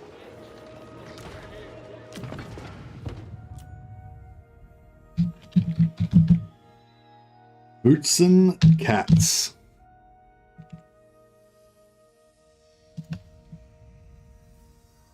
Boom. Boots and cats.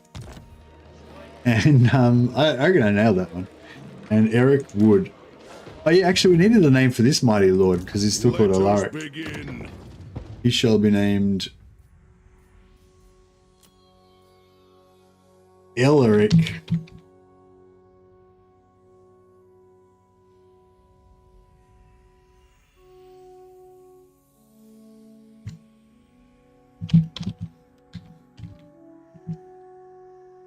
Elric Ironwood. Elric Ironwood. Boom. That's your guy, Eric. You remember which one? Remember who he is. Eric has. Actually, yeah, Eric has is pretty good too. If you put an as on the end of anything, it works.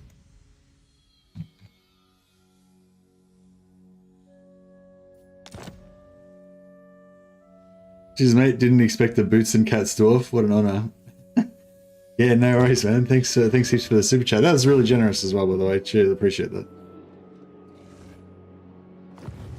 To war.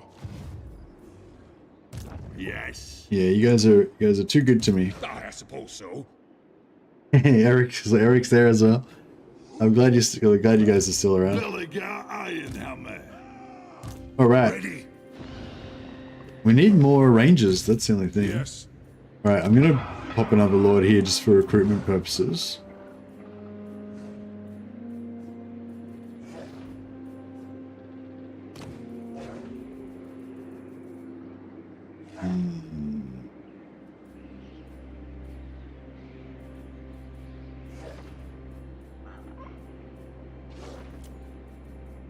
Armed and ready.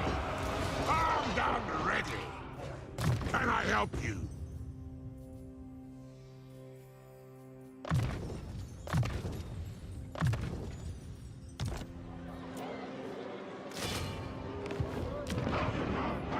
Oh yeah, I should have put this up to recruitment earlier. What? And yeah.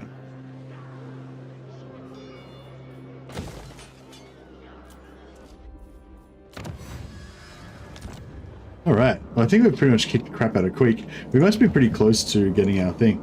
30 out of 30. Yeah, nice. All we've got to do is finish off Clan Moarrs and we get 3 more hero capacity. So we better think about. Oh yeah, nice. We'll build an engineer building over there, I guess.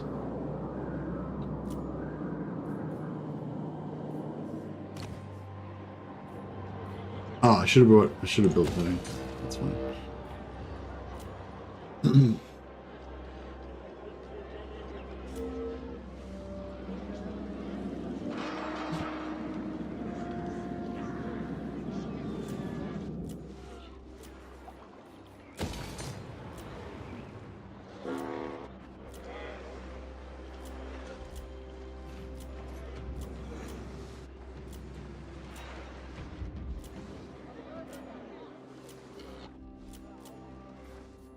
I'll just repair that now.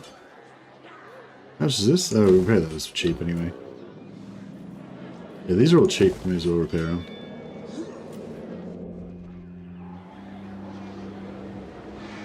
Put an ads on everything. Yeah, put an ads on everything and it works. Boots and cats. Is it like a veteran ranger type dwarf? Kevsar. Yeah, we can make that a bit cheaper, can't we? I'm ready.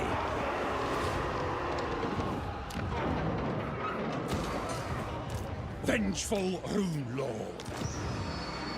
Alright, we're getting pretty close to getting broke though.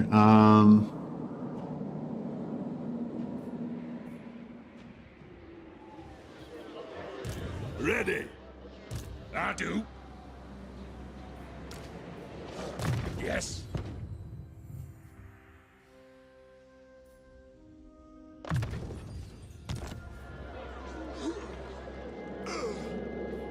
Right, maybe we'll Iron-willed. What do you want? Master of Rune. try and contract a little bit. My axe thirsts for war.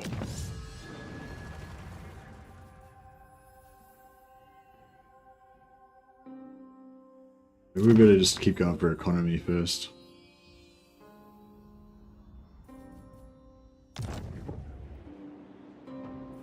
Belegar. I used to call him Belegar. I shouldn't be broke anymore because I've already passed that part. Bring it down. Can get a rune. Runes are Can ready. get a runesmith. Can we get Warriors will rune bearer, pass mate? me to you. No rune bearer again. Aye, it is time. You summon me. Bring it down. I'm addicted to the rune bearer. Oh, we didn't get one. Oh, we still got enough money. Just enough money. All right. Got to. Might have to do some dwarf tax. Yes? You guys, yeah. Greetings, stranger. As you say, sir. Oh, so if you all right, so when you take a defensive alliance, the defensive alliance replaces the non-aggression pact. That means you no longer have a non-aggression pact. And then we got furs already. Oh, they're exporting pottery. Interesting. We don't need pottery at the moment, but it might be worth getting a duplicate, like getting an extra source of pottery. Ready. Anyone? No, basically no one's got anything that we don't already have. Celestial. We need to go further afield and get like elves and stuff. Hi, Queek. Ready to defend. Imric. Defensive alliance with Imric. I don't know. I stand apart. It seems a little bit. Ready? These guys are strength rank 6 now. Yeah, the Dwarven peoples are very powerful. Dwarf tax, yeah, we dwarf taxed everyone.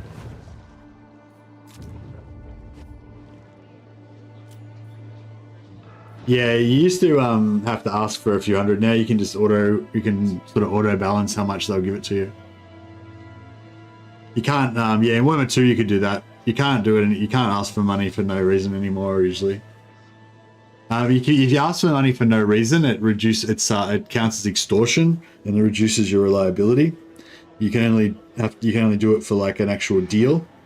Yeah, in Warhammer 2 you could just go and ask for money randomly, but yeah, not anymore.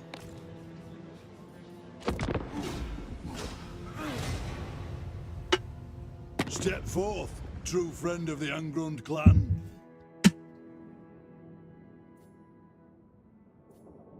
No, they're not even at war with anyone. If he goes to war with the Chaos Dwarfs, then I'll ally with him. But I'm not going to have him just sitting around, not even at war with anybody, and then just whinging, just begging for a defensive alliance so that the might of the Dwarven peoples can be his shield, so he doesn't have to shed any of his weakling elvish blood, his weakling elgy blood. Fuck that. We're not here to bleed for elves. Like, maybe we'll fight alongside them if it's a worthy cause. Summon me if you dare. Onward.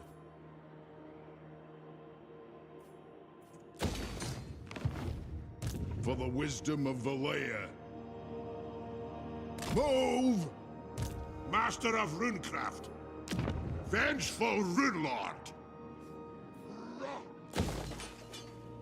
Yes, onward. Aye. Right. Oh yeah, there's 3 here. Will not. Ickich. True king of 8 peaks. What?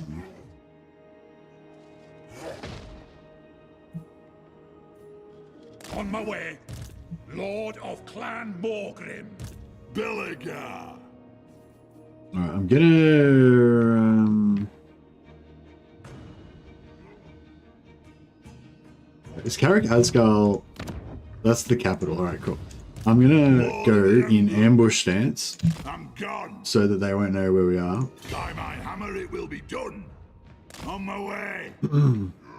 So we're close enough to come back here if we need to. They'll see that these guys are defending that. So hopefully they'll see Crooked Fang Ford as the weak link. Ally with the bad dwarves. I'm not allying with the bad dwarves. What are you talking about? No, I'm saying if the elves declare war on the Chaos Dwarfs, then I'll consider joining them in that war. But I'm saying since the elves aren't even at war with anybody, like the elves are trying to do a shonky deal with me. They're trying to get me to go into a war with them, and then when they get attacked, that'll pull me in because I'll be too honorable to break my agreement. So essentially, they're trying to get dwarves to shed our blood, to shield these weakling elves that are too cowardly to fight their own wars. And yes, F that, I say. F that. I'm moving. We still need more rune bearers. Alright, I'll cancel this.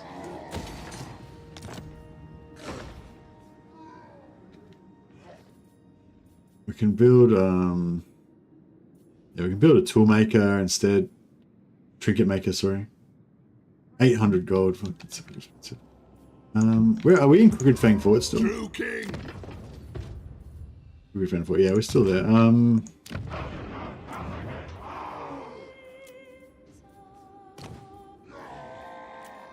What?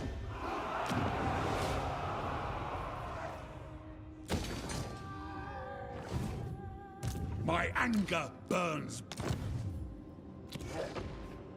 Belegar, Chizak, Eric has. Time for a reckoning. Coming at glance wounded at the moment. Alright. Fires glowing. It shall be done.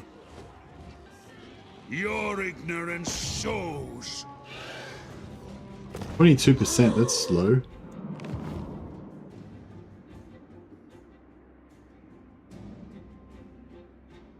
Maybe we'll move these guys over a bit. You can go up to that one. Of spite and death. Anad?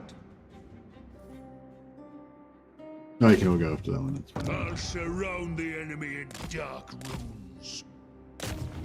A rune of burning will do it. The runes are ready. 22. So this seems quite low, but we'll give it a crack. Spite and death. Failure.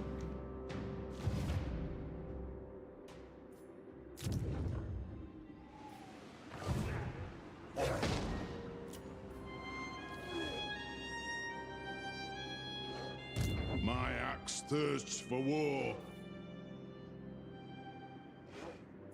This guy needs to recruit more, Can I help you? Ready. Actually, no, we can't really afford it, can we? We can get one more. I want 3 more. Alright, let's dwarf tax some more. Smiles on. What These guys are so broke, like they ain't gonna give me any money. Alright, fine. We'll make a non-aggression pact with you. Give us the money. Dark are these So, Who was the one that had the extra... now. Oh, it was Kislev, wasn't it? Oh yeah, they don't want to do it anymore though. Now. It is good to 103 see our gold. allies of the mountains. Alright, we'll do that just to increase our income. Yes? Actually, yeah, let's do Empire. Friend and make your offer. Because the Empire will...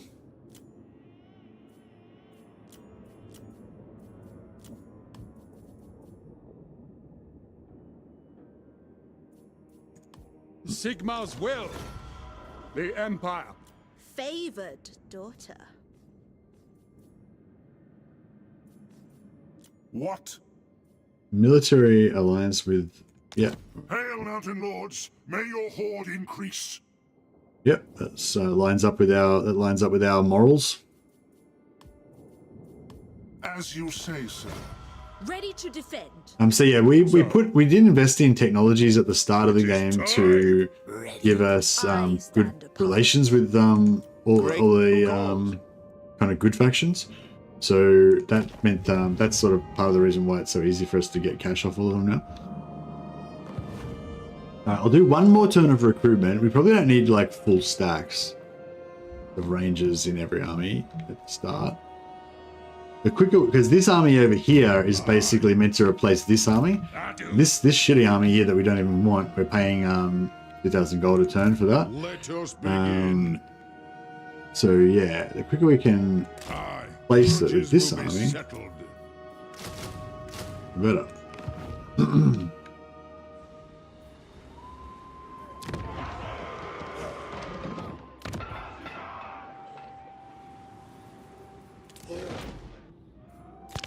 Alright, very good.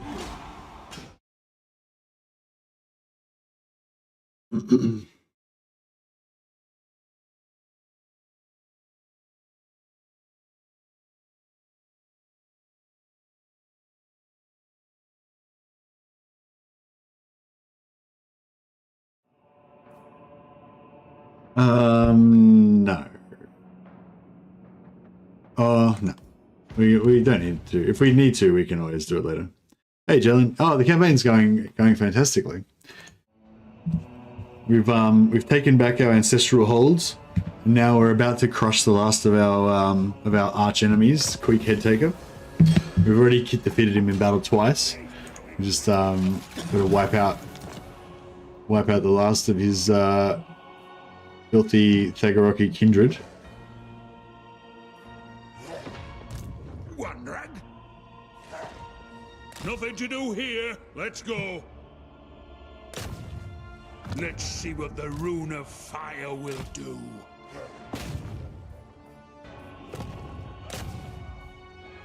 $69.3. 52.7. Yeah, it's better to do that.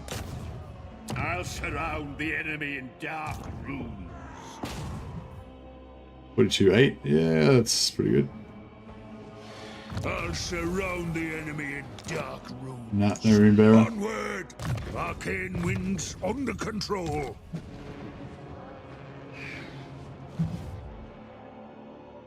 Alright. Revenge in So they didn't fall for the ambush, unfortunately. An accord bound by runic law. So 43 success chance, 3% fail. Yeah, I'll take it. Agreed. I'll cast the runes. Failure. Still get a little bit of experience, but yeah. Awesome. Iron hammer. Journeying on. Should be able to just auto-resolve this. Ooh, that was not bad, but it was a bit rougher than I thought it was going to be.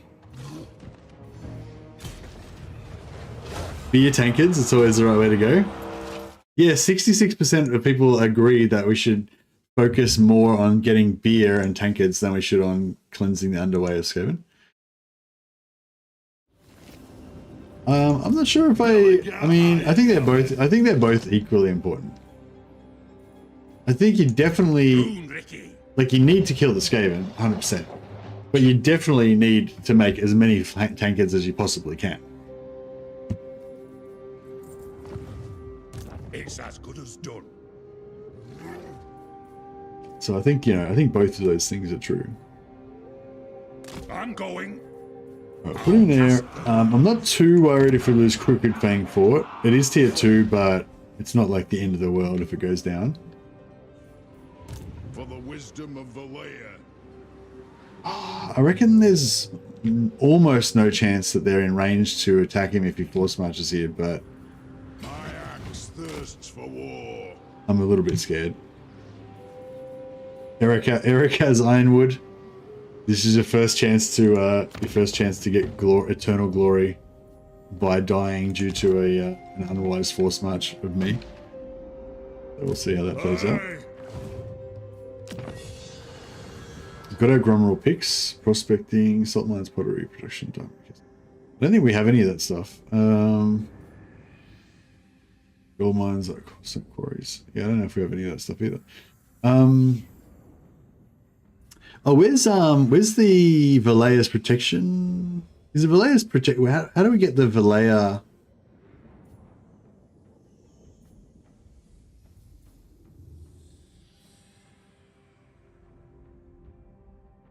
You're testing Unforgotten Dwarf. Ooh, nice. I'll get that. It's a one turner. It'll get us some more. Get us a little bit more money.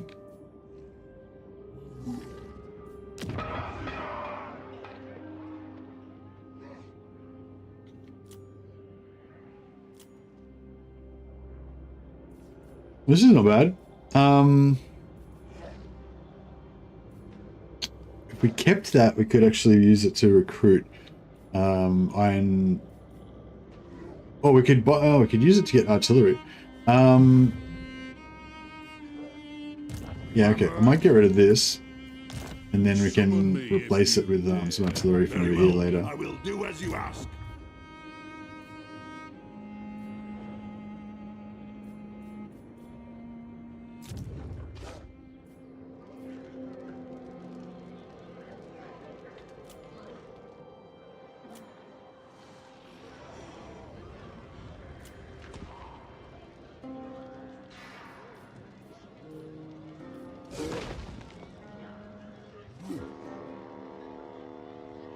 Cannons.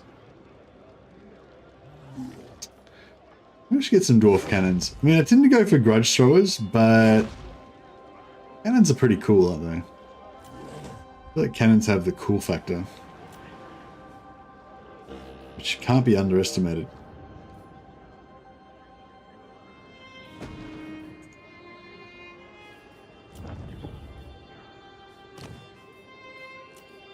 Yes.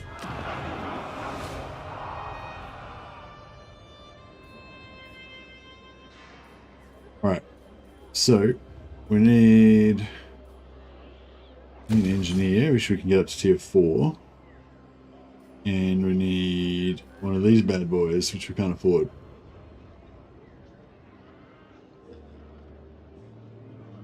Oh, Lord Recruit rank faction wide. Oh, quite sweet. So we only have to build 7 of those, or maybe even less, and then we can start recruiting level 12 lords and just pump our technology up even more.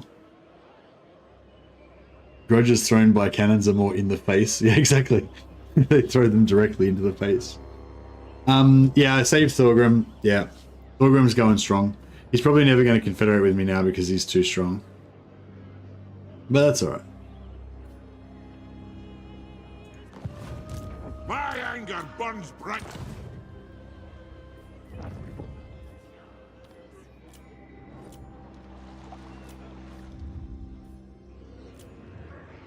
Alright, glorious.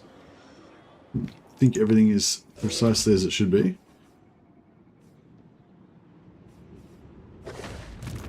Master of Runecraft. Yeah, I'm a bit concerned about this rogue army that's floating around here somewhere.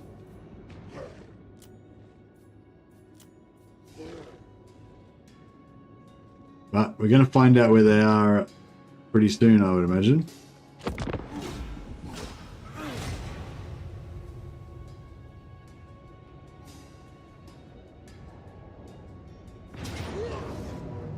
Aha! Queek head taker returns again. God damn it.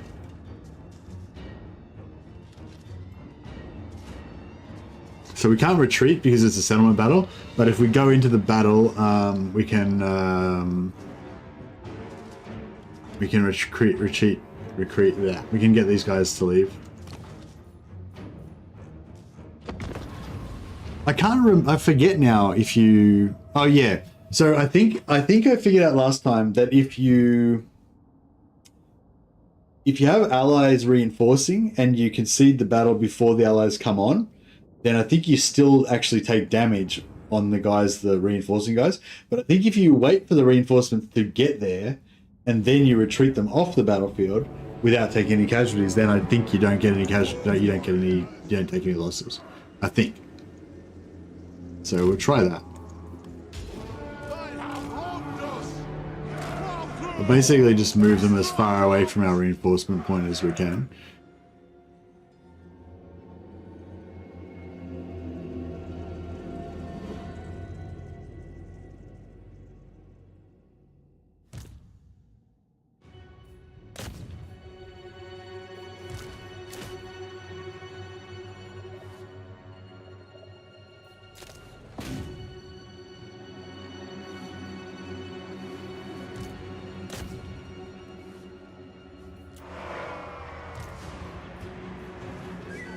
Oh, we can't. Oh, shit. Okay. We can't retreat because there's a settlement battle.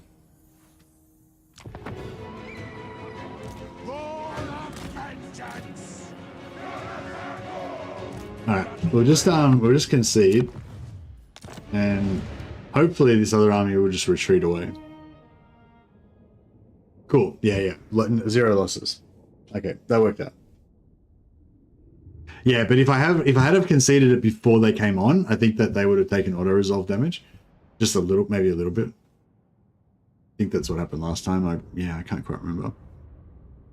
It's funny, like you've got so much, what do you call it, anecdotal evidence in your brain from, like, you know, if you're like me and you play like hundreds of hours or thousands of hours of this game, you know, you've seen like so many things happen in the game, and like, you know, if you had perfect recall, you'd be able to know how everything works by just statistically being able to figure it out. You know, like from all the times that you'd observed the game's behavior, but you just can't remember everything. Well, I can't anyway.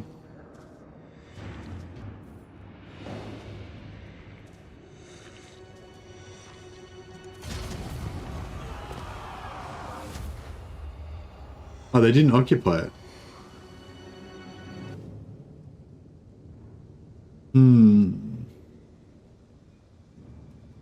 Oh, if Wurzag attacks us before we're finished with Queek, that could be problematic.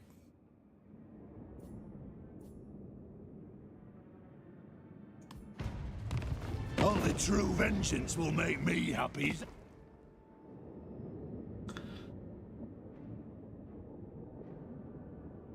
Ended their trade agreement with me. Bastards. They were the ones giving me the pottery. Now I'm going to have to make a trade agreement with Kislev.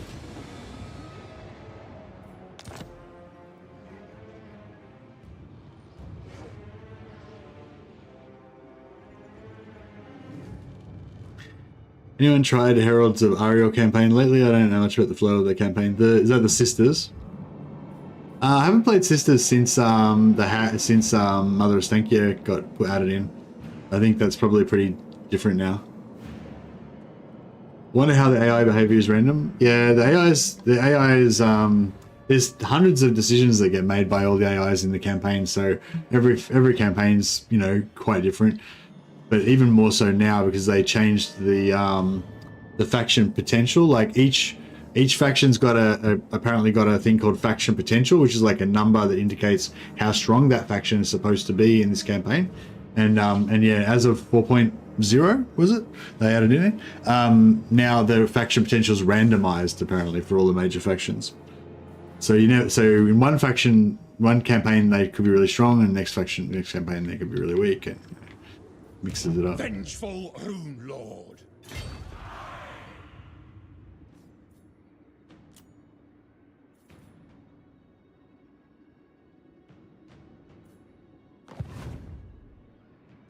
My axe thirsts for war. Got then. My anger burns bright.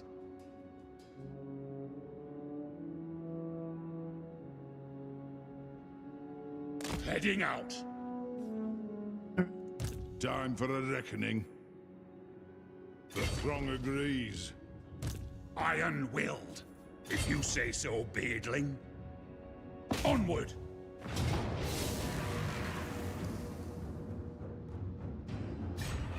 By the ancestor gods! Can't quite get there.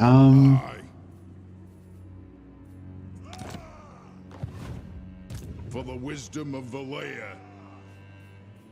My axe thirsts for war. I think he's gonna, because he siege locked him, he'll be able to like just retreat. Lun's air. Against council orders.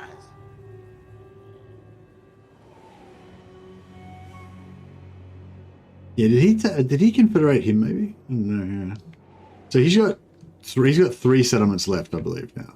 These two plus probably Nagash's up. 3, yeah.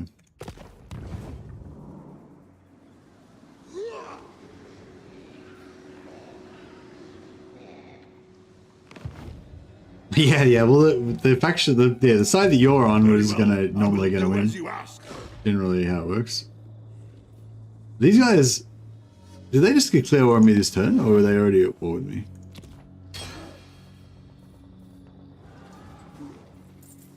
I guess they were already at war with me.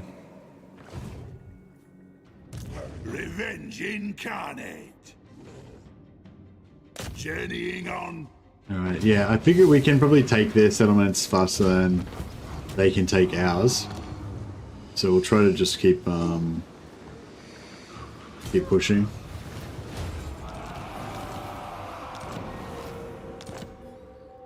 True king of 8 peaks.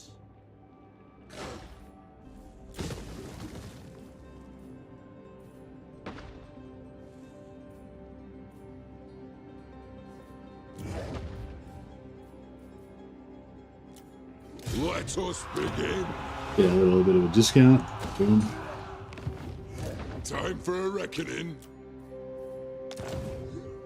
You summoned me? 65. Aye, it is time. Oh yeah, alright. Belegar's will In the binds me settlement, to 65.4.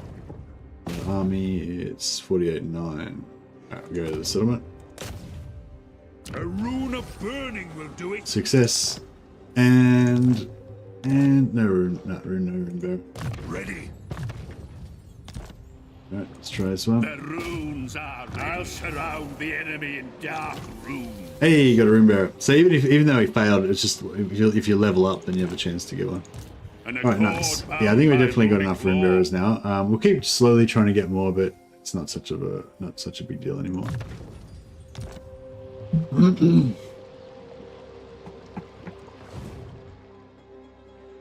A rune's duty is never done. Let's see what the rune of fire will do.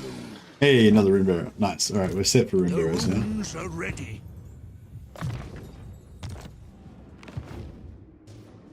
So yeah, I think everyone's got one. So we give one to Chizak if he hasn't already got one. Where he's got one. One to Erika's. Got one. Belegar's got one, of course. Yep. Aye. Really good if we could get Thorgrim to go to war with Queek. But yeah, I mean this looks kind of good. Hopefully What do you want? hopefully Thorgrim gets under. Oh yes, Thorgrim wants to confederate. Sweet. Yeah, I was saying hopefully Thorgrim's under pressure from hopefully Thorgrim's under pressure from Wurzag. And yeah, it looks like he was. He's still strength rank 10. I don't know.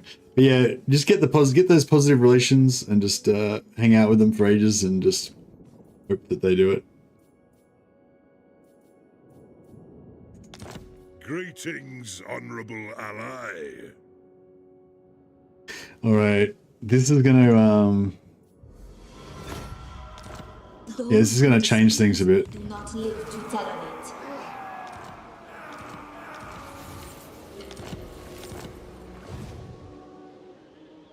Alright. The High King has come to lead us.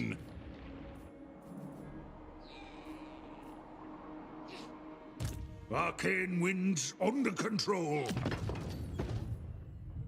Tough. It's good. It's not a bad battle. Not a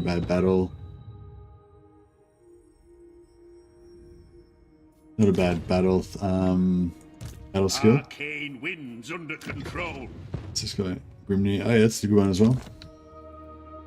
Lord of Clan Morgrim. Agreed.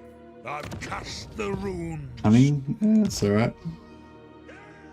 Grimnir is with us. What is the building you get at 8 peaks? There's 2 different ones. So you get this global buff when you take it. So 100 XP for all armies, +5 recruit rank for lords, +4 control all provinces. That +4 control all provinces has actually been really handy. Leadership +10 against greenskins all armies. And you get this bad boy that gives you 20% extra movement range for armies in the region, +5 growth for all provinces, income from trade tariffs, casualty replenishment rate. I assume that's just for in that region or that province, probably that province. Upkeep -5% for Ironbreakers, all armies, recruit rank for Ironbreakers, and income from all buildings in this province. And they have this bad boy that can give you +10 control, +2 control for all adjacent provinces, minus corruption, plus recruit rank, +15 melee defense. And this one's really cool. I really like this. Ancestor weapons enables magical attacks for all units in all armies in this province and all adjacent provinces. So that's pretty cool because it's like, if you zoom out a little bit, so that's Carrick 8 Peaks and Carrick and Velaya's Sorrow. So these 2 here are those 2 regions of the province. So that means that it works in this province, it works in all of Angrund, it works in all of this province here, it works in all of this province here, and it works in Black Crag province here. So it's like this whole region here, dwarfs have magical attacks. And it's pretty cool. Penetrate physical resistance. Yeah. But so yeah, I kind of want to build that. We can just and then make this can be our land, you know. Pretty cool. My axe thirsts for war. Magical weapons is useful if Scarbrand comes. Yeah, well, that's it. It's also, I don't know, it's not even like it's that useful. It's just like it's kind of cool, you know. Has he got he's got his skills for his heroes? Oh no, he hasn't even got his hero skills yet. So we could get one more engineer and one more Thane. Engineer, Thane. But it won't do anything anyway.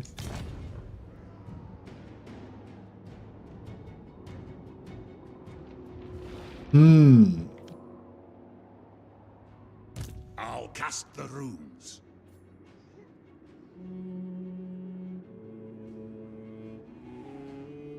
Armed and ready.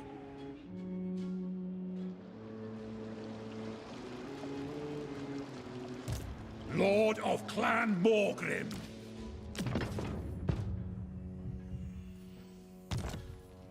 Oh, he's a crappy Thane. He's level 20, but yeah, fuck it. I don't want any Thanes with crappy traits. Get rid of him. Alright. This army, we definitely... Actually, while we've got all these massive armies, let's see if anyone wants to do any crazy deals with us. Who calls? Stratton. So? You may look upon me. The Empire. Sires of Moarr, these vampire dudes, they want to peace out with us. Sure. Speak now, then go. Here because Thorgrim beat me to Carrick 8 Peaks and the grudge got aborted. Oh, what? Like the main... What? Oh my god. So the main grudge. Crazy. So... Oh, wait up. But if the grudge got aborted, does that mean that you lost... Like, did you... So did it take away the 50% upkeep penalty? Or did you still have it? Yes.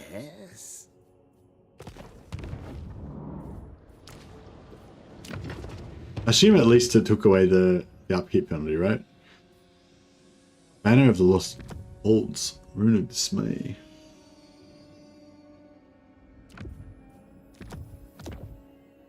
Got some nice stuff there.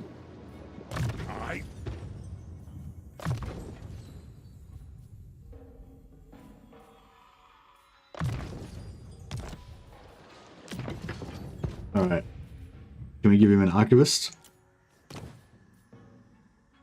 Got to keep... It's like... It's kind of almost meaningless now because we've got so much research rate, but... Got to keep pumping it up. Now you keep the penalty until you get Karakate Peaks. But if an ally gets it, you miss out on the mission reward. Oh, okay, so you don't get the... You don't get the buff that I've got. Well, I had Skarsnik get confederated by the Crooked Moon mutinous Gits, and that stopped my aborted my Master Rune of Spite quest.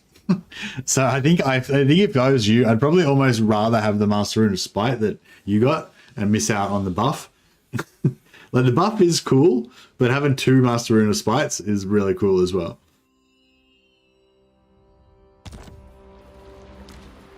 Alright, let's see how much we can get our upkeep down.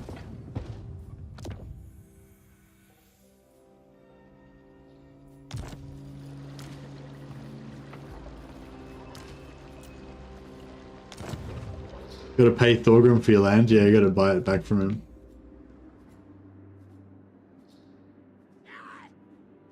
Did you just get Thorgrim's Master Rune of Spite? I hope so. Summon me if you dare. Not sure. There'll be some grudging soon enough.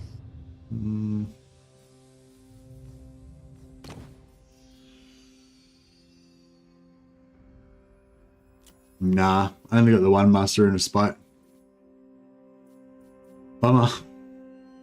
He didn't, apparently he didn't get it. What a loser.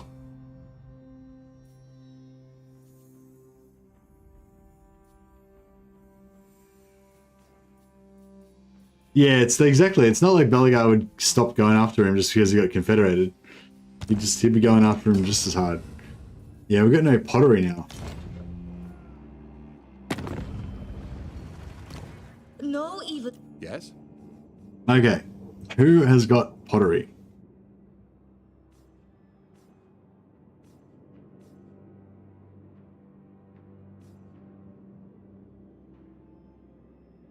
Oh, imports. They were exporting pottery before, weren't they?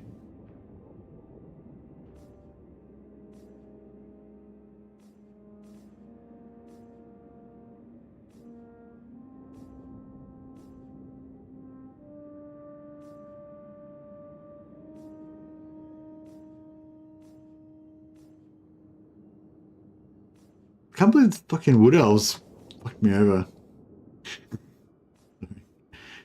Wood elves. Give me that pottery back.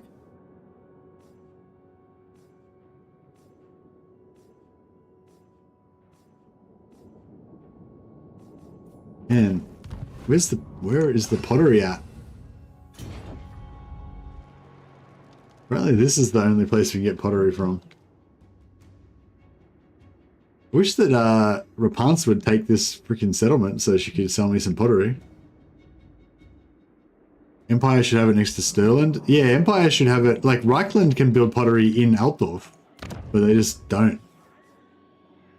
And yeah, Averland gets pottery in Greenstale, but they, you know, lost it to the Greenskins, and the Greenskins are just don't care about stuff like that.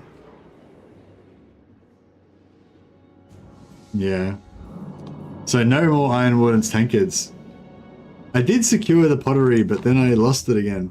I think it's time to make war on Scrag for the pottery. The pottery! It shall be mine!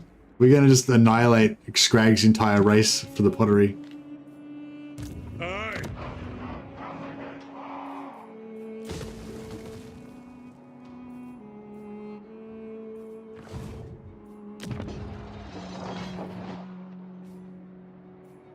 Onward!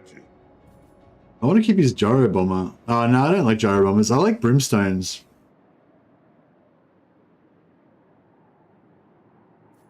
I wonder if it'd be nice if we could keep this army just long enough to ransack a little bit of Treacher's lands. That would be good. Ready. This army I kind of want to keep, but yeah, I think we have to get rid of it. kind of want to keep the fire and stuff, but you have any spare archivists? Yeah, here we go.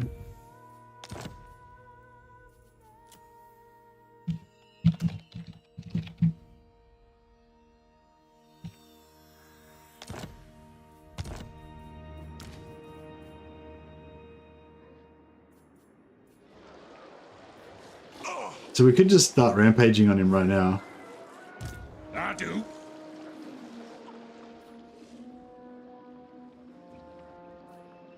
Onward, as the High King commands.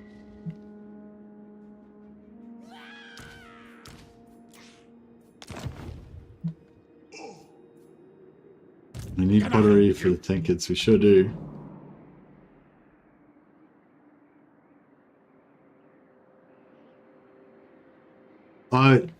Oh wow, looks like he's getting pushed back, kind of. What we got here? Boss's orders.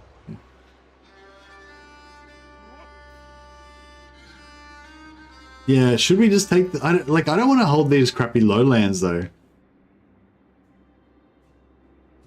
How weak is he? 113, he's pretty weak. Alright, fuck it, let's take him out. Let's do this. Master of runecraft. Our allies, the border princes, have been asking us for ages to try to join the war, but I've just been like, no, you got yourself into this. You can get yourself out of it. But now it's like, wait a second, we need that pottery. Alright, your worthy allies join you in this mighty battle. Stand firm, border princes. We come to your aid. Fine.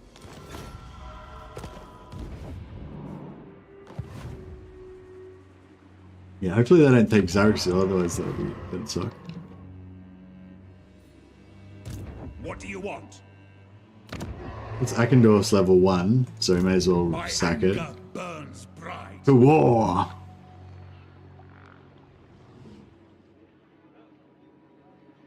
To battle!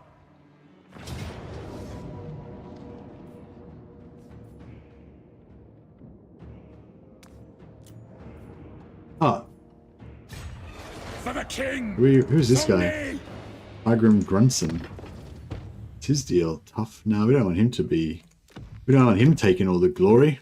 I'm going to give it to one of our favoured named lads. This guy can be an archivist.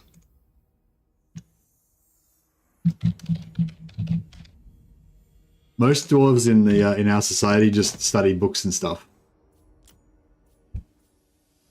All the serious stuff gets done by serious dwarfs, like Merloan, the archivist, and Merloan, who is also an archivist.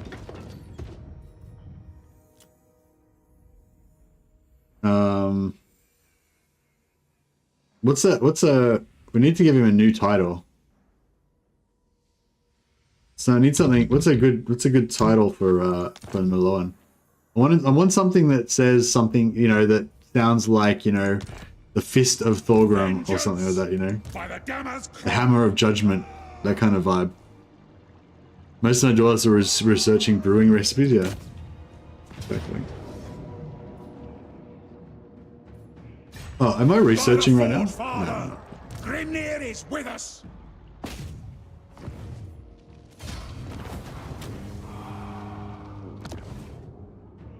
Loot and occupy, sack, yeah, it's not even worth bothering, let's just occupy it. Pottery protector, indeed. I suppose so. Ah, beautiful, that's good. We'll build this and then we can sell this for a mint for somebody. Vengeful Rune Lord.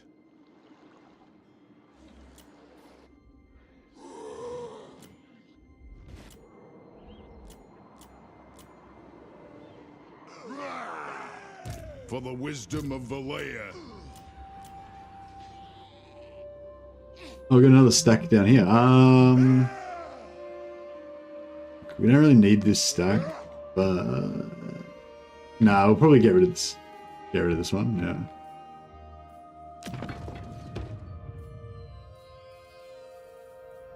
Give him another archivist. Have we got any more? There we go.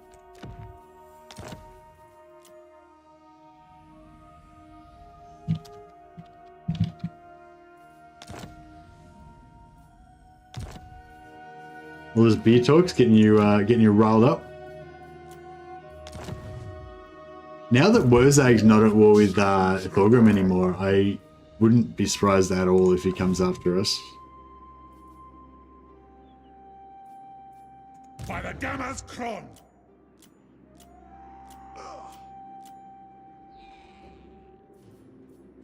Lord of Clan Morgrim!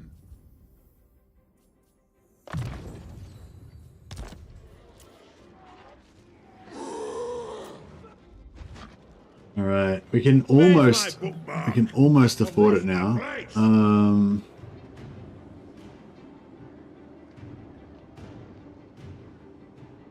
Move the throng. March. Ready. All right, we'll keep his give him a rune bearer.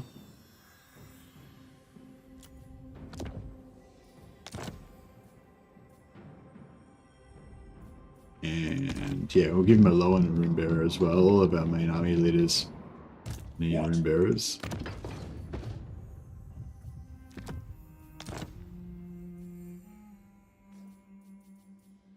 Man, we need Iron Warden's tankards. Some of these guys are going around with no tankards. God damn it. It's like they're naked. Alright, we need to figure out how to get another 4, reduce this a bit. We can probably smash through all this without a full, without a good army. Oh man, look how many flamethrowers we've got here. I mean, that is pretty fucking glorious, I gotta say. But they cost 200 gold a pop. I mean, 200 gold a pop's not that expensive, I guess. But these guys cost 348. Oh man, they're gone. They're gone. Rune Ricky. 260. Yeah, these guys are expensive as well. Armed and ready. All right, that's a bit more reasonable.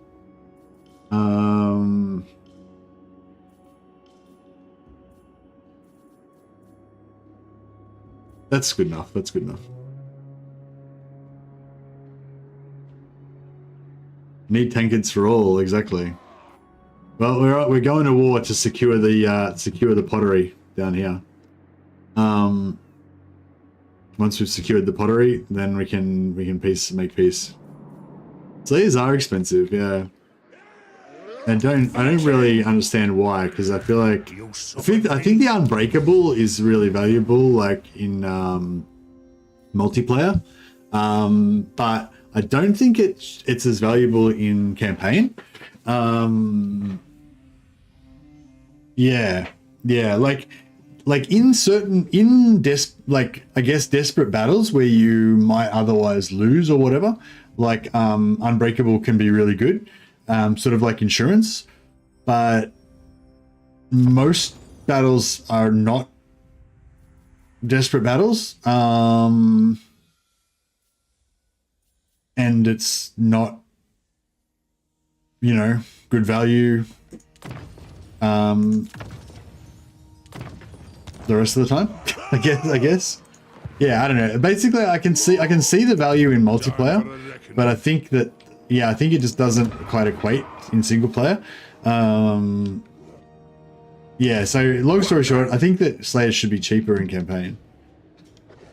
Because I don't, or I think Unbreakable in general should be cheaper in campaign.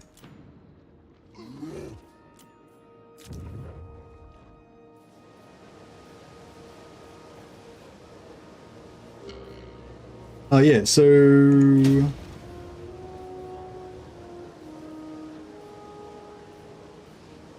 we can probably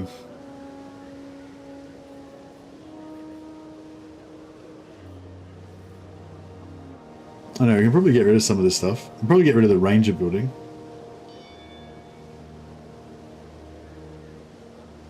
The plus 100 line of sight is pretty good actually, isn't it? Maybe get rid of the Longbeards building.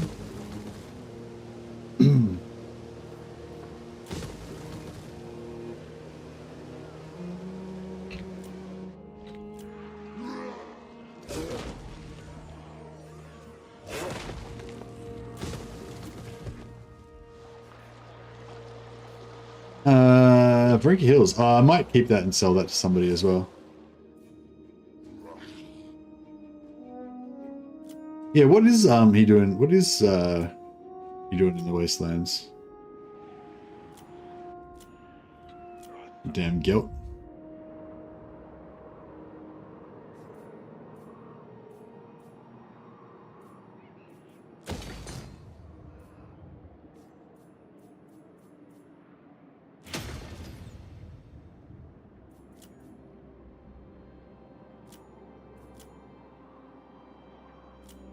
Alright, we're pretty much just hanging right on the edge of being broke. Searching for the path to power, that must be it. Oh, Black Crag. We definitely don't need Slayers. And I don't think we need Longbeards either, really.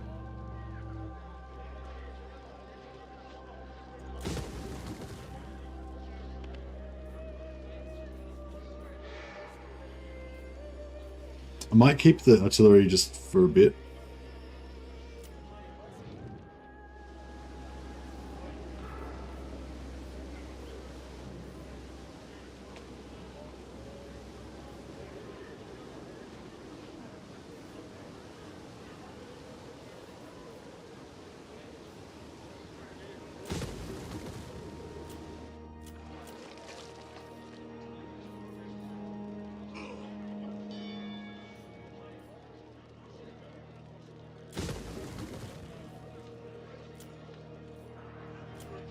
Yeah, the AI builds some weird buildings, don't they? They've got some weird configurations. Alright. Oh man, I've got to go to the toilet. I'm going to press end turn. You guys keep an eye on what happens to me. I reckon somebody's going to declare war on me. True king of the 8 peaks. What do you want? Their offers? You will import pottery. Oh, they've got pottery? Oh, they've got pottery again. How the fuck did they get pottery? Fuck yeah. Let's do it. You're trying to shortchange me with your 2,400 gold? Yeah, 2782, that's right. That's how much it's worth. This shall shortchanging me. Lowballing Kislev.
Kislevites are excellent negotiators. Exactly.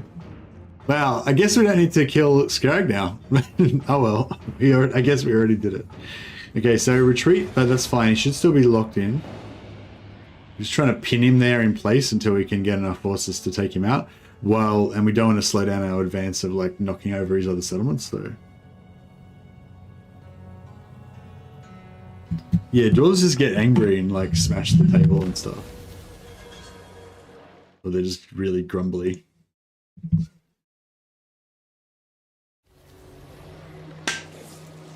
Alright, that's a bit better. We sold a bunch of expensive buildings, so now we're rich again. Carmanak Gallant. Thanks, Carmine Gallant. That's again for your super chat. I have the forge fires glowing.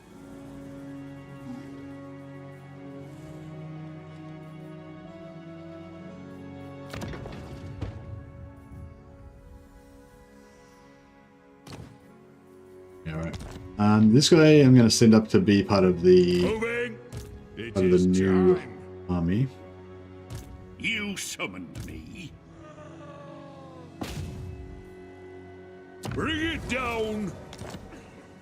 It is time. Yes. Collapse. Yes. Rune of swift stride. Runes of spite and death. All right. An accord bound by runic law. Okay, so this army looks pretty scary, kind of, doesn't it? My axe thirsts for war.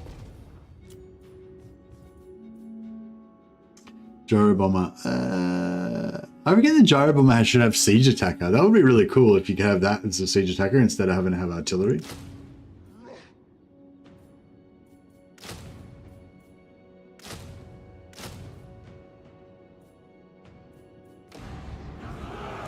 Let us begin. Hog them. Isn't that Queek's first army still? No, Queek's been wiped out. I've killed Queek twice. I've killed Queek twice already. No, this is an army that was floating around. That he's The clan demands that he's war. just Attack! joined in on. It shall be done. It shall be done.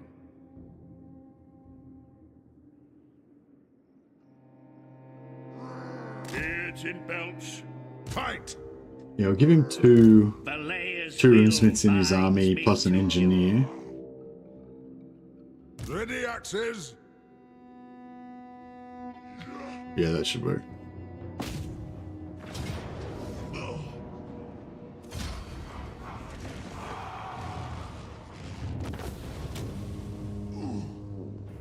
Nice. All right. Wailing Banner research rate. All right, cool. Now I can finally get rid of Chizek's crappy garrison army that he was using here.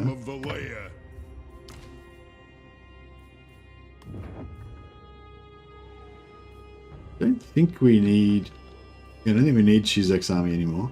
Are they guys taking Nagashazar? No. Somebody's gonna have to go and clean out Nagashazar at some point. Rune Lord.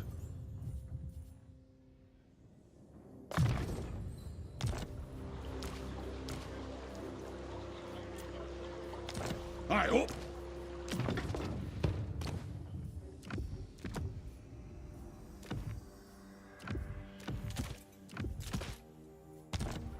Chizek can have a rest.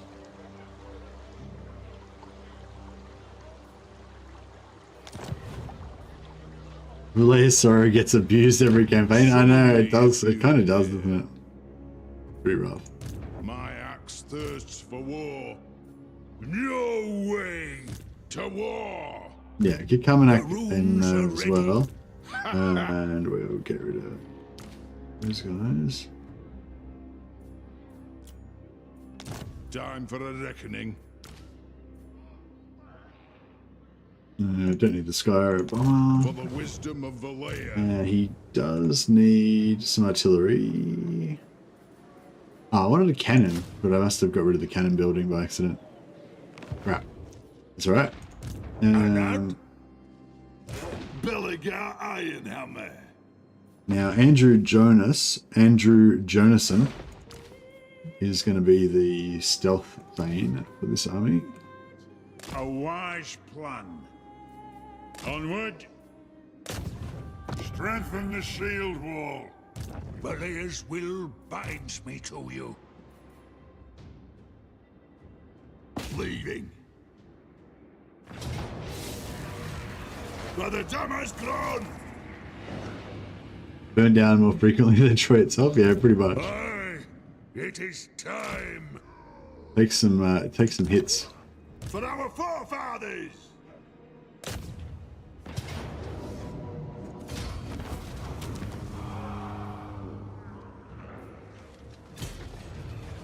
Misty Mountain. Oh, the Misty Mountains has got a landmark there as well, doesn't it? Ah, I thought the Misty Mountains used to have an achievement or something, I think. Or a landmark or something in Warhammer 1 or 2. No, Warhammer 2, I guess. But I guess it's not there anymore.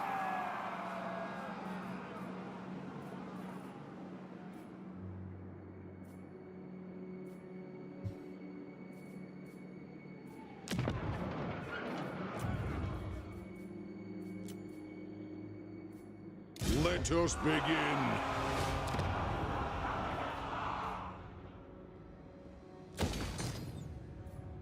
Let us begin.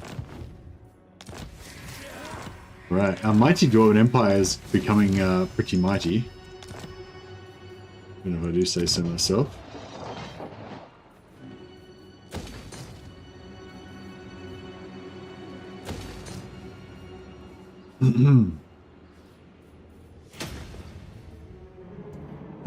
Thoric, we should be... You seek the favor of Iron Peak. I'm listening. Yeah, here we go.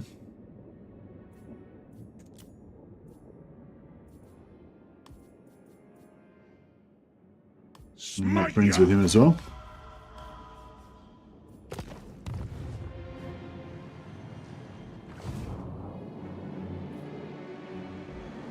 We can kill Tretch.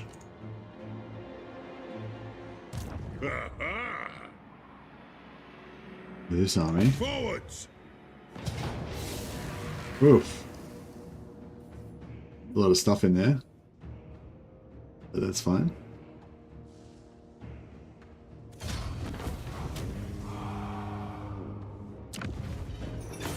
Smashed.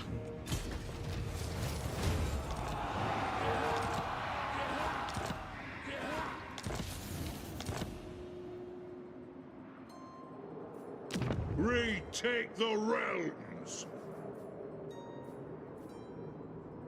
Oh, we've got Marble finally. The High King acts.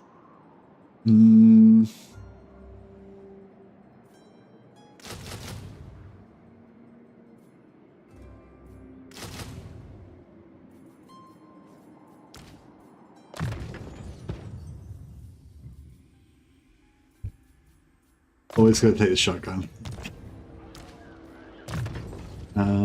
And oh, he hasn't spent any red line, wasted any red line yet. That's pretty cool.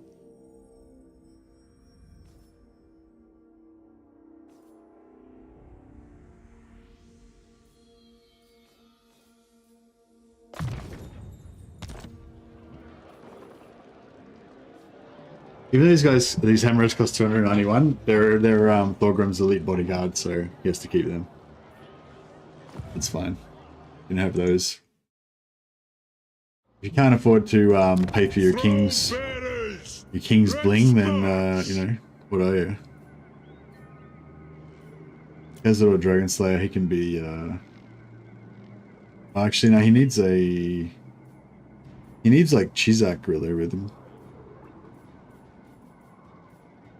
We'll send Cazador with him to get trained up a little bit. Grimnir's axe thirsts. My axe thirsts for war. We'll switch him out for Chizak when Chizak's ready to go. Ready. Summon me if you dare. When he comes back from his sabbatical. Duty is never done. I love doing that bodyguard thing with the Lizardmen. 4 Temple Guard for Lord Croak and Slans. 4 Temple Guard for each Lord. Nice. Yeah, I like having a regiment of great swords too for my bodyguards as well. Like I was talking about before, how the you know, the Slayers I think are a bit overpriced for their Unbreakable. I kind of use great swords like that. They're not unbreakable, but they're kind of unbreakable. You know, like they've got pretty high leadership and they've got good armor and everything. But I tend to not really use them. I keep them in reserve all the time. As a general rule. I'm leaving. But I like to treat them as if they're my If you say so, beardling. I like to treat them as if they're my lord's bodyguards. All right, so I want to sell this to somebody. I can't sell it to Carrot Cadron though. I don't think they've got connection. You no doubt have a request. Nah. I'll hear it now. I could sell it to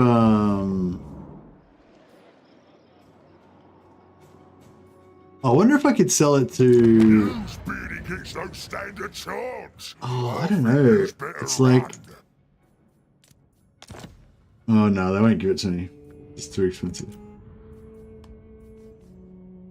I don't know if it's even morally right for me to do deals with the greenskins anyway.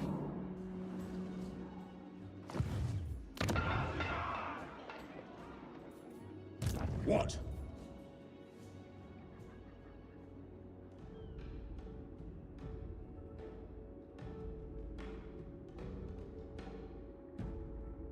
Cull the green, indeed.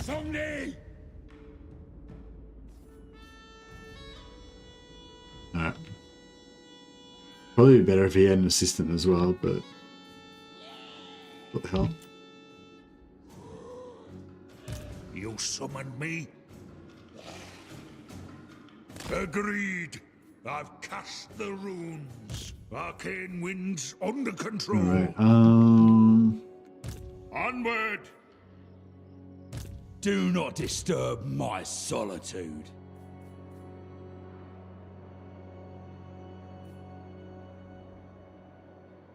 A wise direction.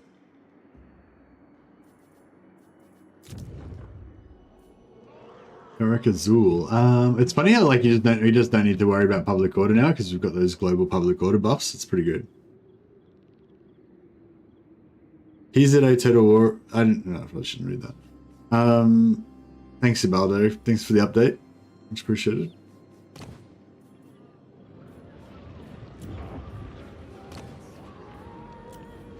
I'm done ready.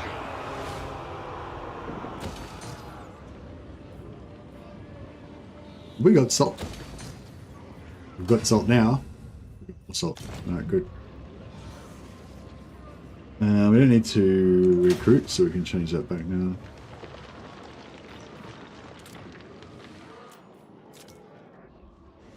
Oh yeah, this is really cheap to repair, so we may as well repair it.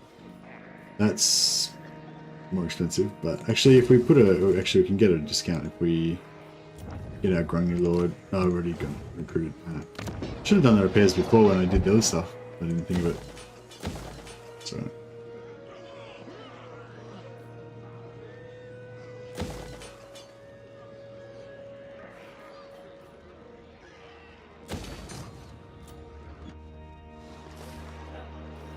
I was going to sell this, but I don't know, now maybe I shouldn't. Yeah, I don't know if I like the idea of Gelt having these lands right in the middle of our shit. Is he at war with, no, he's not at war with the Greenskins. Oh no, I've got an alliance with him too, so if Wurzag goes to war with him...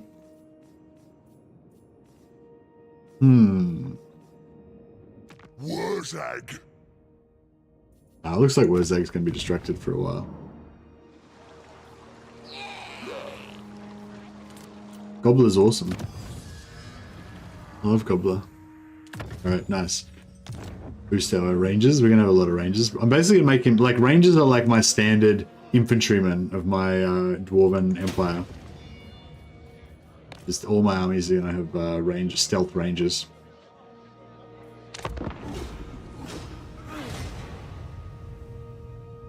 Alright. This is all coming together.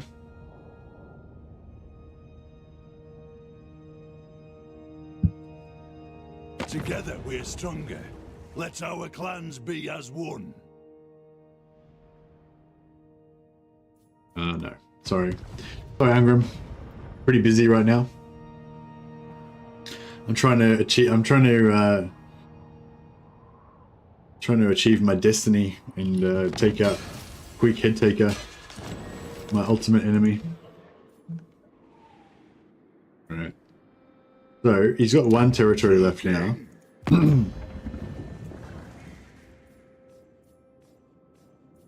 Oh, I should have done it last time. I should have gotten what you call it, the elf to kill him. Oh, he's dead.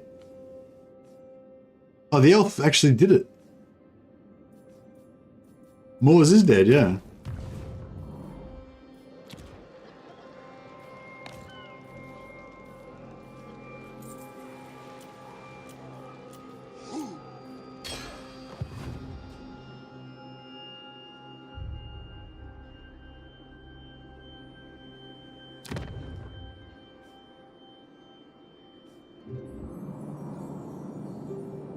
I wonder who killed him.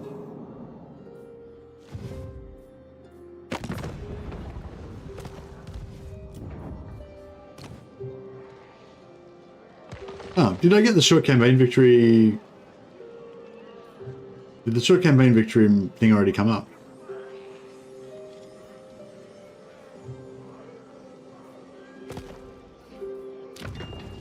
Yep. When you took Misty Mountain. Oh, okay, because he had one other settlement, but he must have lost it before I took Misty Mountain. Because yeah, yeah, he must have already lost it before I took Misty Mountain. Oh, cool! I didn't even notice that. Oh, that's cool. All right, well, that was a bit of an anticlimax. I didn't even notice the. All right, victory! Woo! But no, that's not victory. That's just step one. We have to. Like, victory is not achieved until all of the old dwarf homes are returned. But now, that means that's good though. That means we're free to go to war with Wurzag. But I feel like I'm not very comfortable with. Stop that! I'm not very comfortable with Gelt taking all these lands in the badlands down here. It just doesn't feel very, you know. Victory isn't complete till the pottery is mine. Exactly. Armed and ready. To battle! By the ancestor gods! Onward! Gotch then! For Karazankor!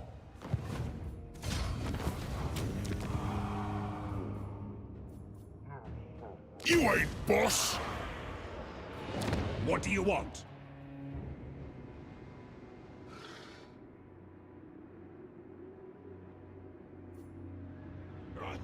Oh yeah, I forgot about these guys. They could have attacked me at any time.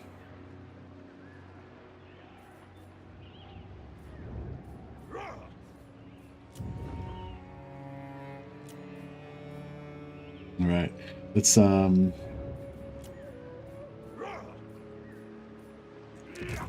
pump out some heroes.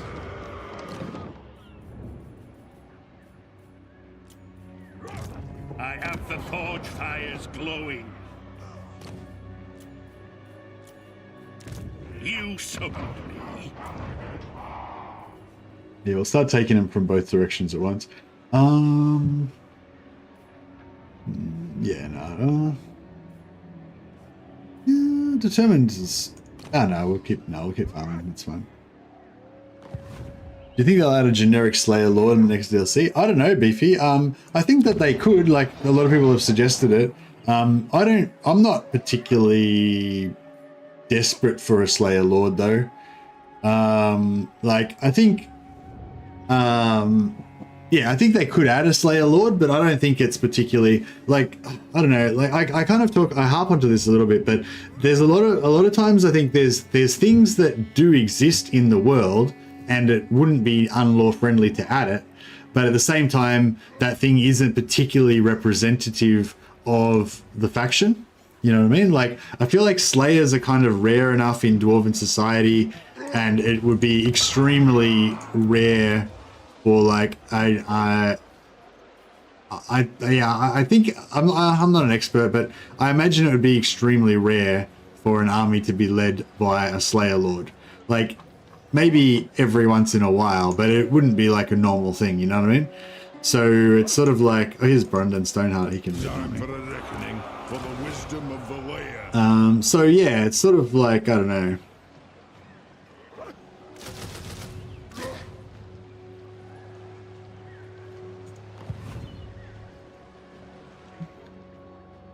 Yes. A binding oath. Yeah, it's sort of like the golem thing as well. Like a lot of people want the stone golems or whatever, the rune golems or whatever they're called.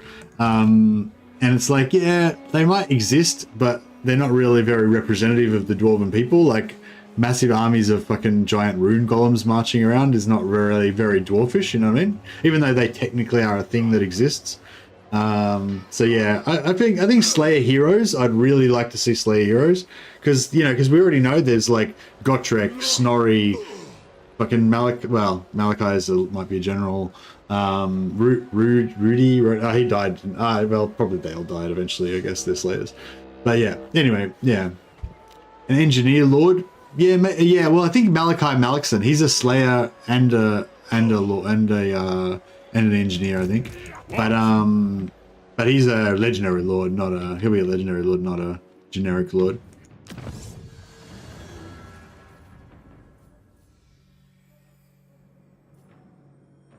Yeah, I don't know. Joseph Bugman could be cool as like either a hero or a lord. Probably a lord would be better. Actually, yeah, Joseph Bugman. Actually, yeah.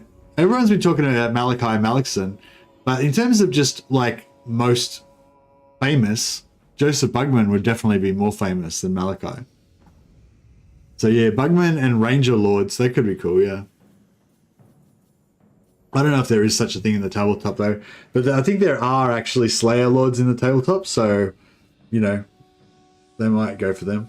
But yeah, like I said, like, I think that if they add Slayer Lords, I won't be upset about it, but I don't think that adding Slayer Lords particularly adds anything in terms of the flavor of the Dwarven faction, you know what I mean? So yeah, if they never add Slayer Lords, I'd be happy with that. But I definitely would like them to add Slayer Heroes. I think that'd be really cool. We need more money. More money.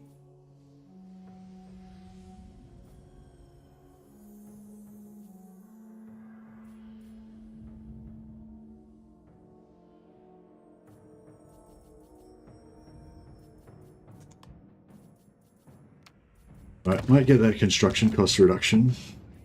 That'll save us a lot of money. Okay, so we don't really need to go to war with anyone to our south any further. It shall be done.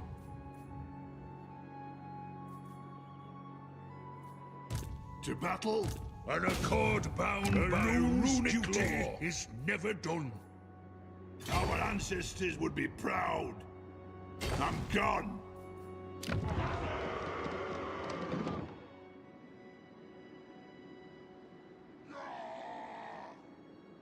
Bugman should be a specialist lord, not a faction leader, possibly unlocked similar to a legendary hero. That's a good idea, Carl. Yeah, Bugman should be like Alistair.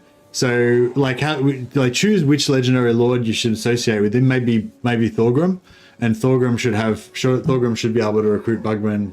You know, maybe after he does unlocks a certain thing or something like that. Yeah, that'd be cool. For clan honor, onward.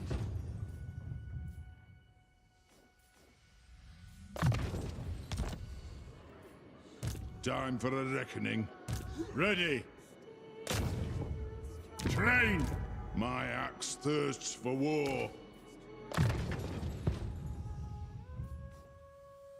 Right. Well, I think he's this guy's pretty ready for action.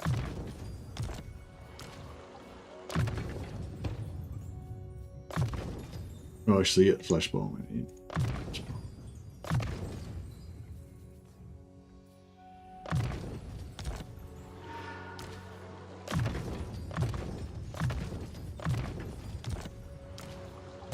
Let us begin. You need to go over upkeep production fairly quickly. Young Eric has. Agreed. I've cast the runes. This army's pretty ready, pretty rock and roll. I really want to go to war with. I guess we should reclaim Ekrund. Is Ekrund the dwarf name of Ekrund, or does Ekrund have another more dwarfy name? more dwarfish. Dwarfier. Move! Aye. Aye, it is time. Anad? The runes are ready. For the wisdom of Valea. I have the forge fires glowing. Armed and ready!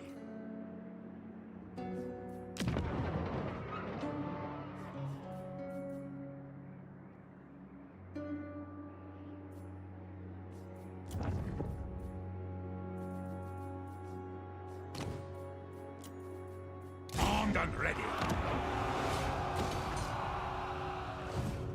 Lord of Clan Moarr. It's as good as done.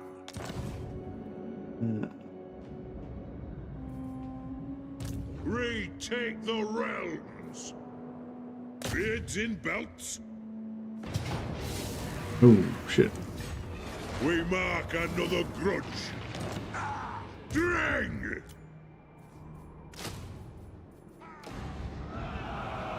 What about now? Declare war. Still no good. Crap.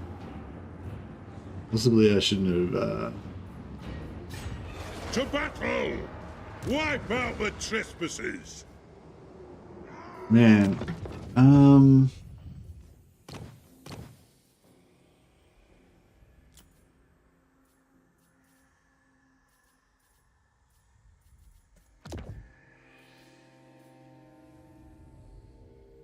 Is Angrund already the Caslid name of Angrund, or does it have a different Angrund name? I think it's just Angrund. Ah, okay, nice. Sorted. Plus another +1 control all provinces. Oh, I haven't got the Great Book of Grudges yet. Wait up. How do we get the Great Book of Grudges?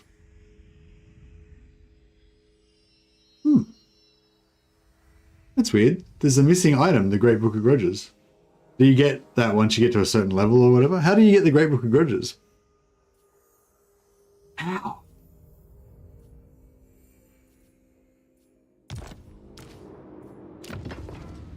Tom Phillipson. Nice. Alright. We got 235. Oh, we'll make one more Iron Warden's tankard for Tom.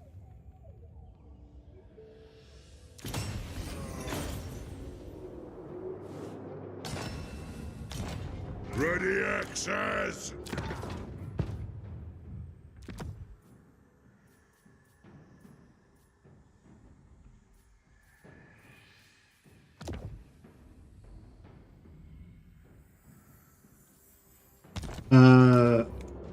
Yeah, I did the quest tab, but there is no... Oh, there's another... Sorry, there's another thing. So level 22. Oh, cool. So there's still another quest battle for us to do. Level 22, we get quest battle. Nice.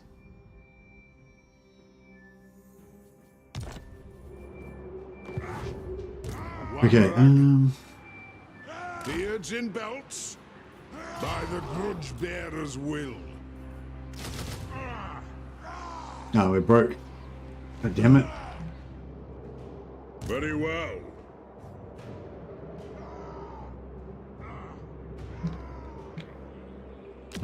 Cower before the Grand Chieftain of...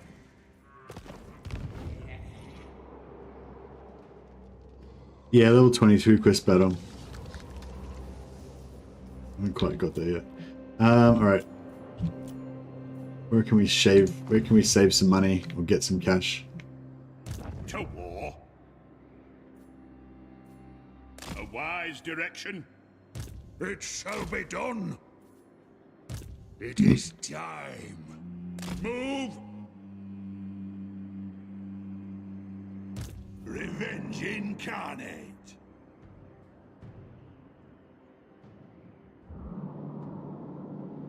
So where should Belegar Ironhammer go next? I want more toughness for him.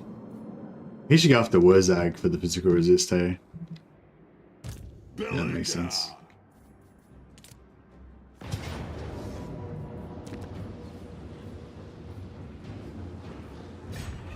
Attack!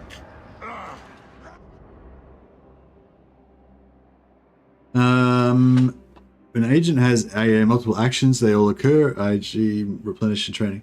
I don't think you can... I don't know if there are any that have replenish and training, is there? Summon me if you dare. Who has replenish and training? My axe thirsts for war.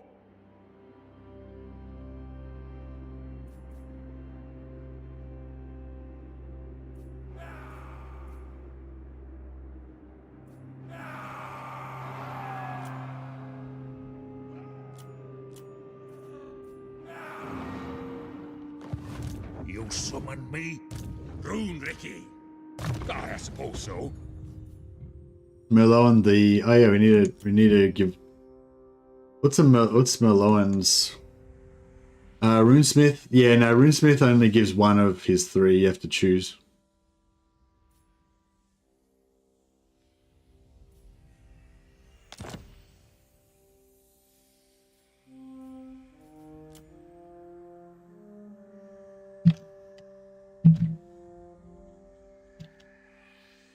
Merlon the hammer.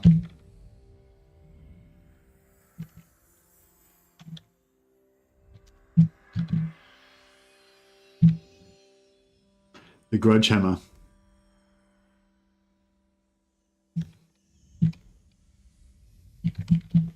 Boom. Merlon grudge hammer.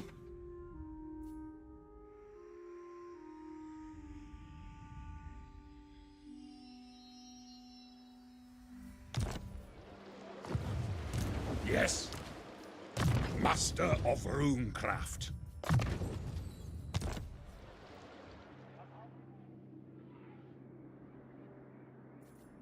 Right.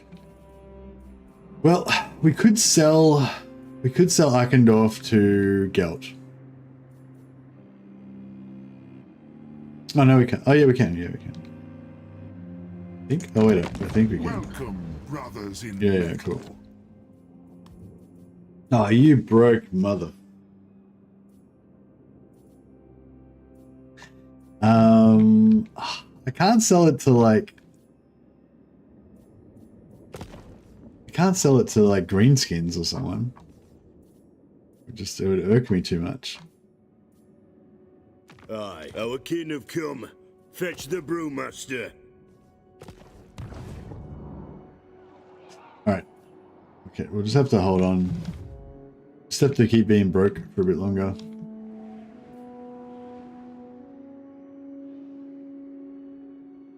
Belegar's will binds me to you. Time for a reckoning.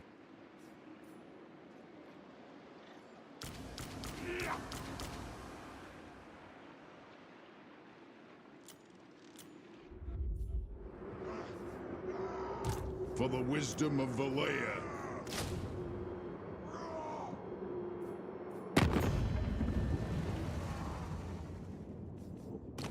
Open the Liber Mortis. Champion of the League.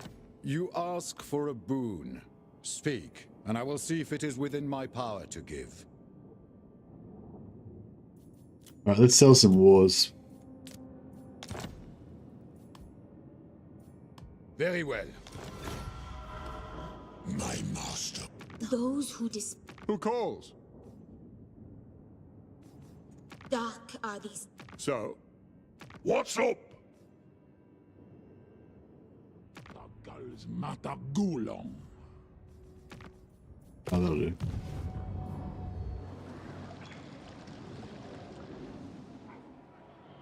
I'm at war with Scrag at the moment. I want to conquer him, conquer his stuff a bit more. Yeah, I can't trade to I can't trade for Barak Var. Oh yeah, actually yeah, good call. Yeah, okay. I see what you're saying. Friendship is more valuable than gold, or so they tell me.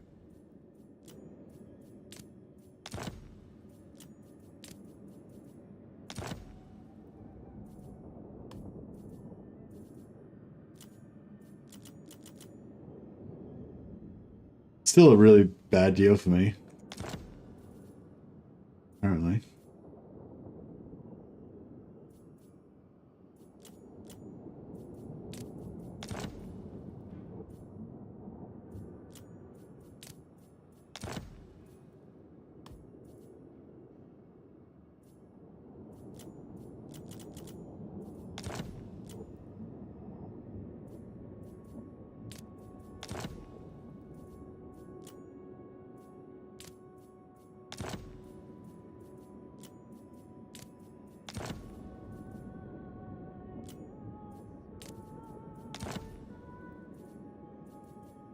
All right.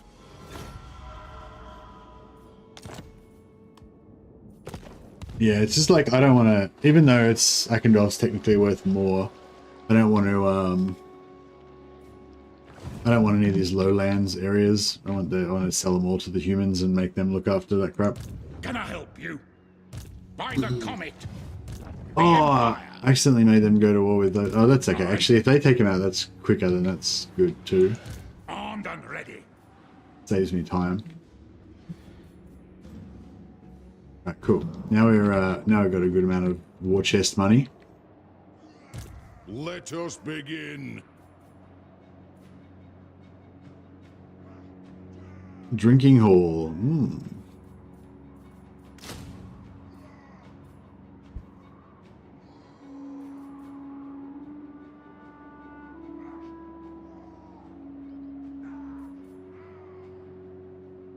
Oh, they have slightly more ammunition as well. That's cool.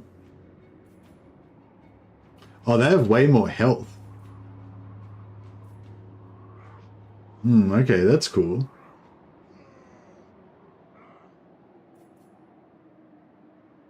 They have way more health. They have way more melee defense. Yeah, Bugman's ranges are cool. Trade with Gelt? Why? Oh yeah, there's heaps of people that want to trade with us. We're like the greatest trading nation in the world. It's like, but I'm not going to trade with all these povo bastards. They don't have any good stuff to trade.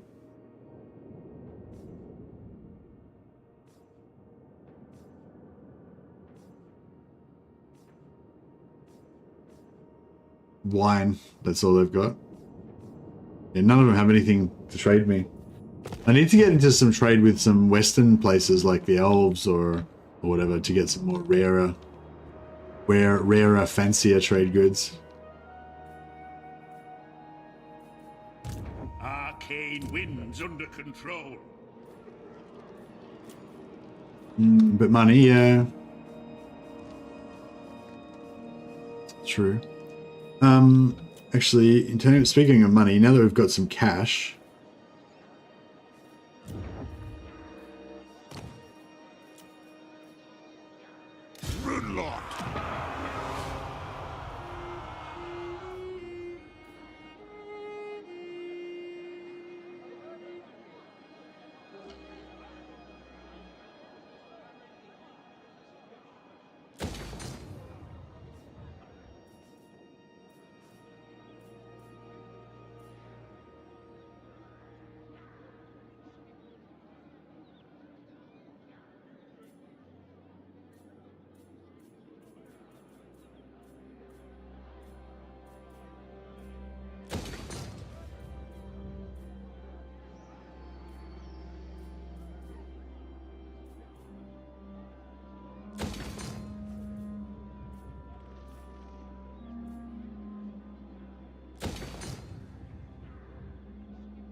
stonks.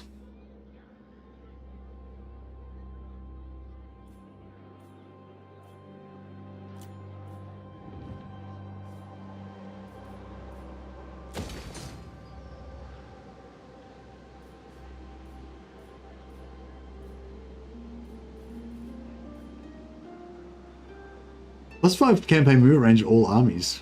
That's crazy. Didn't realize that we were getting that. That's good.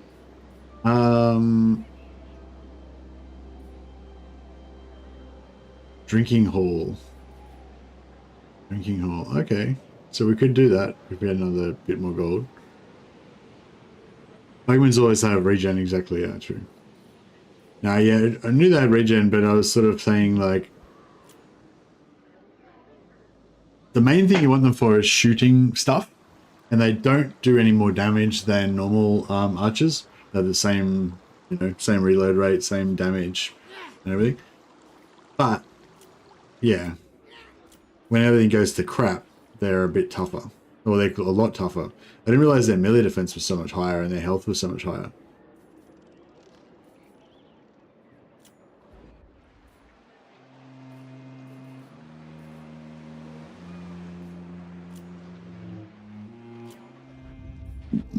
Excuse me.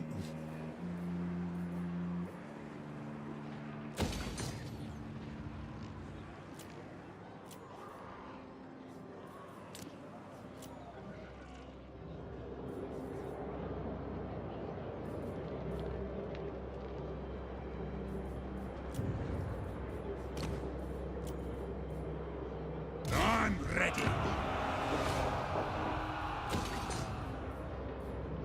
My anger burns. Hey Luca, any tips for bad growth rate? No, just build as much growth as you can. If you're talking about dwarfs, yeah, pretty much just build as much growth as you can, as early as you can. As soon as you're sure that you're going to be keeping that settlement and actually protecting it. You don't want to build growth anyway that you're not going to be protecting it. And also, yeah, I tend to favor using my growth on my capital settlements before my satellite settlements, just in case they in case you lose them. Yeah, build growth in every settlement if you can.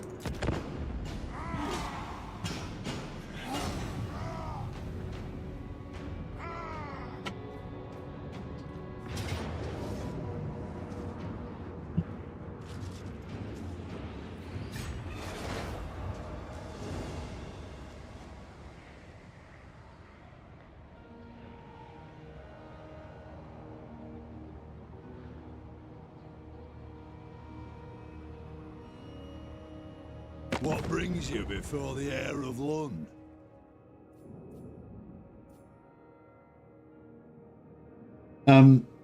Yeah, no, there's no magic trick for dwarfs. They're just slow to grow. Yeah, that's a feature of the Dwarven campaign. They have slow growth.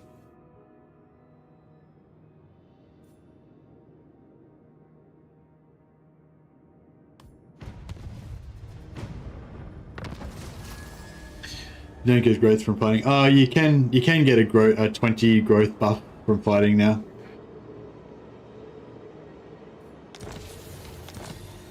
But it's not really, you can't really, it's pretty hard to effectively use that to do anything. My axe thirsts for war. Aye, grudges will be settled. Not with my tail. Send me to vengeance.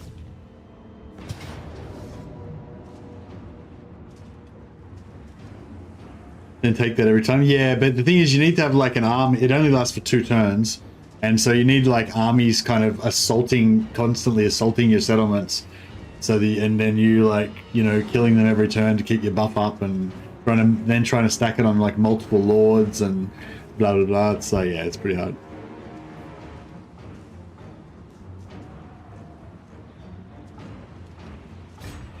Thank them. Summon me if you. All right. Is Khazad? Oh, he hasn't got a. Oh, bro, you've got no tankard. What are you doing? Who's that?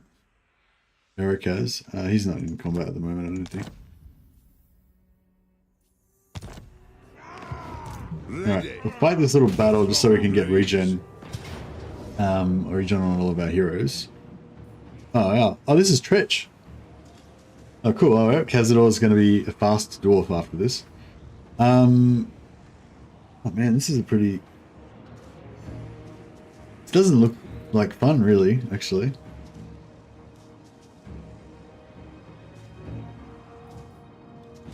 Alright, we'll do our best.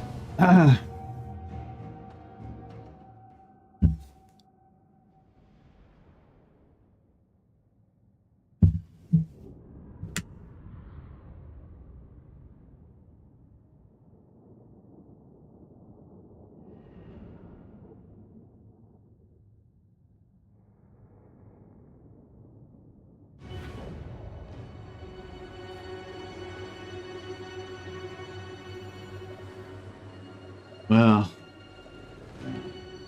yeah, I don't know. I don't know about this. Shit. I mean, yeah, it'll be fine. Sure, it'll be fine. Sure, it'll be fine. Pretty sure. 90% sure it'll be fine. They just got a lot of this artillery, which I'm a bit concerned about. But I mean, our archers are all stalking, so at least they won't, you know, shoot them from afar.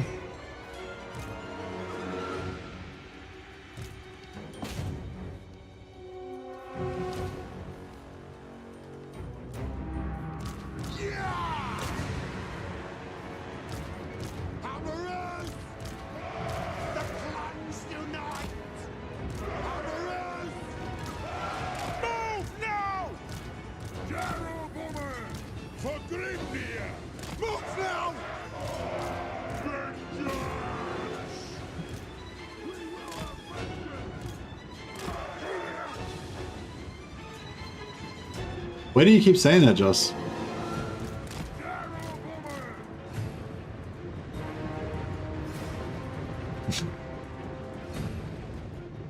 Is that like a joke in a different culture or something? It doesn't mean anything funny in Australia.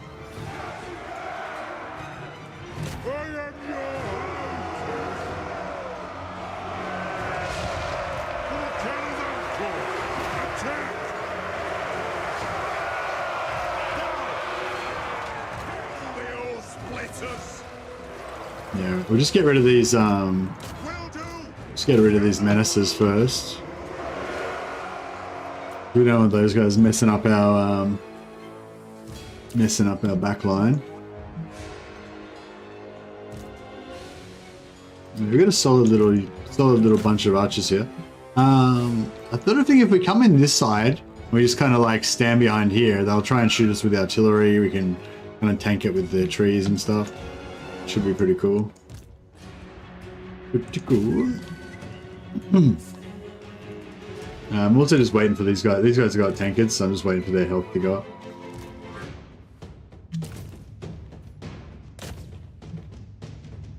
Man, how corrupted was this area? It's like mad menaces.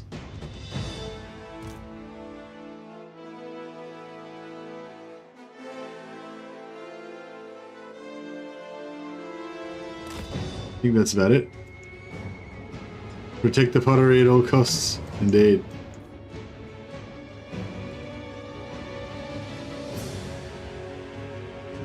Alright. Wonder if we can, do they shoot at this? You can like waste their ammo a bit.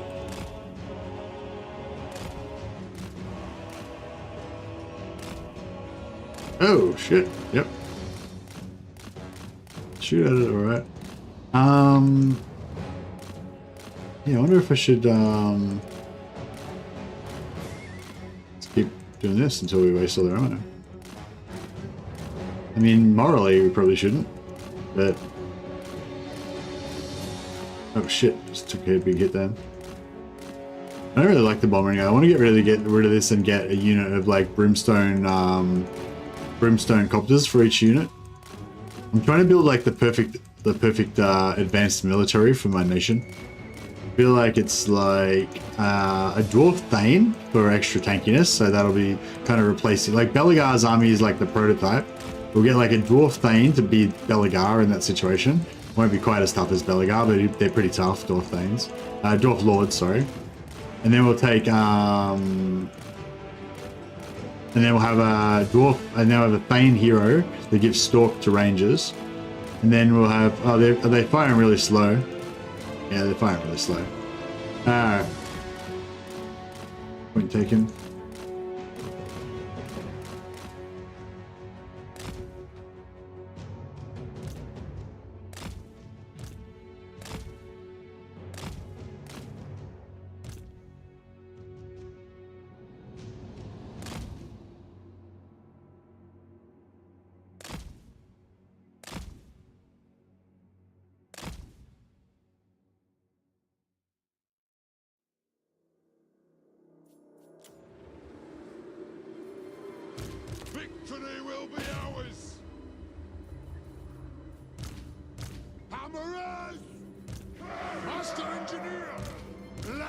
vengeance begin.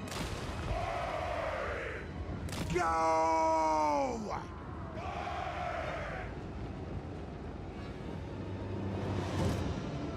Ready to strike! Move to attack! Oh, Tretch is a real badass, isn't he? I forgot about that. Yeah, Tretch is the mean in melee. Just stats. 47, 77 melee defense, that's right. Shit. Alright. These guys are pretty far behind, but it's okay. No shoddy contraptions here. Aye, lad, I'll do it. Ah, yes. For the ancestors. Miners, foremost dwarven lads. Vengeance. Aye, as you command. Dwarf warriors. Charge!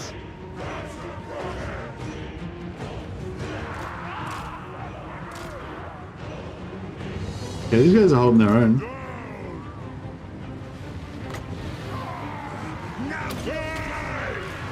Slay the Oathbreakers by the gears of Super!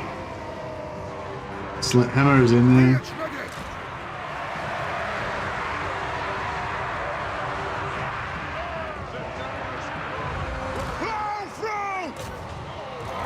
Try and shut down these artillery.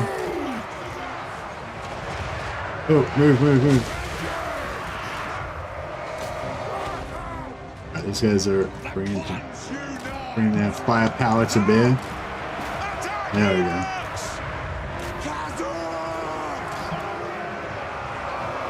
Oh, the gyro went down. Didn't get to drop their bombs. Understood, Lord.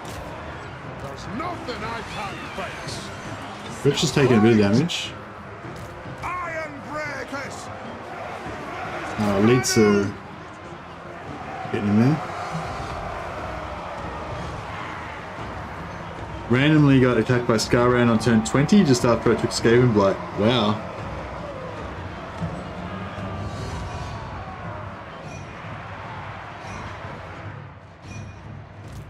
Move! Kill orcs! Right! Nothing can stop us! Kill orcs! Yes, yes! Yes, laddie! Vengeance! Down! Obey me! Dwarf warriors!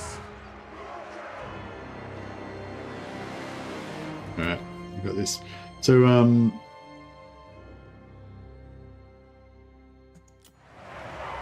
Hammerers! Anad!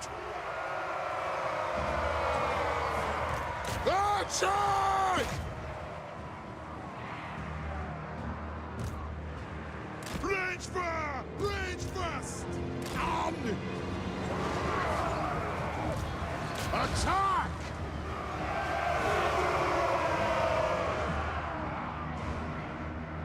Yes! Pick your targets well! Pick your targets well! I'm guild approved! Obey me!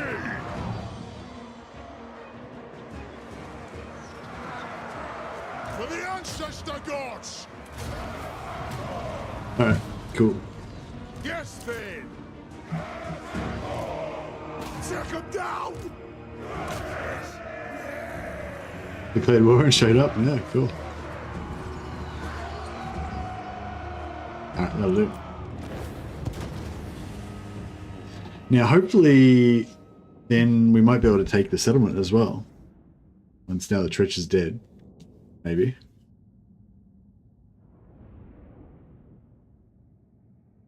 Might be able to get one more unit of Regiment of Renown as well.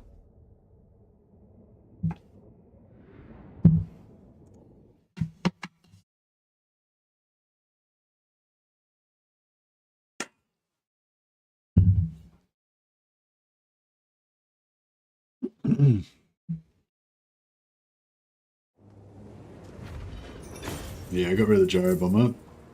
Not entirely intentionally, but I'm not sorry.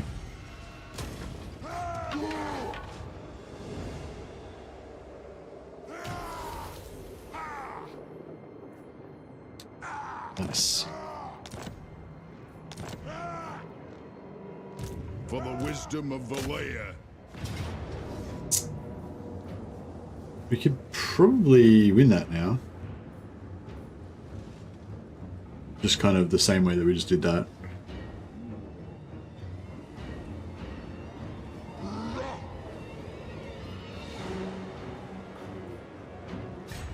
Bring them to battle! Summon me if you dare. My axe thirsts for war. It is time.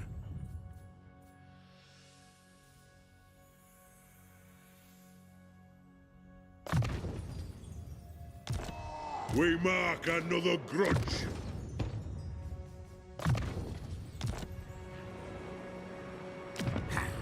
Foolish thing! Time for a reckoning.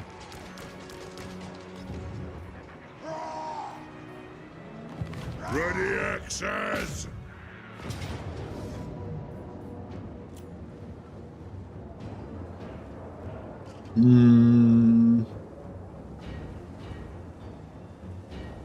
Oh yeah, if we just give the rune of spite to Thorgrim, then that'll probably work.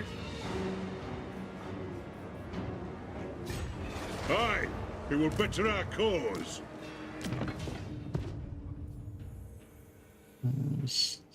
Melee defense 91. That's pretty nice. Yes.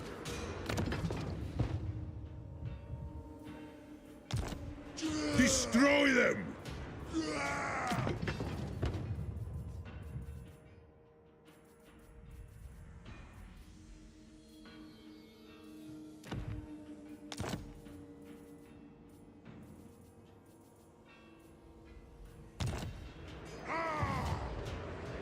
Wipe out the trespassers! I suppose we should give them Rune of Gromrel.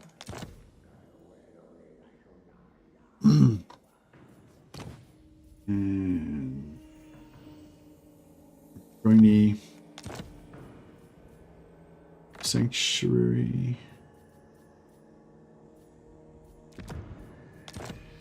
And give him one. For the wisdom of Valea.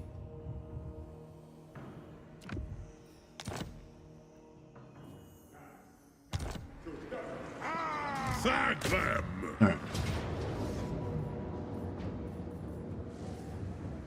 Yeah, missile resistance. Wait, does the missile resistance go on him or only around him? Maybe I'll put it on him.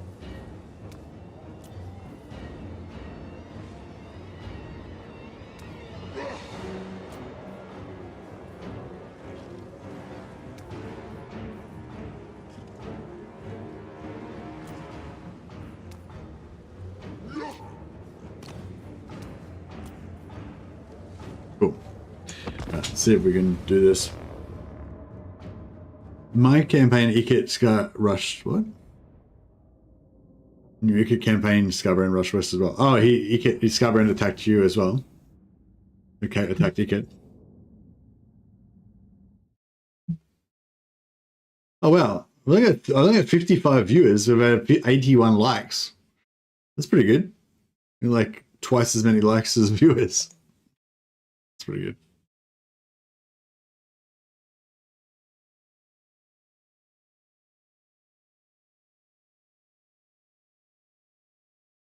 $82. Oh, thank you very much. Thank you very much. All right. Do our standard right side entry. Thanks to one pitchman's tutelage.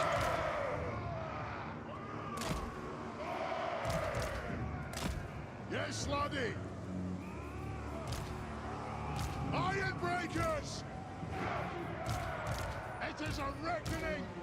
Kill orcs!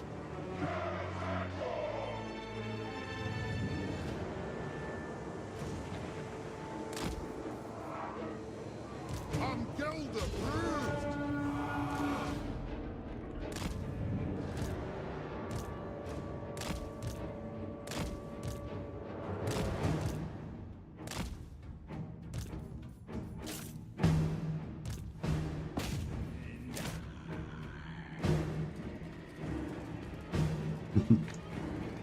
Alright, so we'll sit here till we get rid of all of their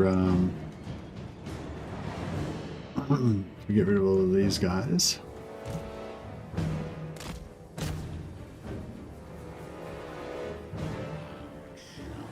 And until that guy comes on.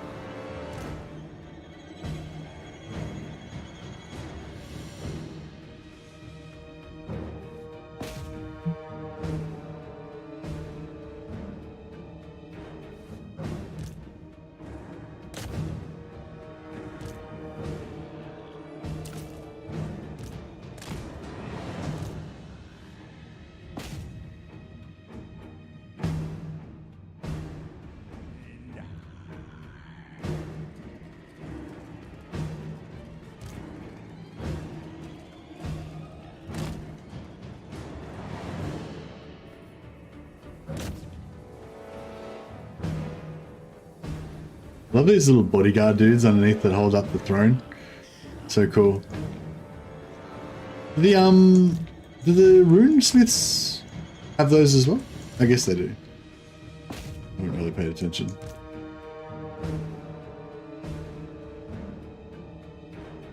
How cool are dwarfs? Even the miners, their little candles on their heads and stuff. It's so cool.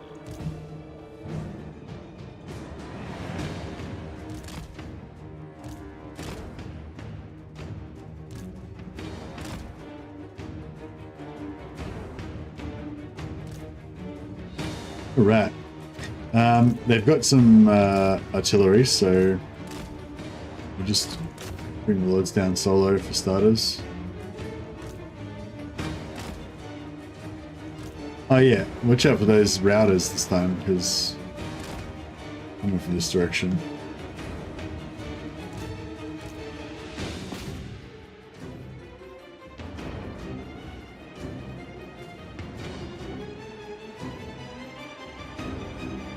Oh, no worries, Johan. Thanks for hanging out, buddy.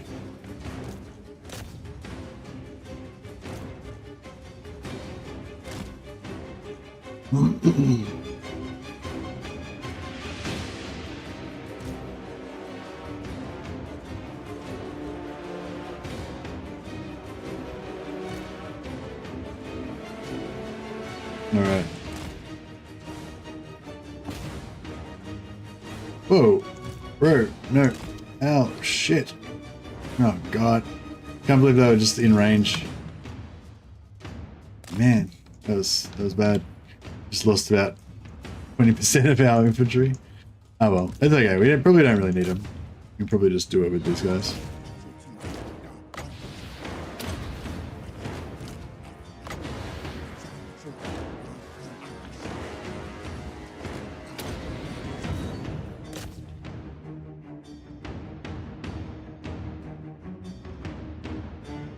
Yeah, we'll kill this little blob and then we'll go after the artillery.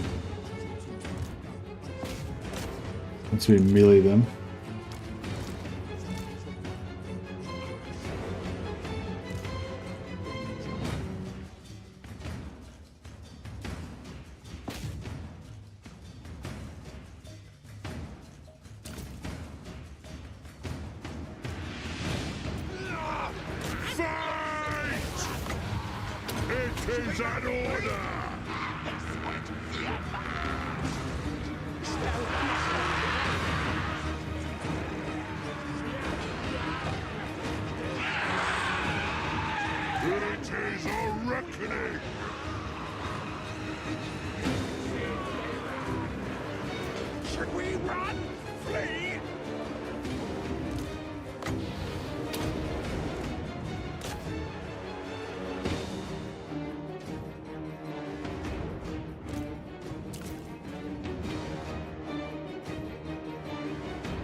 Oh, who's he getting wrecked? Oh, there's an assassin in there.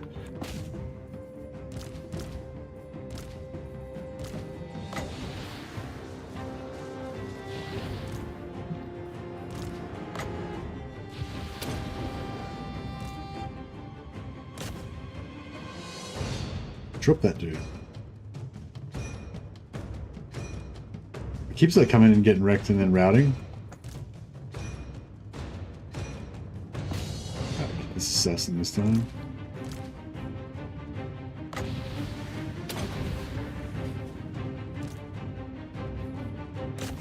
I'm gonna kill him before he wrecks our engineer anymore.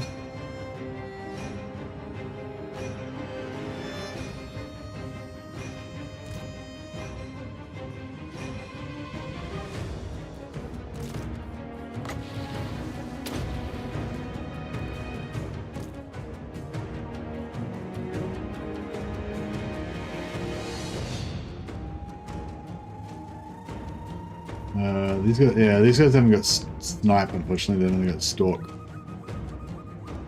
So we've got to take out that artillery before we can bring them up.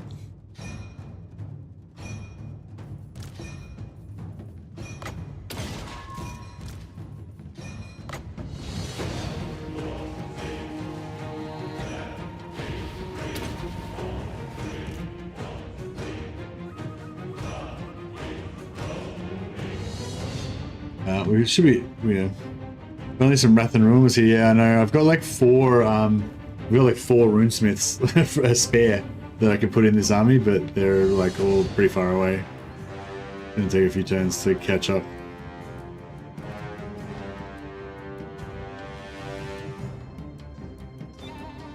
Yeah, I think I'm gonna have like two. I want to have two runesmiths in each army. Maybe like 1 to 2 tanks. And a bunch of rangers, and maybe like a brimstone gun gyro for a scout for each one. That'd be cool.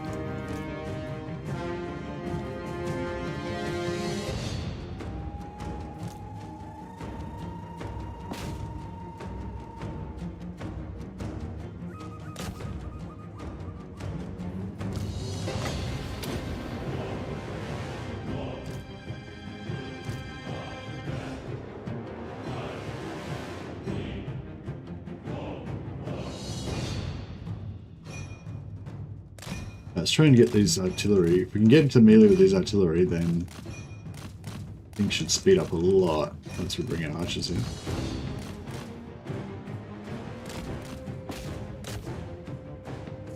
There we go. Alright, cool.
There we go. Now it's happening.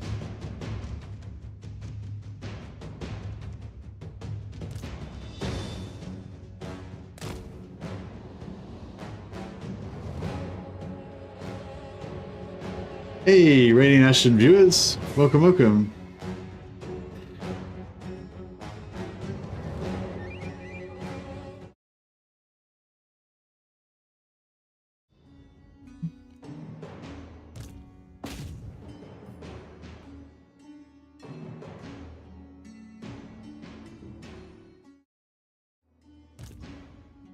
Oh man, the engineer's fucked.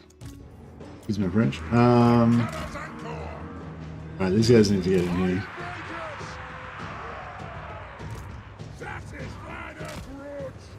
It'd be good if Tom Phillipson would not die because he's unique and also he's got one of my And also he's got one of my Iron Warden's Tankards on him. Oh wow, big host. Hey, thanks so much for the host, Radiant Ash. That's awesome, man. So like about 40 or 50 people come over from Radiant Ash's stream. Hey everybody. Hopefully you've been enjoying your stream with Ash. Did you hear Rock and Stone? Oh no, dodge. These bodyguard guys to... Oh, he's got 51 hit points left. Oh man, if he gets like shot by those, if he gets like one hit from the tower, he might die.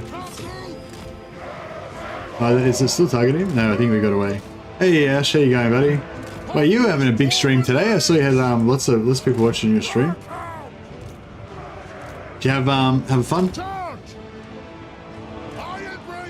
Was it a successful raising of the... What was going on with your stream anyway? Was it like Repance with Sword of Cain or something you were doing? Was that... Yeah, I was wondering what the theme was going on there. It was great, yes, minus Repance not working. Oh, what happened? Yeah, I thought somebody said you were having some crashes or something, but I wasn't sure why crashes would make you change Lord. Undead are broken at the moment? Oh, like fighting the undead was making it crash.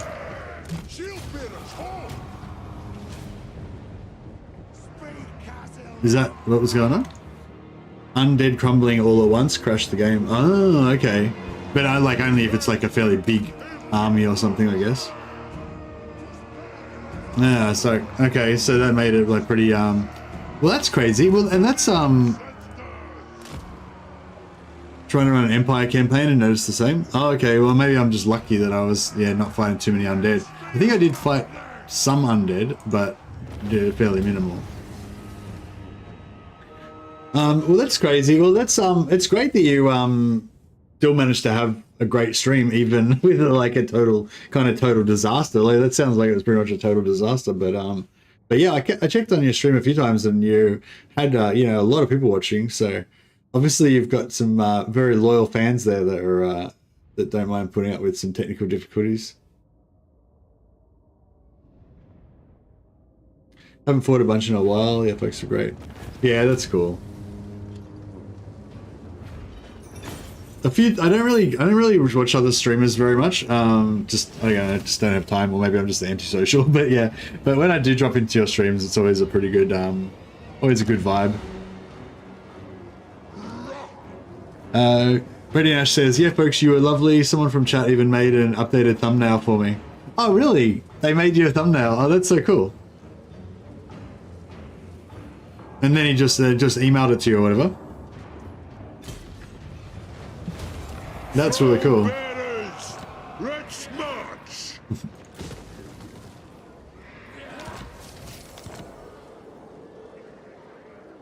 Yeah, that's really nice.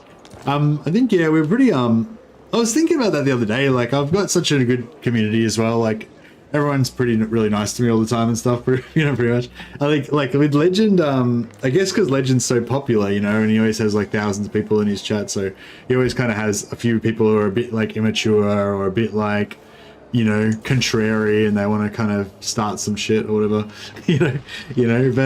But yeah, generally I always, everyone's always super nice in my chats, and yeah, I imagine it's probably the same for you as well,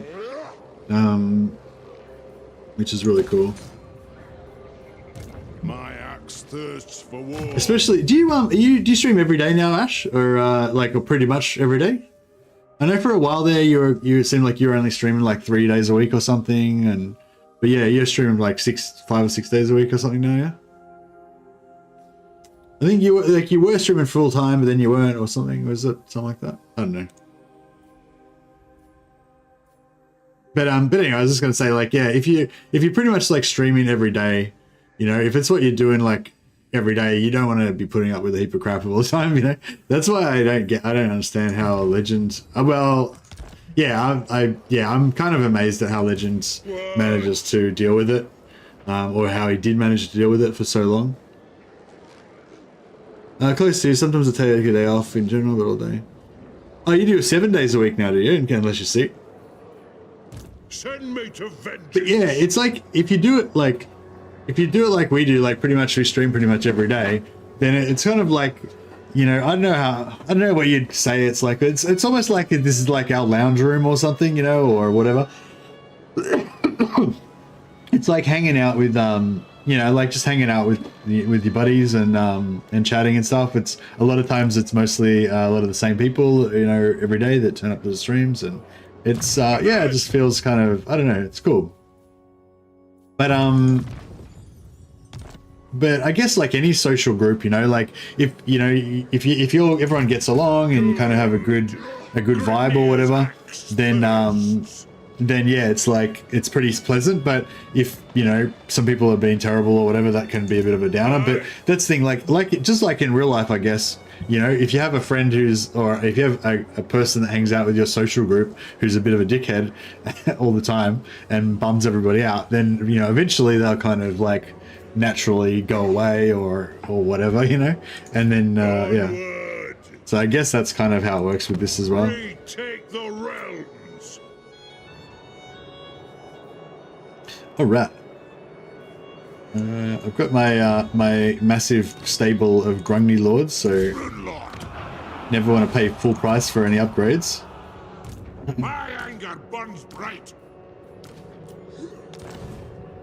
Moderators, exactly. All comments are engagement, even if they're annoying. Yeah, that's true. You should welcome abuse because it helps engagement levels. Legend did great at using the system. Yeah, yeah, maybe it's intentional. Hey, maybe Legend likes being abused because it gives him more engagement. What? I'm done ready. Legend of total business. Yeah, that's true. Yeah, maybe it's all a trick, and he never actually gets upset. He just like pretends to get upset so that it can get more people to abuse him, so he'll get more engagement. You never know. Could be. What are we trying to do here? Probably Black Crag. We'll upgrade our... Oh wow, have we run out of Grungni Lords? Holy shit. I've got... How many have I got? I got 1, 2, 3, 4, 5, 6, 7, 8, 9. Got 9 Grungni Lords. But I've been using them pretty... yeah, 10, 11. I got 11 Grungni Lords.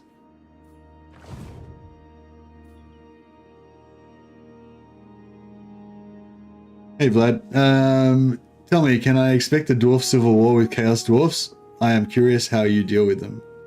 Can I expect a dwarf civil war with... Oh, you mean, oh, am I going to go to war with the Chaos Dwarfs? Yeah, for sure, for sure. Yeah, I'm just sort of thinking about that now. It's probably not too far away because you can see this big giant blue empire is us. Well, it's not that giant, but you know, it's a respectable sized dwarven empire. Yeah, we're now that I just wiped out Tretch just now.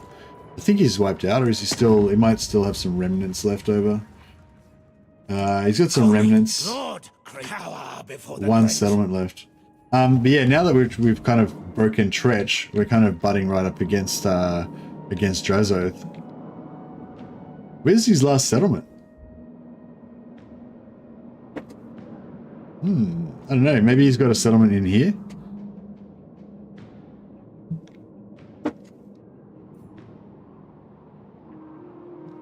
But yeah, my plan is to, for this campaign, or my kind of theme, I guess, is to go for like Belegar's modernized dwarven warfare, which is all about you know, partisan commando ranger troops that are all stealth and stuff. So I'm currently like reforming all of our military. I just confederated Thorgrim, Grudge Bearer, the High King, and he's the High King. Yes, the High King, exactly. The High King has entrusted us to entrusted us to reform his military. Yes. Throw bearers. And yeah, so we're taking control of the Dwarven nation's military in the name of the High King. But yeah, so I'm trying to figure out my perfect ratio.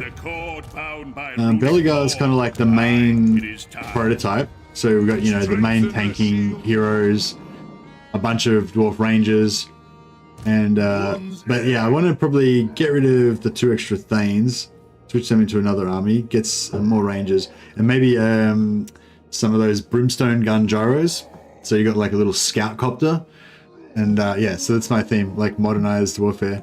But I know we'll probably have to have some like artillery companies as well, or some like heavier stuff. I think we're just going to go rangers. Actually, no, we'll go artillery as well, I guess. Oh, maybe a gyro, actually. Yeah, we're going to have gyros, aren't we? Yeah, I'll have a gyro. War of the Beards Part 2. Imric for starters. I said to Imric keeps trying to become my military ally. He keeps trying to offer me this defensive alliance. And I'm like, he's not at war with anyone though, so I know what his game is. He's going to get me into a defensive alliance, and then he's going to get into a war and drag me into it, and then he's going to expect me to spill dwarven blood, protecting his fucking lily white soft elven hands. And I'm like, no, fuck that. If he goes to war with Drazoth first, then I will join him in the war with Drazoth. But I'm not going to let him pull me into some war to defend elves. Screw that. All right, we'll bring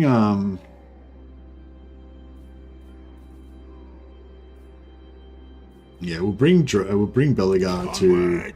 Actually, no, Belegar's going after Wurzag. That's right. We're going to declare. We're not at war with Wurzag yet, but we're going to be with them soon. Yeah, so this is like our second Ranger squad. This one's got a Grudge Thrower. Oh yeah, we need a Grudge Thrower or something for Siege Attacker on these other ones. This one needs to be reformed. It's only got like 3 Rangers in it at the moment. By the ancestor gods.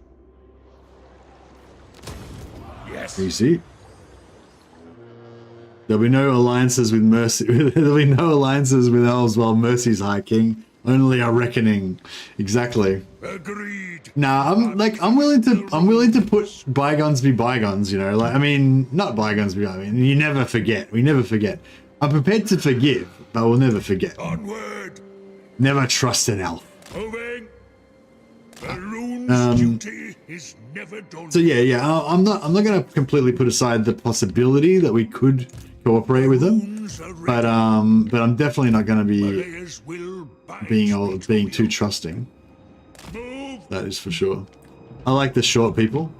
I do. I kind of like their bulk as well. They're not just like little and slight like hobbits. They're short, but they're extremely broad. Particularly Gotrek. Gotrek's just like this massive slab of a dwarf. It is time. Short? Now you've offended Lucius. Short?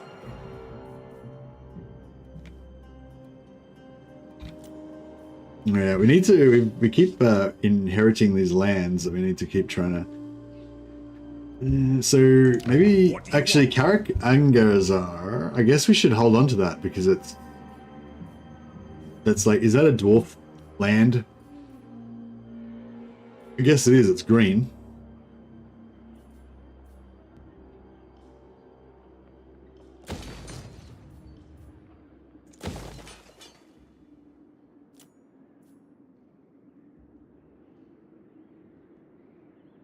Can't forget the rats and greenskins are undisputably worse than elves, mainly only slightly, but distinctly. Yeah, exactly.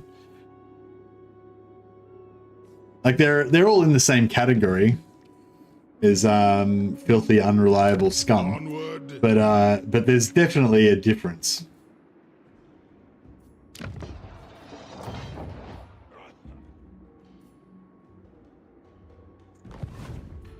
Have we got... Time for a reckoning. Actually, if we just put a temporary ranger building here, that'd be good, wouldn't it? Take 3.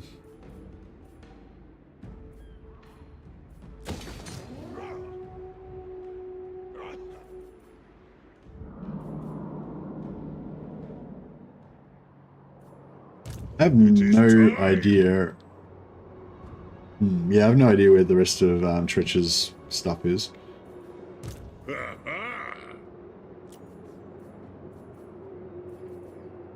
We could put these bad boys on there. They're they got armor piercing. They're only 80 range though.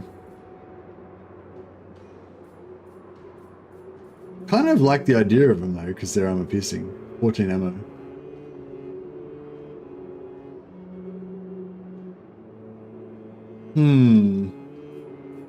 I'll stick with...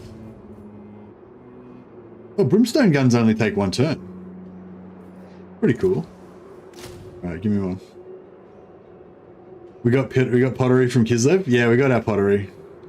But we already declared war on Scrag to get his pottery, so it's like...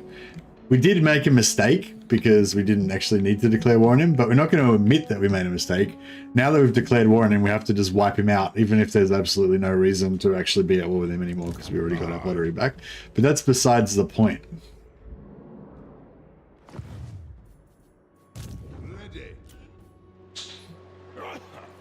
We'll just keep cracking up heroes here.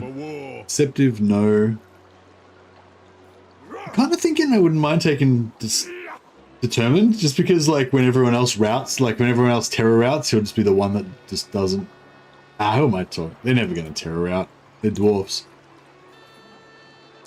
It is agreed. Let us begin.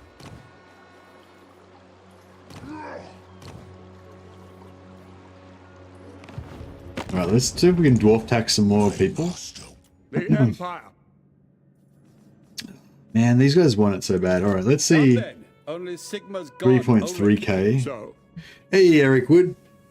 What if I had another lord? Indeed. As in... Oh, you can't. No, you can't have another lord. Sorry, bro. Yeah, sorry if you didn't know the rules. Yeah, no, I only ever do 1 character per person. Otherwise, I'll just spend all the time renaming characters all the time. Sorry about that. Sorry if you. I hope you didn't feel like you were, you know, it was under false pretenses or anything. But hey, if yeah, sorry, that won't even stop me from suiciding him if I deem it necessary. No, but Eric is one of our main lords. Where is he?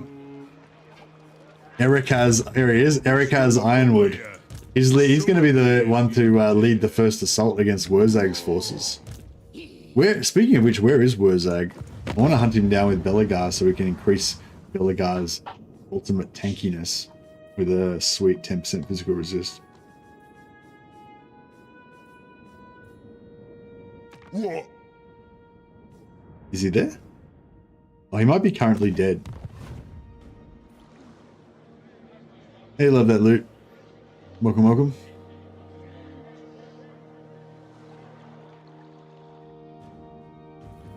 All right. Oh yeah. So who wants to pay us the most for the? So we're going to fit 3.3k. Who wants to give us 2? Yes. These guys want to give us. Welcome to my private study. All right, we'll give it to Sterland. The Empire. Approach us, friend, and make your offer. I will. Even though they don't deserve our delicious dwarvish wares. The dwarves have come.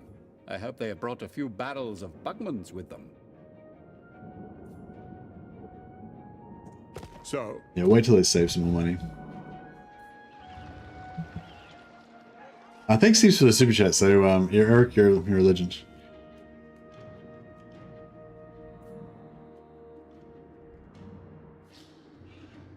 I'll make some. I'll buy some beef and make some beef jerky. The throng is mustered. Wrong is mustard. My axe. All right, now we can get some more heroes. Grimnir, another nice army, hero. The runes. Valea. I do like my Valeas. Oh, I do like my Tufts as well for armor engineers. Oh, why not both? Why not both? Right, I'll tinker. Aye, lad, what can I do? Yes. Alright. Once we get these guys into our army, I might just tank it everybody up and just go and melee blob this this ogre camp here.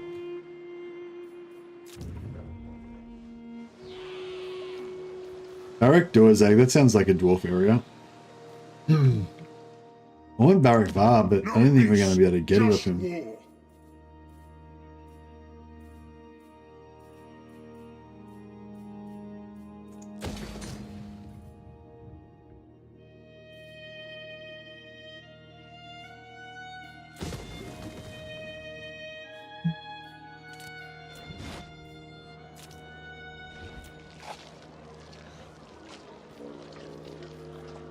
Alright. I think we're nearly ready to rock and roll. Time for a reckoning.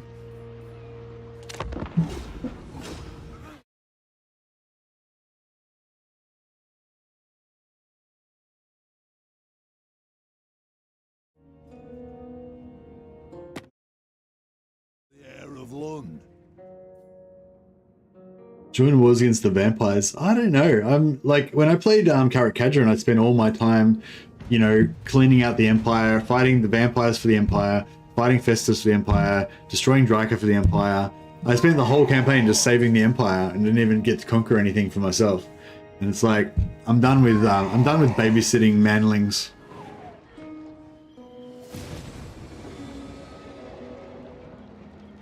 The Great Book of Grudges. Nice. The Dowie, yeah.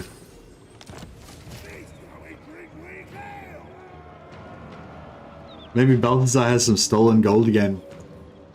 You know what? Yeah, fuck Balthazar Gelt.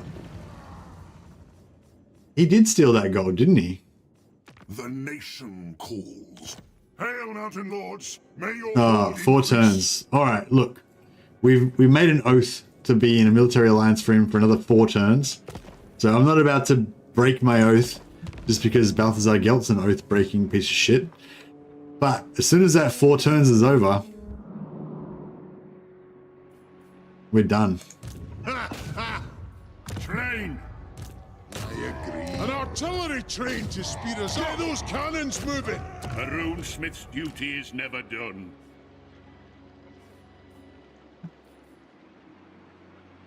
Oh, they took it already. Oh, crazy. All right. To war!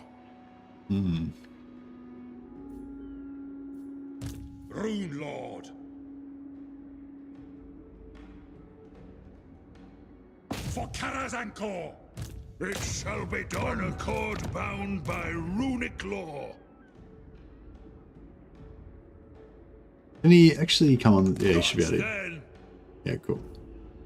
I'll cast the runes. Anad? We march.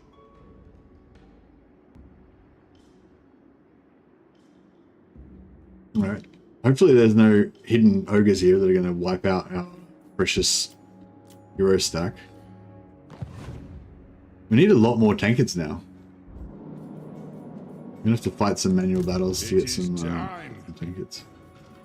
Aye, grudges will be settled. Andrew Jones. Okay, so this one's fully operational, basically. Onward. All right, we'll. The throng agrees.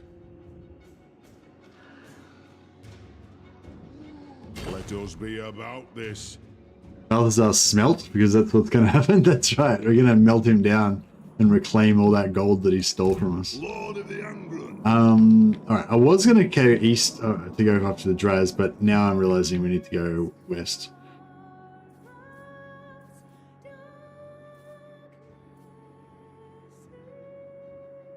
I'm going. We'll send a couple more a couple more runesmiths to help It is High King. Moving. Balthazar melt. You Exactly. summoned me. Nothing to do here. Let's go.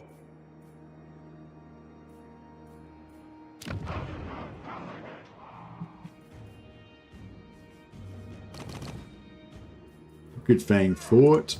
Alright, put Brony Lord there. What? Lord of Clan Moarr.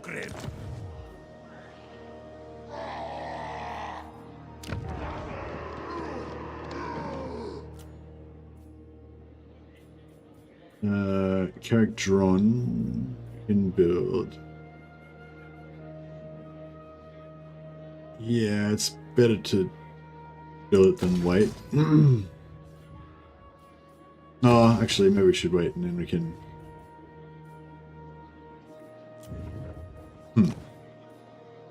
Yeah, we're out of Grungy Lords. And when do we get another Grungy Lord back? 3 turns. Oh shit, we're really out of Grungy Lords. Oh, 1 turn, we get 1 more back.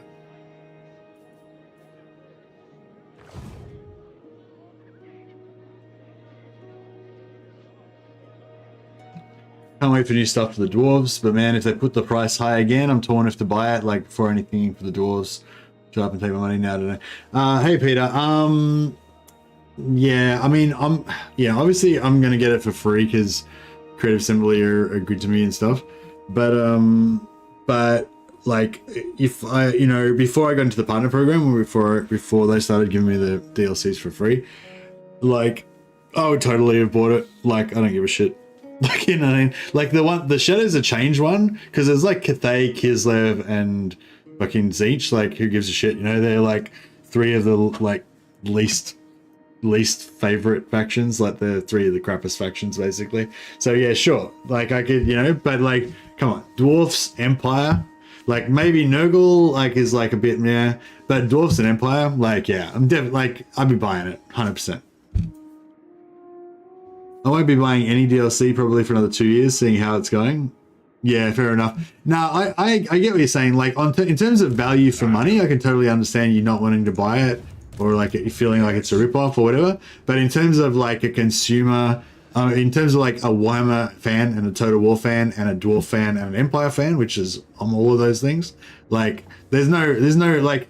I might say that I'm not going to buy it or fucking whatever, but there's no world where I'm not going to buy it. Like, there's no world where I'm going to be there on launch day and everyone else is playing with the new Dwarf and Empire shit, and I'm like not playing with it. I might hate myself, I might hate CA, but I'm still going to buy it. Like that's just me. Like like I said, I'm part of the partner program, so they'll give it to me for free. But if I'm just saying, if I wasn't getting it for free, I'd definitely still buy it.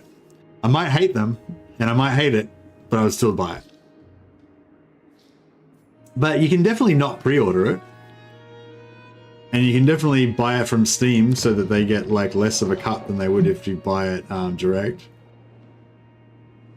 So there's kind of some things that you can do to try to ameliorate the situation.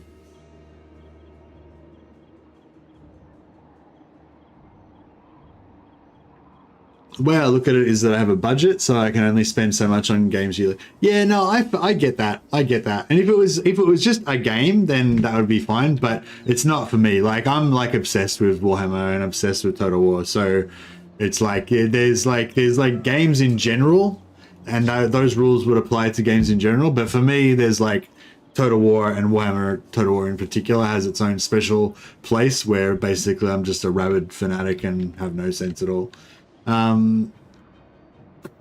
So yeah, so in short, don't listen to me in terms of reviews or my opinion about value for money, because I have like definitely don't have a sensible viewpoint on that.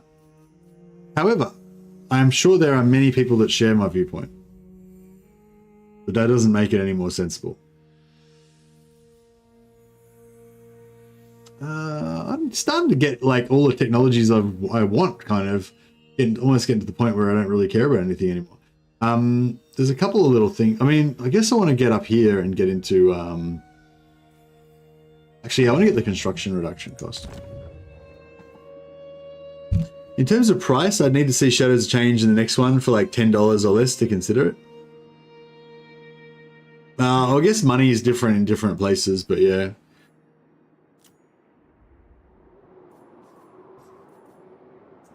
Ready? All right. Well, I guess it's time to declare war on the Chaos Dwarves. I don't think these Chaos Dwarves are going to be much of a challenge. How strong are they? Rank 71. Yeah, they're weak, so we may as well just roll over them. We'll reclaim these lands for the proper dowie. Actually, there's no point. I was going to sell the war to somebody, but we hate all of their enemies, so there's no one to sell the war to.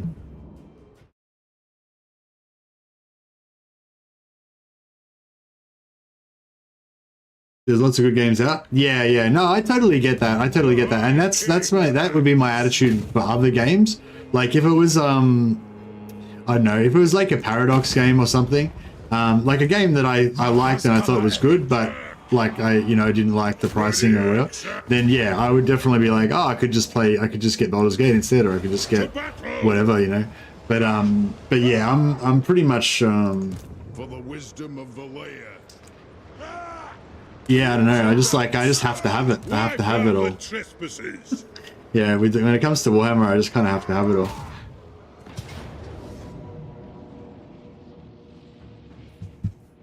If it was, yeah, like I said, if it was not Dwarfs and not Empire, then I could maybe, be like, oh, I'll just wait till it goes on sale or something like that. But for me personally, being a massive Empire fan and a massive Dwarf fan, yeah, I don't think I could handle like waiting an extra day for it. I might just fight this battle so that I can heal Tom, because he took a bit of a flogging last battle. Destroy them. Probably going to take about 2 minutes, so. No competition means they can charge whatever they want and people will buy it. Yeah, I don't know. I don't know. Maybe it is something to do with the monopoly factor, Makey.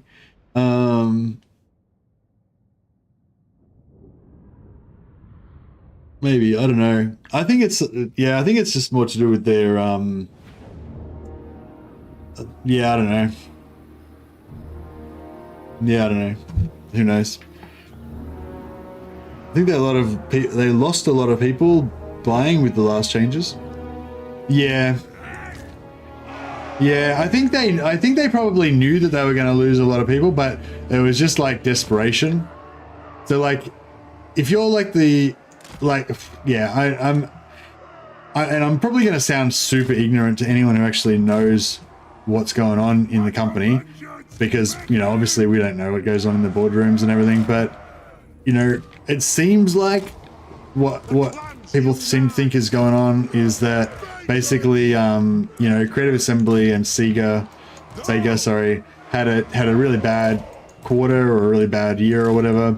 They fucked up. They made a lot of bad business decisions. They fucked up. They lost a heap of money by investing heaps of money into hyenas and other stupid failed projects.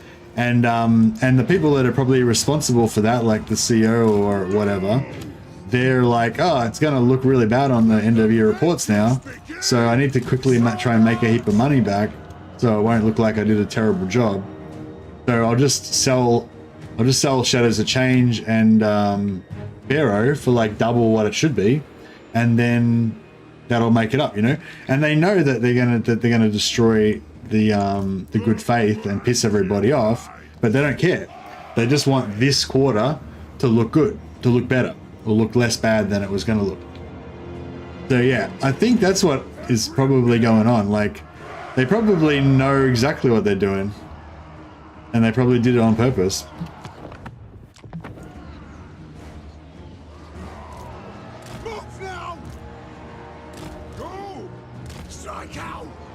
But it's like, I don't know, but I don't really get angry about it or anything. Firstly, because I don't even know if that's true.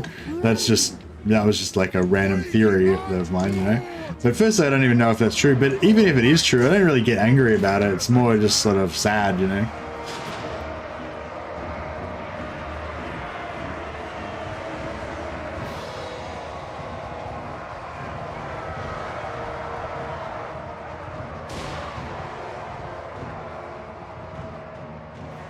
We should protect Phil. The whole point of this was so that Phil could, Tom Phillipson could get some health back. Got my brimstone going.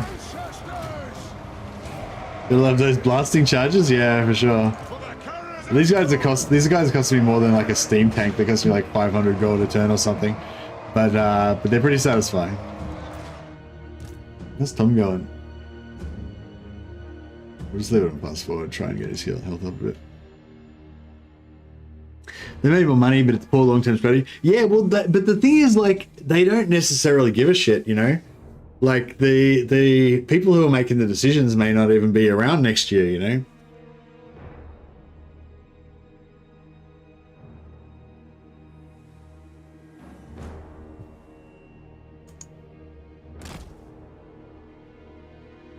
Like, I mean, I don't know. Like, I don't know what the situation is, obviously, but there's different scenarios that could be it. You know, like one, it could be that the CEO is just gonna or whoever's making the decisions is just trying to get this quarter to look better, so that they can make their kind of report card look good, so then they can just leave CA, go get a better job somewhere else, having said, oh, look at this, they were doing really badly, and I saved the financials in the last quarter by doing these power moves and doubling the price of everything and shit. And then their future job prospects are like, yeah, you're amazing, we'll hire you, whatever. And then they don't give a shit that like CA goes and crashes and burns after they leave, you know, because they're good. Or another alternative theory is that, you know, if they didn't do something, they would be gone. They would get sacked. They'd get replaced. You know, the board of what do you call it? The shareholders or whatever would just basically ask for the CEO's resignation or whatever, you know. So they have to, like, you know, quickly make a heap of cash to keep their job for another year. And so again, in that situation, you know, like being nice and having everybody like them so they can have a future doesn't really help you if you're going to get the sack this year. So quickly make some money, save your job, maybe, you know. So I don't know, like maybe like those kind of scenarios, something like that's what's going on, and then they kind of make sense. But yeah, but again, it's like, I don't know, it's just like, I guess it's just like the reality of the situation, you know, if that kind of stuff is going on. And even if that's not what's going on, whatever is going on is the reality of the situation, you know. And it's just, yeah, it's like, you know, you wish that everything was really nice and that it was just all great, you know, great people, motivated, working on the game and, you know, charging a good price and all that. But like, if it isn't, then that's just kind of the way it is, I guess. I don't know, that's kind of how I am. I guess I'm a bit of a fatalist.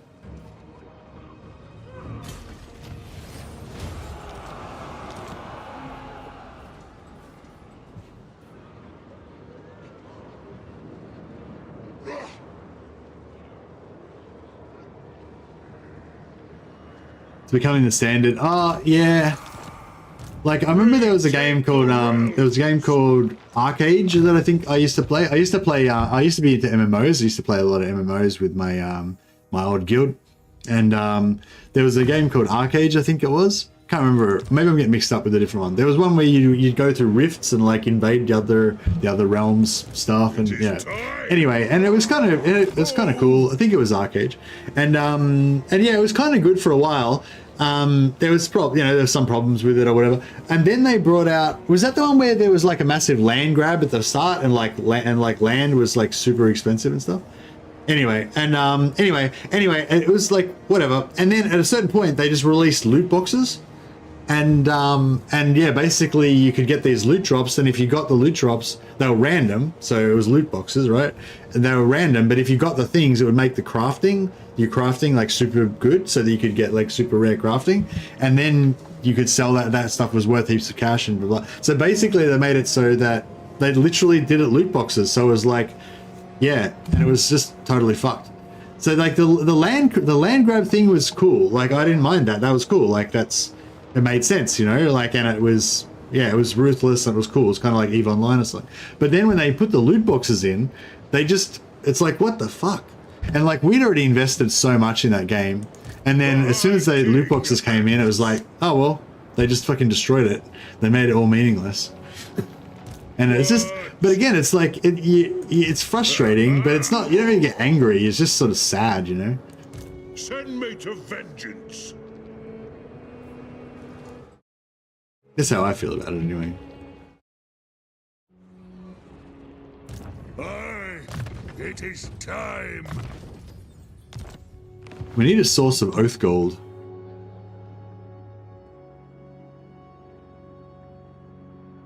Yeah, like there's a new game that just came out called the Lamplighters League. I don't know if anyone's into XCOM like games, but yeah, it's very similar to like XCOM 2. But it's a totally different setting. It's kind of like Indiana Jones meets Call of Cthulhu with like occult stuff and like Nazis and stuff. But the gameplay loop is essentially kind of like XCOM 2, where you have a base and you have a world map and you do missions and you take your team out and you can level up your team. Anyway, it's a great game. It's by Harebrained Schemes, the guys that did BattleTech and Shadowrun. I don't know if any of you guys are into those sort of like smaller indie type games, but it's not an indie game, but it's like a smaller studio, you know. It's called the Lamplighters League. The Lamplighters League. I did a stream of it today, so if you want to see what it looks like or whatever, you can watch the VOD. I'll put quickly the Lamplighters League. I'll quickly put a link for you guys if you're interested. Anyway, sorry, like what I was saying was that it's made by a small studio, Harebrained Schemes, and when you get these games made by these small studios, like they tend to be, well, I don't know, sometimes anyway, they tend to be good, you know, like they might not have the resources to make like a massive game like Total War Warhammer 3, but they, you know, you find these like kind of indie games or smaller studio games where they've still got the original spirit of the game, you know what I mean? Another one to look out for is Menace. It's made by the same guys that make Battle Brothers, and that's Overhyped Studios, and they're like another example of this, like pretty well, they were an indie studio. I think they're now part of something else, but they're still a smaller studio, and like, yeah, their games are fucking good. You know what I mean? Like they're good. It's like Creative Assembly. Like when Creative Assembly first started making Total War games, they were a small studio and they had this like amazing concept that was really, really good. But then they become part of this like big corporate mentality, and then like they change. It stops being about the game being good and pushing the limits of trying to make the game being good, and they start like leaning into what they think is gonna like market it, what they can do to extra like increase profitability and shit like that, you know, and then it just gets more and more fucked basically. And like you see it with everything. But yeah, anyway, I was just going to say, like there's probably other factors, but I think there's that thing of having, when you've got a small thing that's run by, that's just got a lot of passionate, talented people working on it with a really cool vision of something really cool, that attracts other talented people that have got the same vision, and they make something really cool. But then once it gets popular enough and big enough, then it attracts all these corporate financial types, and it gets bigger and bigger and bigger, and then there's sort of this pressure it shall be done. Yeah, it goes off the rails. Anyway, that's what kind of what I see happening anyway. And you see it happening with TV shows and IPs. Yeah, there's been a lot of examples recently with TV shows and movies and stuff where the IPs have just been getting bastardized, basically. Lord of the Angrund.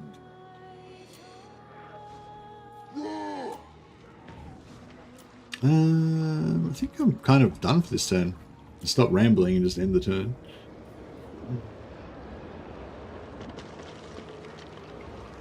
I've got 7k. I want to spend it, but I don't want to spend full price. I'm too dwarfish. I'm not going to spend full price on these buildings. I could wait a turn and get a Grungy Lord in there.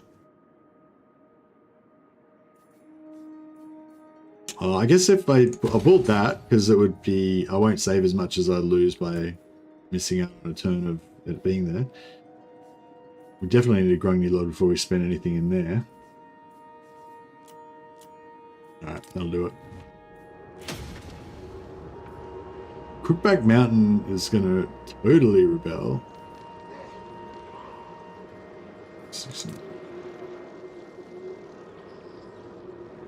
Actually, yeah, we may as well just... Wisdom of Valea. Move in! What? By the grudge bearer's will. Aye, grudges will be settled. So we'll pop a... Yeah, we'll pop a lord here and then we can...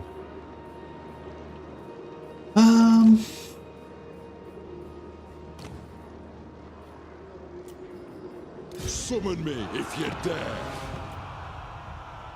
Oh, what level are we recruiting at now? Level 6. Oh yeah, that's cool. For the We're gonna get our recruit rank up a bit more.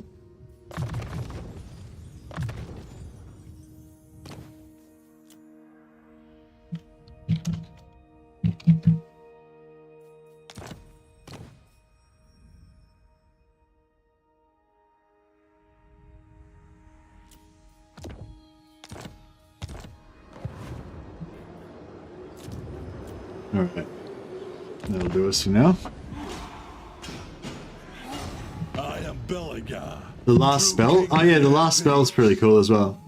That's a bit more on the indie game side though, like really like, you know, like there's 8-bit graphics and stuff. It's a pretty cool game though.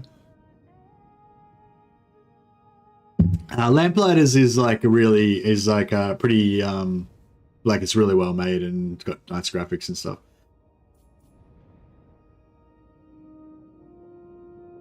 Not that last spell's not well made, but yeah, it's a much more like an indie looking game, you know. The Archivist family has a lot of children. It's a big family, yeah.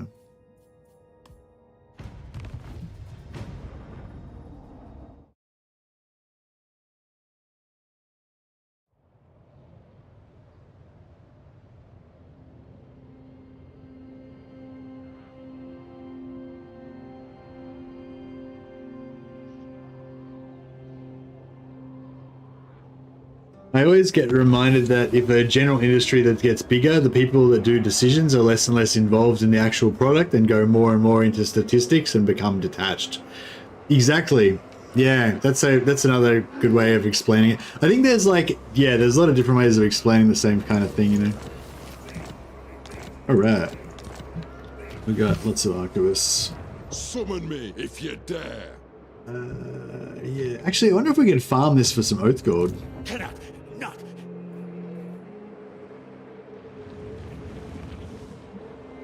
Aye.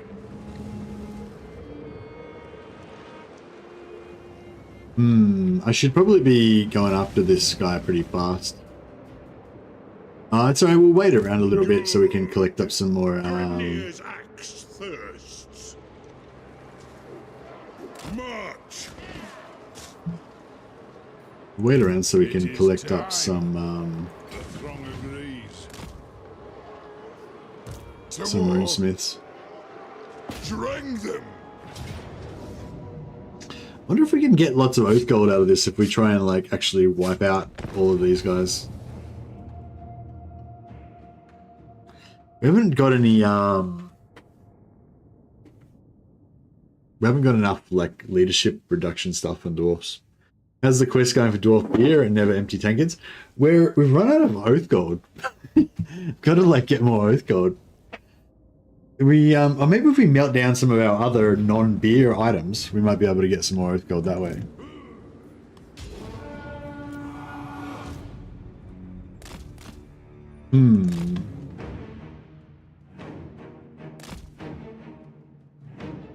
Is that dwarf music or Skaven music?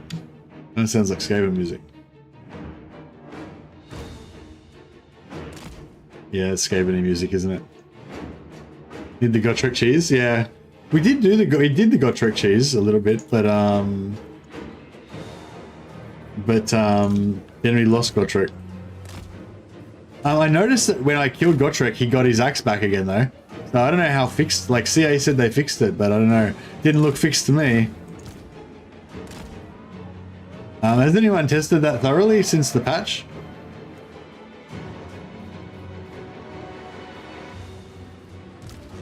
I don't know how that can be Skaven music. Look at all the crap that I'm bringing out here. These dudes have no chance.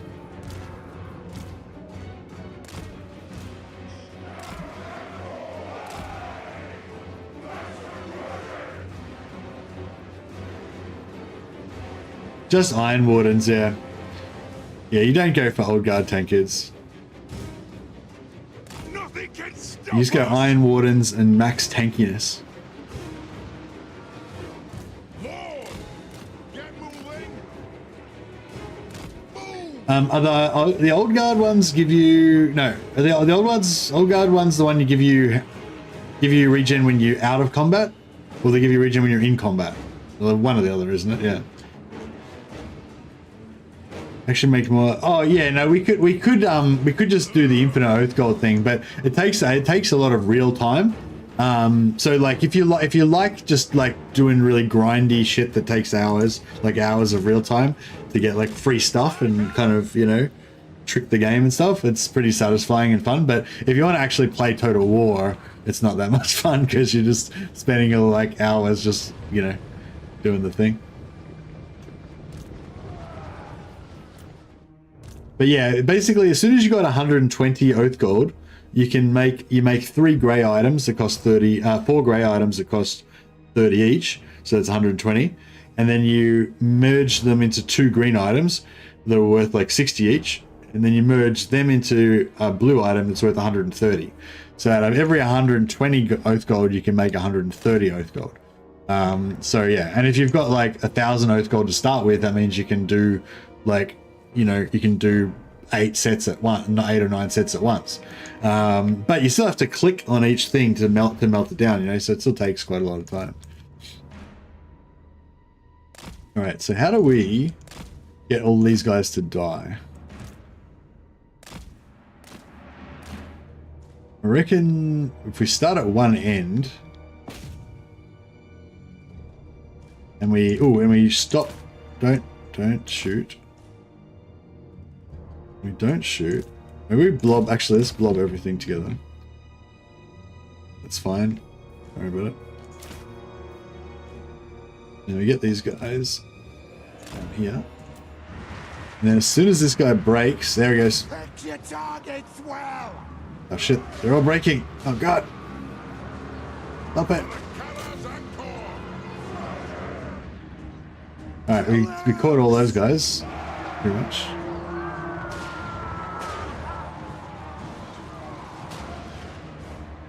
Axes out, lads.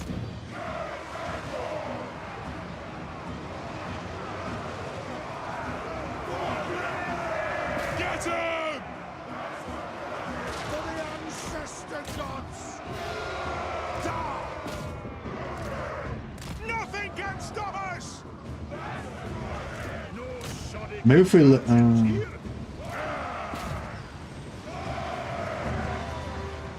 Yeah, so all these guys that are being shot while they're routing, they're going to all turn into captives. So that's good.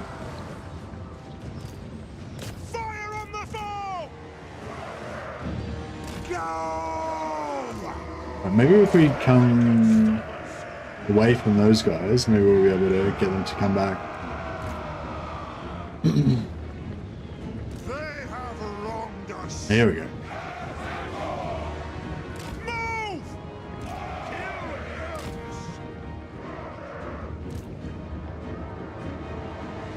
I at your command.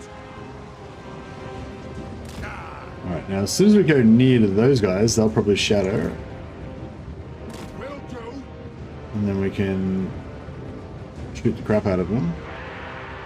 Master engineer. Move now! Let the vengeance begin! Attack the arcs! Here we go. Boom. Shoot them. Right, you guys are after that. The other way. Arrows coming through. Alright, cool. We got all them.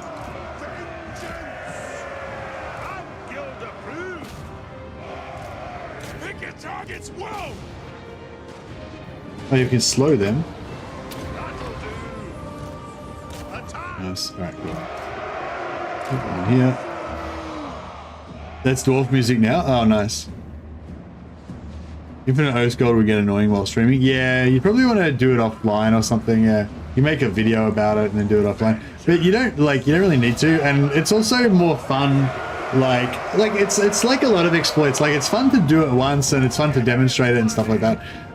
Or if you really want to get a leg up and feel really powerful or whatever, you could, if you didn't really feel like playing, like maybe you were tired or whatever, but you wanted to like charge up for your next campaign or something, like you could kind of just spend like half an hour fucking around doing it, But like a lot of things, like actually let's just execute this guy, and then we'll be able to break him a lot easier.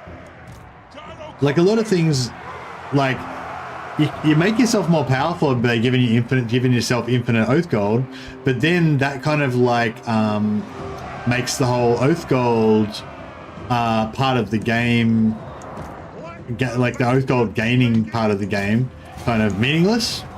And then it's like you've got less things in, like then you've got like less things in your game. Like, your game's less than everybody else's because everybody else has got earning oath gold as part of their game, whereas your game's got everything theirs has except for earning oath gold. So, your actual gameplay is like got less things in it. There's like less satisfying things in it.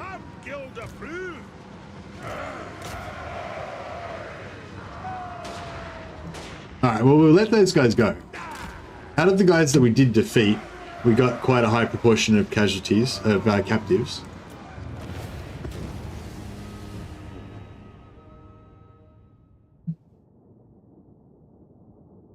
$662. I wonder how many of the 662 losses we actually captured.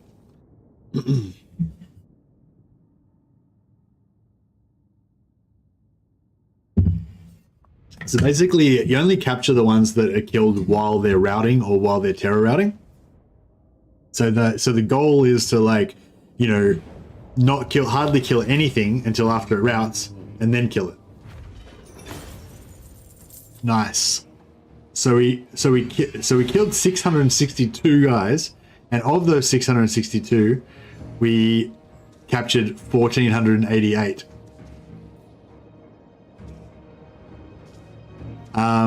Which gave us 186 oath gold. I don't know. I don't know. I don't know how the oath gold works, but it seems like when you manually fight it and you capture more stuff, you get more oath gold.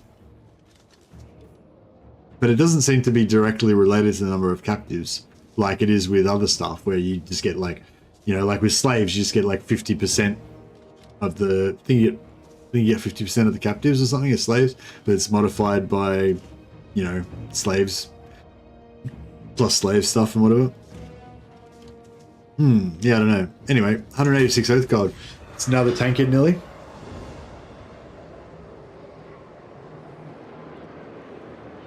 Time for a reckoning. Good. Grimnir's axe thirsts. Got Ben? For the wisdom. Maybe they put the tripling, like the doubling for lords thing back in. Who was talking about that earlier? Like, so you used to get the captives used to be multiplied by the number of lords, so that would kind of make sense actually, because we got 3 lords, we got about 1,400 captives out of 660 kills. So if we actually got 470 captives, but it got multiplied by 3, that would kind of make sense. What? Drank. Yeah, if we do an auto, you'll just see you'll get like nothing.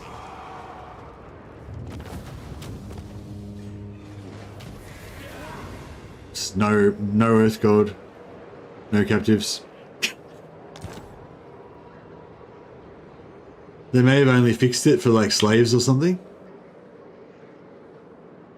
No, but it's it wasn't the slaves that I was doing it. It was the actual captives number.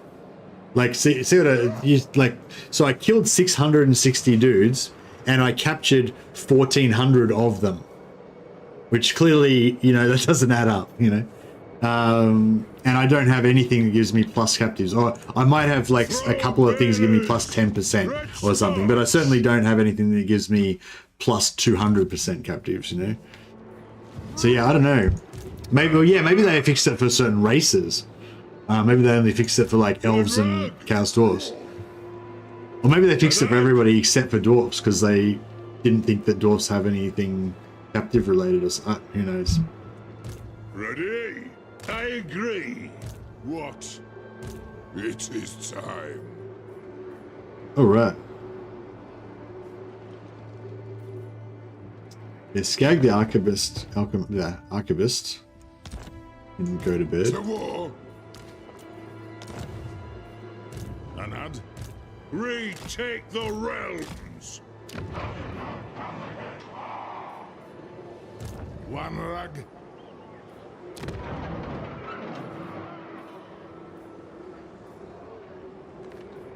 We'll wait on that for a sec.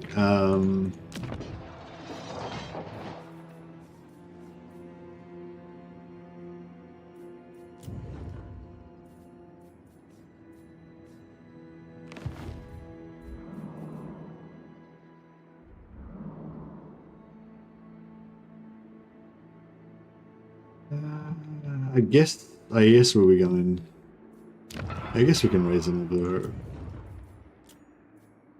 thing there. It is agreed.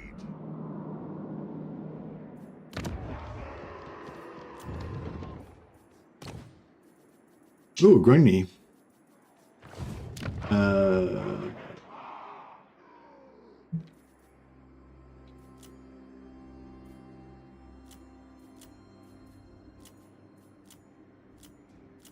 I'm just trying to see somewhere where... Here we go. You could actually...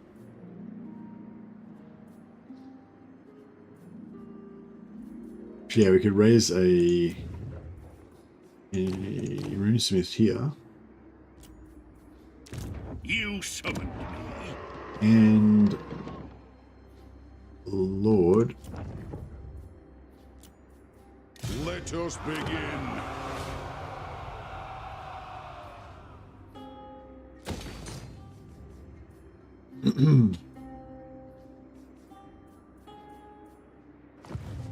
Time for a reckoning.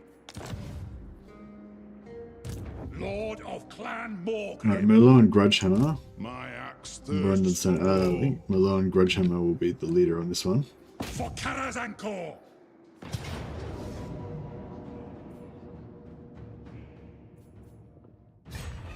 Grimnir is with us. The Grungni edition is real. I've got so many. I've got like so many. What is it? 11 Grungni lords. I've got about 5 Grungni heroes. That is not wise. I'm not sure if I'm more addicted to Grungni or I'm more addicted to Oathgold and I mean to Tankards, but we're quite into both. Let's be honest. That's where the pottery's at. Got to secure that pottery. That's the sacred sacred mission. Vengeance. See, again, if I capture this, if I auto resolve this, I'll get less Oathgold than if I fight it manually, I'm pretty sure. To battle. So like I'll just back up the save. We already tested this a couple of times yesterday. We were getting about 50, well, sometimes 50% more Oathgold, sometimes like way more Oathgold.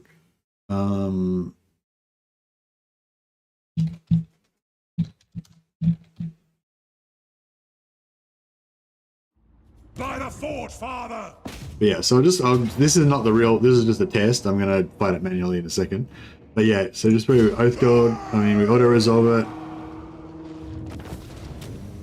I've only tested it twice, so it might be, you know, it's not, we need more tests to get a good sample, but the 2 other times I did it, we got about 50% more or more, 50% or more than that, more Oathgold when we did it manually. So 28 Oathgold from the auto-resolve.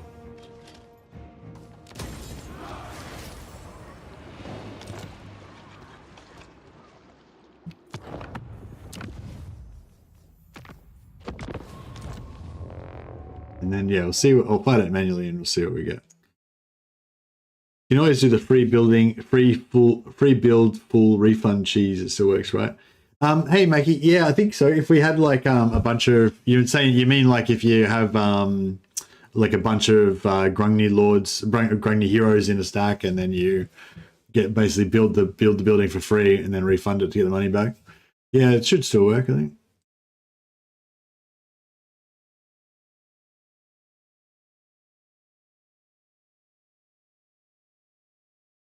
Fenrir is with us! For Karazankor! I don't think I've actually used Iron Drakes on ogres before.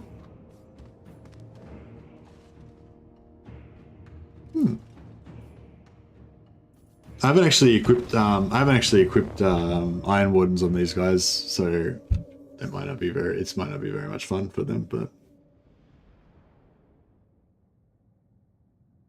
work it out.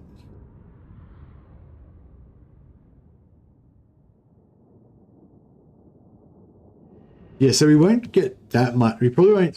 As I said, I think it's based on captive somehow, because otherwise, I don't know why. Well, actually, somebody else had a theory, which was like, so the way I thought it was like it's based on captives, but when you do an auto resolve, it just sort of auto resolves how many captives you would get instead of, you know, you maximizing the amount of captives, and that's why you get less. But somebody else was positing that actually it's just that there's a penalty when you auto resolve. You just get like a penalty to how much oath gold you get. So that's an interesting idea. Fuck, I haven't assaulted this settlement for a while. I don't even remember how I like to go into this one. I think my new philosophy on this is I like ones where I can take a point quickly.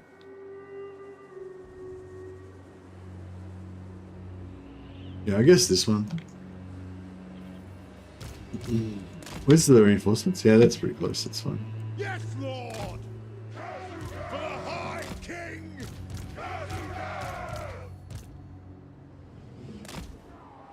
Iron Drakes! Yeah, we got no. Actually, got no tankards in this one. It's pretty.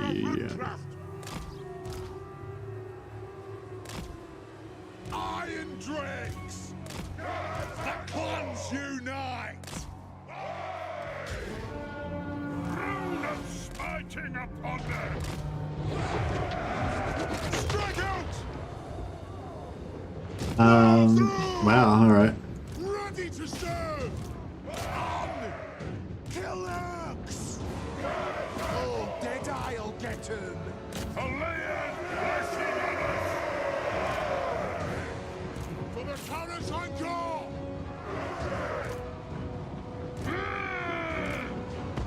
Runesmith! Move! Locked and loaded! Move! Nothing can stop us! Move now! Man, they didn't even. With haste!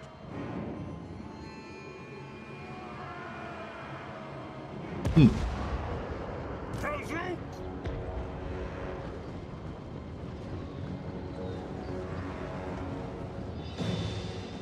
Iron Drakes!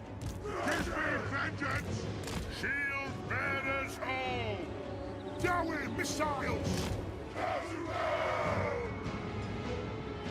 Yeah, this is not actually. We might not actually get that many captives out of this. If it's based on captives, we might not actually get that much out of it because they're like not routing; they're just dying. For maximum captives, you want lots of routing and less dying.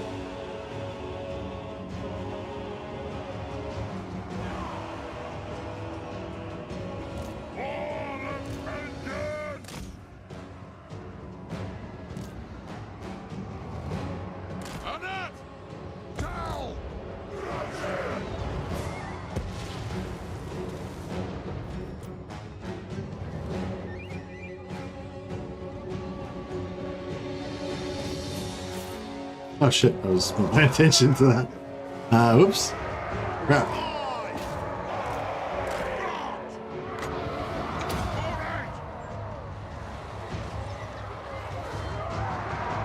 Bring them down! War of vengeance!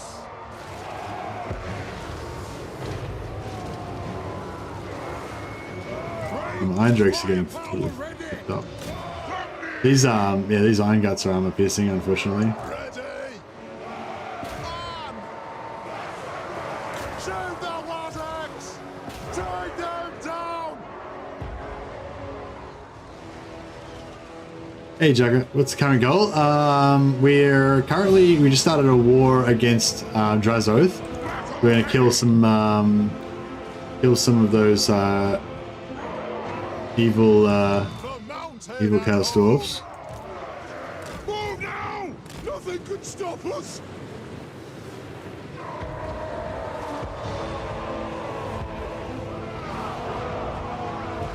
Iron Dregs!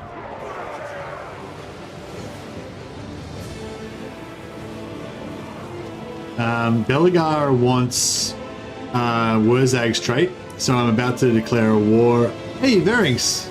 How you going, buddy? I haven't seen you for a while. Yeah, I'd love to have a chat on Discord. Let's do it. Yes, Fane! Charge! Can't stop us!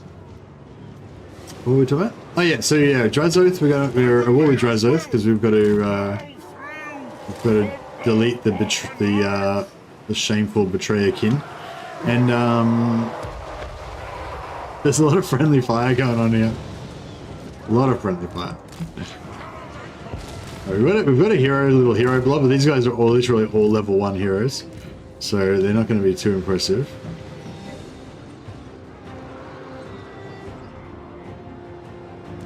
Check this unit out. They're still at 19, even though they're down to like a quarter health. They've still got the 19 entities. Pretty good.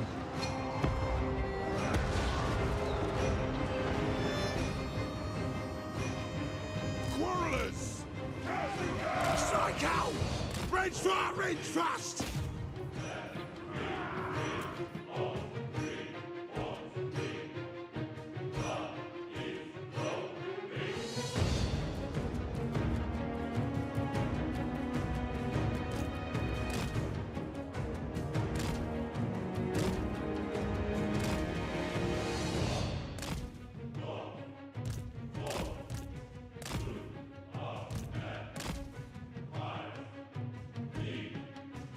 Got a lot on the plate with hunting, girlfriend, and changing out of my jobs. Oh wow, yeah, that sounds pretty busy. Ready! On the way! Iron Dregs! For the Karazhan Corps! So get this underway.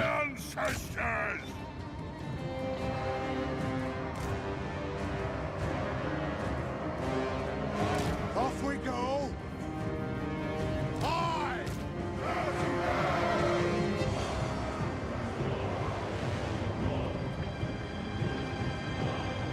Move! Iron Dregs! Ha! Missed. Charge! They have wronged us! Fire, bless our aim! For mountain and home! Move! Engage! Off we go! Axes out, lads!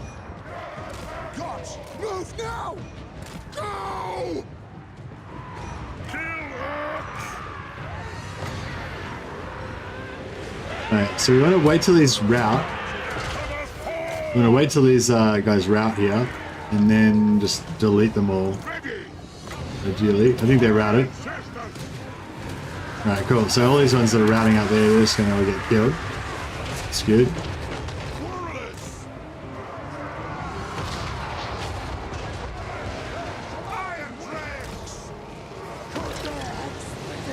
Yeah, this is a terrible example of trying to get good captives, but yeah, whatever, it's fine.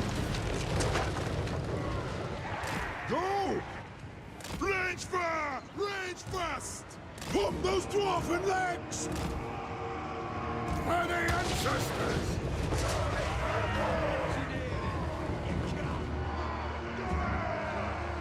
Let the vengeance begin! For the ancestor good! Get a few more captives there. Alright, fine. That should be whatever. That's good enough.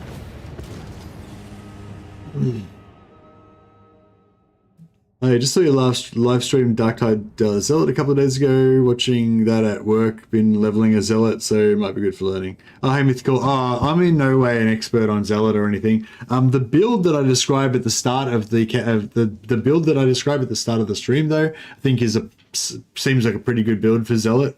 So yeah, if you just want to watch like the first 15 minutes or I explain all the build. I think that's pretty cool, but yeah, in terms of gameplay, I'm not an expert. So yeah, so this is more like what you would expect to see in a way. 1161 to 372 captured. 31. Ah, so we got the base of the exact same Oath God. Well, it was like 28 last time or something. So weird. So weird. Yeah, okay, well, my previous theory that, you know, if you got lots of captives, that helped or something, yeah. Like I said, there was only two other ones that we tested, and you got about 50% more. Like both of them were like, it was like 90 or 100 with the auto resolve, and there was like 150 or whatever ish when I did it manually. But yeah.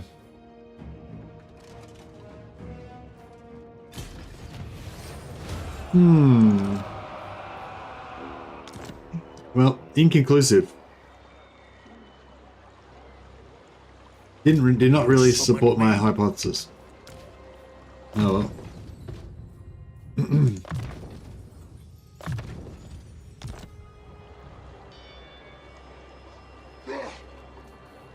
Time for a reckoning. All right, let's merge these guys. The throng agrees. Beards in belts.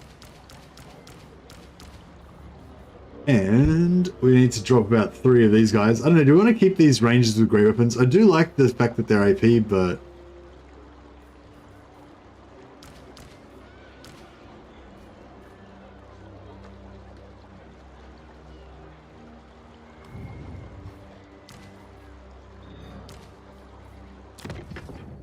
Alright, Burundan, put you to bed for a while.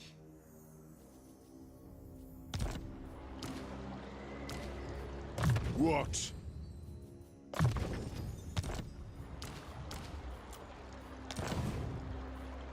An accord bound by runic law.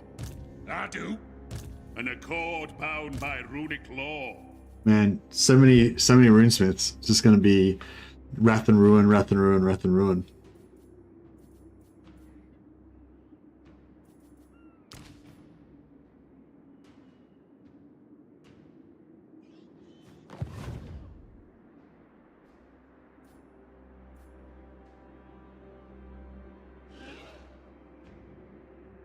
Found a nasty bug. Curse of Midnight Wind is supposed to affect enemies only in range. Is also hitting your troops. What? Really? Curse of the Midnight Wind is the really good one. Yeah, it's like the AOE one that affects multiple units. Gives them like minus 24 melee attack or something like that. Is it minus 24 melee attack and something else? Yeah. I love that spell because it's a really good one for tanking. Like if you're doing a hero blob and you want your hero blob to not get wrecked, then you can you can cast that on yourself, and all the infantry that are trying to kill you would just, you know, not be able to hit anything. But if it rips your armor off, then that's not very awesome. Oh, like it's treating your second army as enemy. I don't know, that's interesting. Not the good interesting. Our ancestors would be proud. Alright. We need to locate Wurzag ideally before we declare war on him so that we can kill him. Now's the time.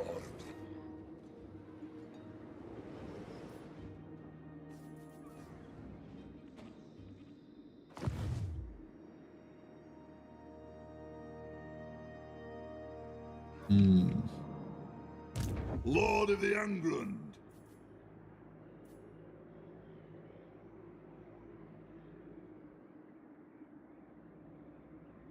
Setting forth. Alright, we'll send him over here. My axe thirsts for war. Yes.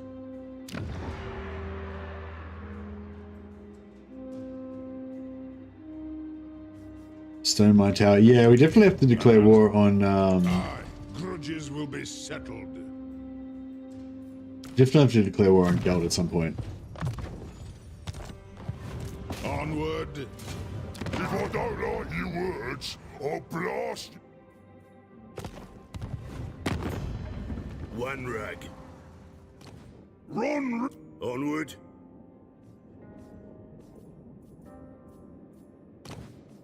Welcome to my throng. Alright, we'll join his war against the Bloody Hands. Go on then.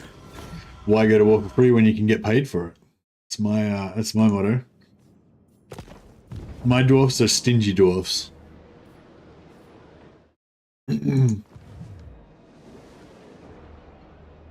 Yeah, the new Darktide skill trees and stuff are really good. Summon me if you dare. Well, the Zealot one anyway seems really good. Seems interesting.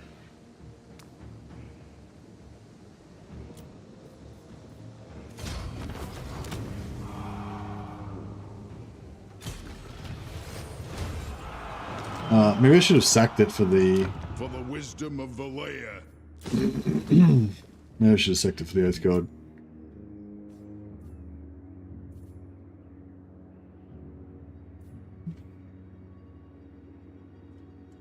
Yes, I'm kind of thinking Matorka... Like Matorka and all the lowlands that are orange I'll sell to... Like, these guys or something. Greetings, stranger. I am Matorka. So broke.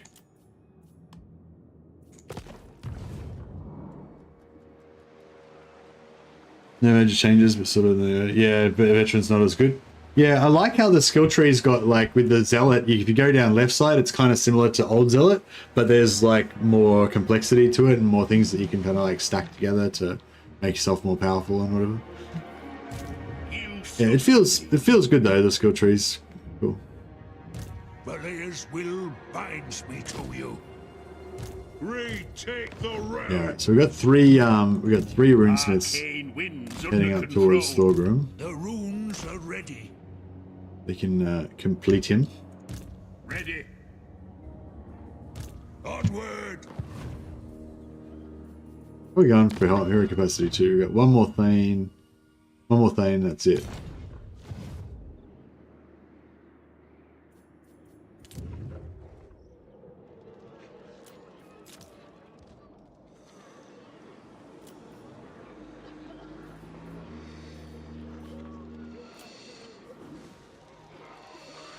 Got 8k. Right, well, here we could build. Should we put fur down? Yeah. Oh, I didn't realize fur gave you growth as well. That's pretty good.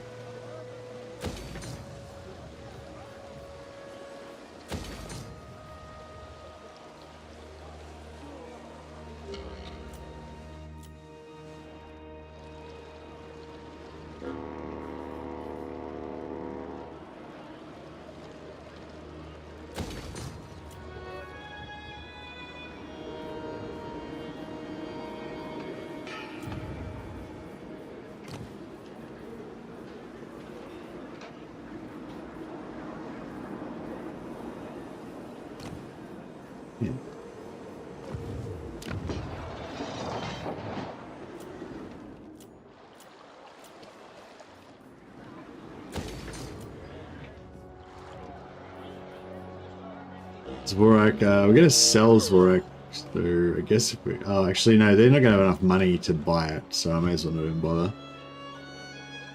What are the best Oath Gold items? Iron Warden's Tankards.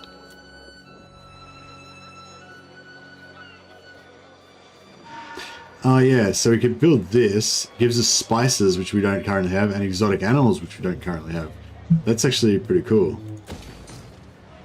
And then we'll dump the growth and build another runesmith there.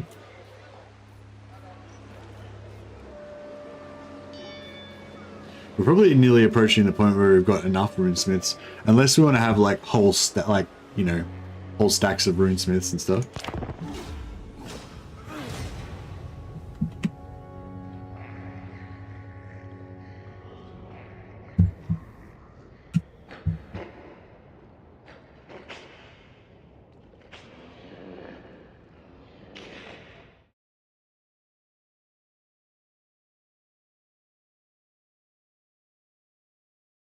I think growth is essential for single growth. Yeah. I'm probably gonna the tier 3 ones, the single city ones. I'm probably just gonna leave them at tier 3 though, because it's like tier 3 is kind of like achievable, but once you go beyond that, it's not really worth trying to get any more growth.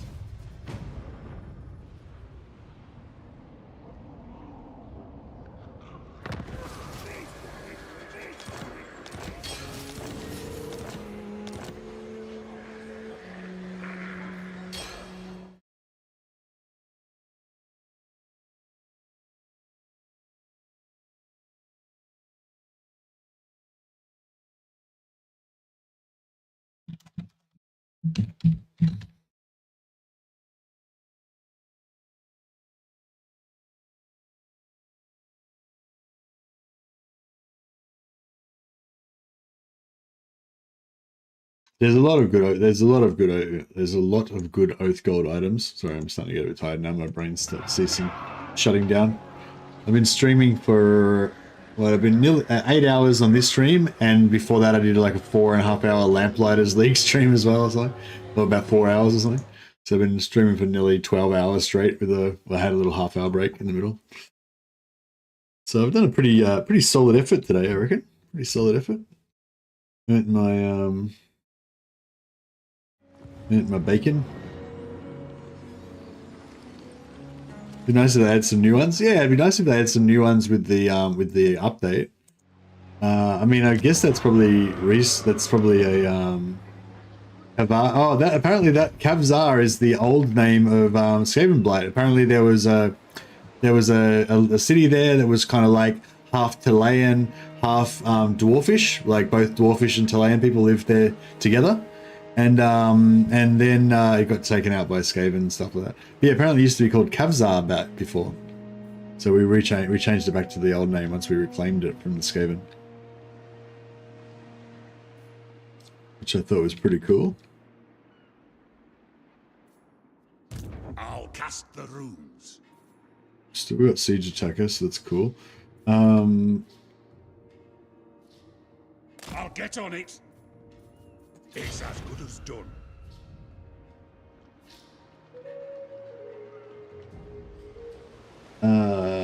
Actually, yeah, no, we'll go after this guy first, because I think we can attack that from here.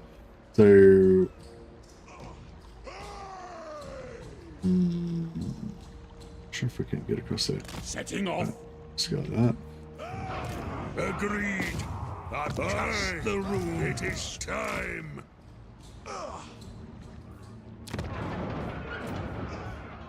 Grungni.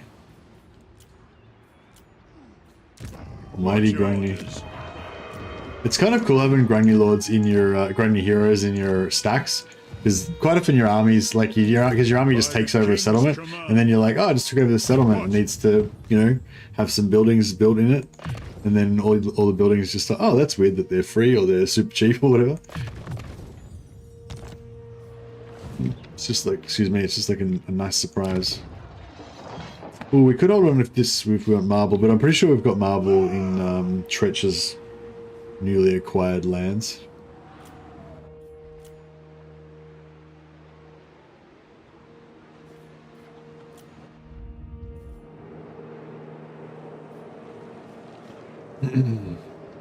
Okay, so...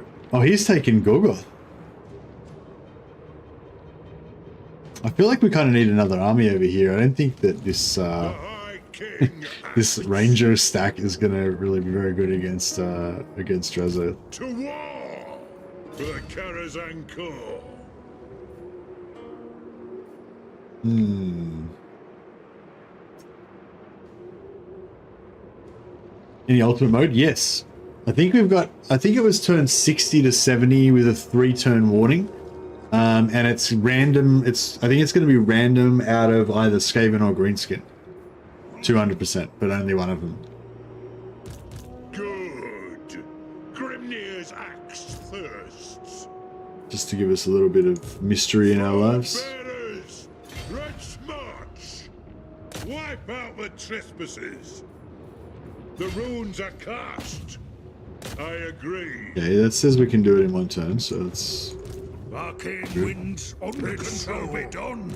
Let us begin. Alright, we'll get... By the grudge bearer's will. To war! Get Cazador in there.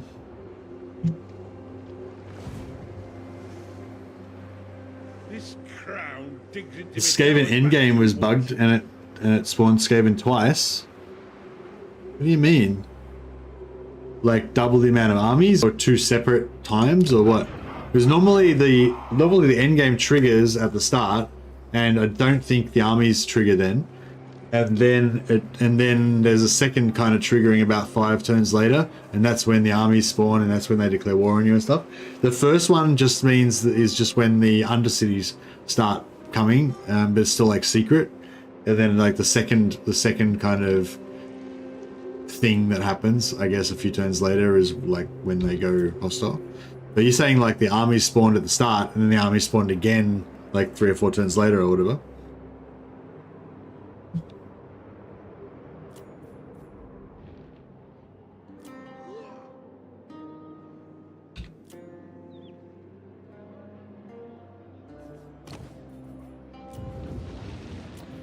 Summon me if you dare.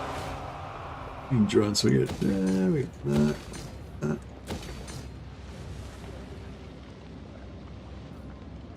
Let us begin. Skaven endgame spawns the armies twice. Last time I played 2, but the first wave is smaller. First time it's like 4 armies, and then 5 turns later, like 5 or 6 more. Oh, okay, maybe it's just the way it's meant to be. Because I noticed they don't. Yeah, their army, they have less than the normal end games, right? Like each spawning is only half the size of a normal end game. Like with greenskins, they'll have like 8 armies or 12 armies or something, right? So if Skaven has 2 spawns of like 4 armies, that's kind of about the same, I guess. Yeah.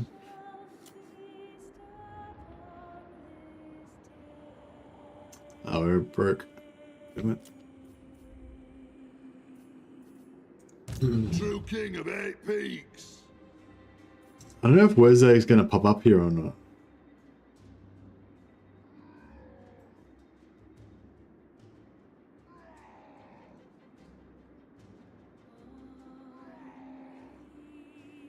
Yeah, they get a second wave of armies. Okay, I never actually noticed that. I think I'd seen the army spawn at the start and thought, oh, they get their armies at the start like normal. And then another time I saw the army spawn the second time, and I thought, oh, I must have misremembered that maybe they don't get them at the start, they only get them the second time. I didn't realize they actually were getting the armies both times.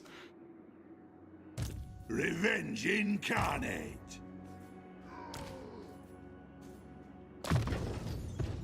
But yeah, it kind of makes sense.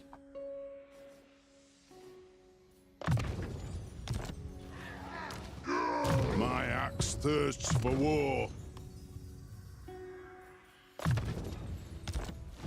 Ready. So maybe we take Angrund and we sack the dragon mines or whatever it's called.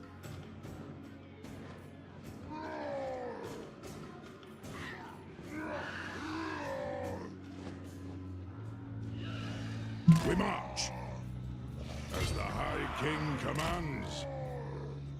What? Doesn't look like it's meant to be.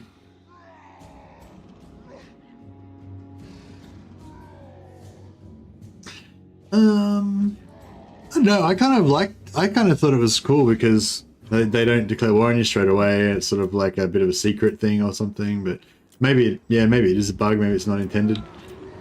I just always assumed that it was meant to be like that. Rune of swift stride. Rune of swift stride. You summoned me. Aye. Get some more Tankards, or one more Tankard. We might be able to melt down some crap items to get another one. Time for a reckoning. Prospectus, Wind's hammer. Obsidian trinket. You can melt that down.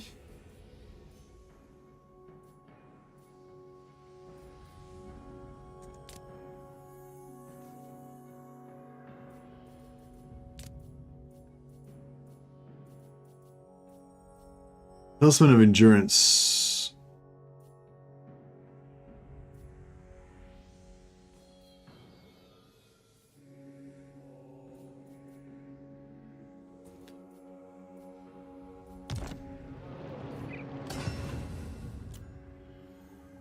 Yeah, we don't really need the feather bow talks. Don't need that. Don't need that.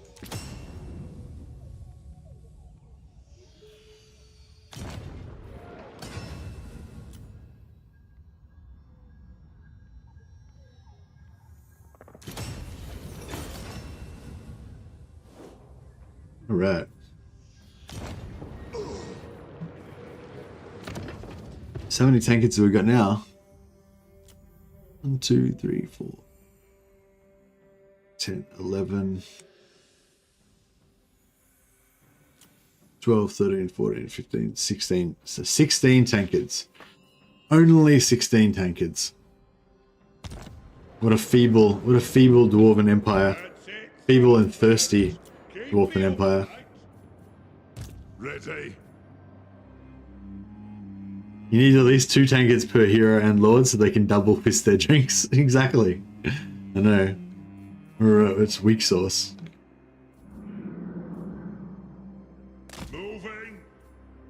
I answer to clan and hold.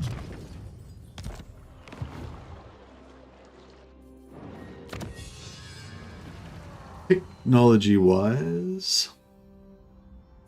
Rat poison.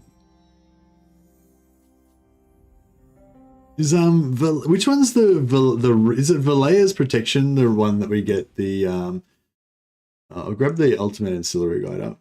I'm sure you guys already all know, but for those of you who don't know about the ultimate ancillary guide, it's really useful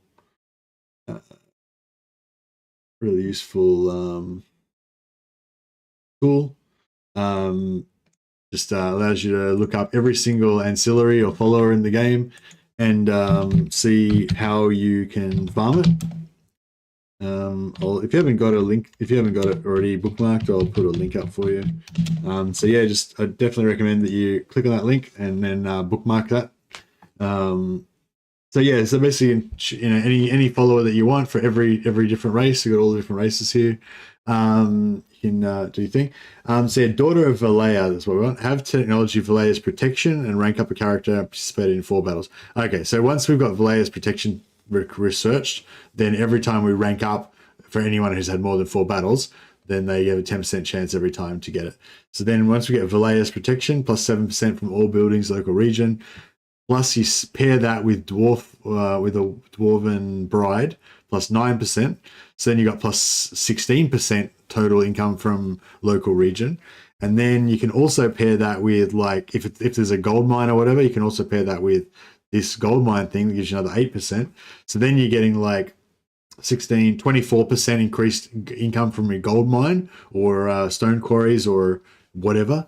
Or you could do it with gem cutters, or you could do it with iron gold. Here's another one for gold mines. And there's 2 different gold mine ones. So 8 and 15, 23%, 23% plus 16%. So 41% increased gold mining plus another 16% for every other building in the region. So long story short, if you've got like maxed out gold mine or maxed out other mines or whatever, you could potentially stack all that shit onto a runesmith and then stick the runesmith in the region. See the blue icon here means that it can be applied, it can be used by a hero. So you can potentially stick all that stuff on a runesmith and then stick the runesmith in that region and then actually make more money from the region than you would otherwise make. More money than the runesmith's upkeep. so you actually increase your money. But they're a lot more fun. It's a lot more fun using your runesmiths in your armies. So I don't usually actually bother doing that, but it is kind of fun to have just runesmith farms sitting on Mount Gumbat or whatever. Do you think Angrund can be a one-man army on turn 5? Yes. Yes. Oh yeah. I mean, pretty much. Yeah, if you get regeneration, if you get a tankard, or if you get a if you get some sort of health regeneration, then and get a Rune of Spite, then he's pretty much good to go. You can potentially get that by turn 5. You can definitely get the Rune of Spite. You get the Rune of Spite in like turn 2, and if you can get the Ironwords tankard, you could probably do it by about turn 5. Yeah, if you had pottery. Otherwise, you just have to rely on luck that you got like a health regeneration item or something.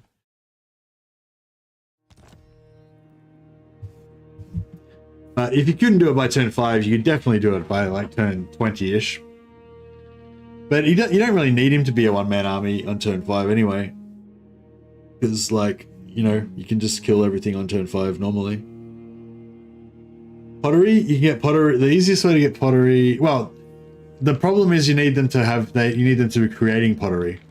So that's the problem. Like, there's pottery in Grenstart, but they probably aren't producing any pottery, so they haven't built the pottery building there because, well, they're orcs. But but for me, Grenstart, I think they started providing pottery around turn 15 or 20 or something. But yeah, but probably on turn 1 they probably don't. Nobody's got pottery maybe, so you might not be able to get it straight away.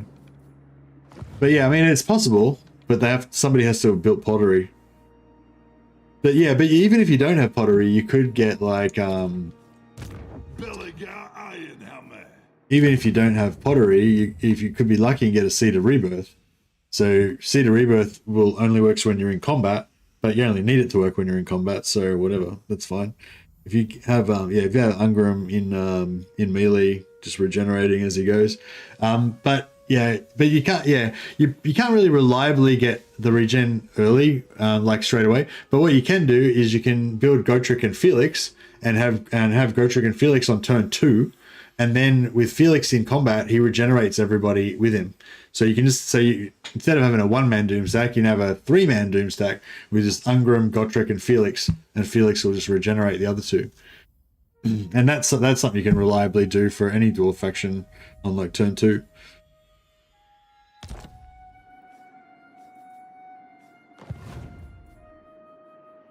This is an 8-hour stream. Yep, it's an 8-hour and 9-minute stream, Halo. I was sorry, guys. I was trying to like kind of keep going because thanks again to Radiant Ash for the host, and thanks to everyone who came over from Ash's stream. But yeah, when you guys came over, I had already been streaming for about 11 hours, nearly 11 hours almost straight. I had like a half an hour break in there. So yeah, so I was trying to keep going, but I think I'm a bit busted now. Yeah.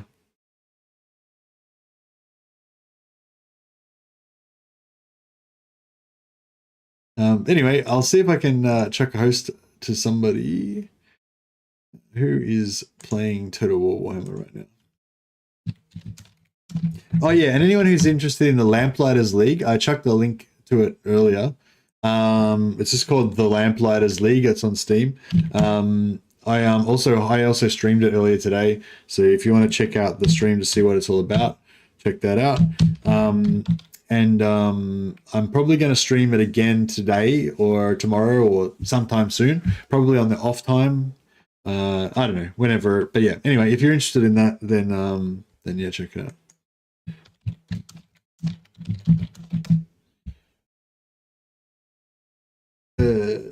What are we doing live? Okay, what do we got? We've got PZA Total War is playing Angrund Slayer King. Somebody named T. Howard is playing He's streaming in French. Yeah, I think PZA Total was the only person streaming, so we'll have to chuck a host over to him, which is there's a link to PZA. He's a great Total War streamer. He took part in the recent hot seat with Legend of Total War. So yeah, a lot of you guys might remember, might know him from there, or you might have already known him before that. But yeah, go check out PZA's stream and say hi from me. Man, I'm totally fading. My eyes don't want to open. Anyway, thanks again, guys. Really appreciate you guys coming and checking out the stream. I will I'll end now and I'll chuck a host over to PZA.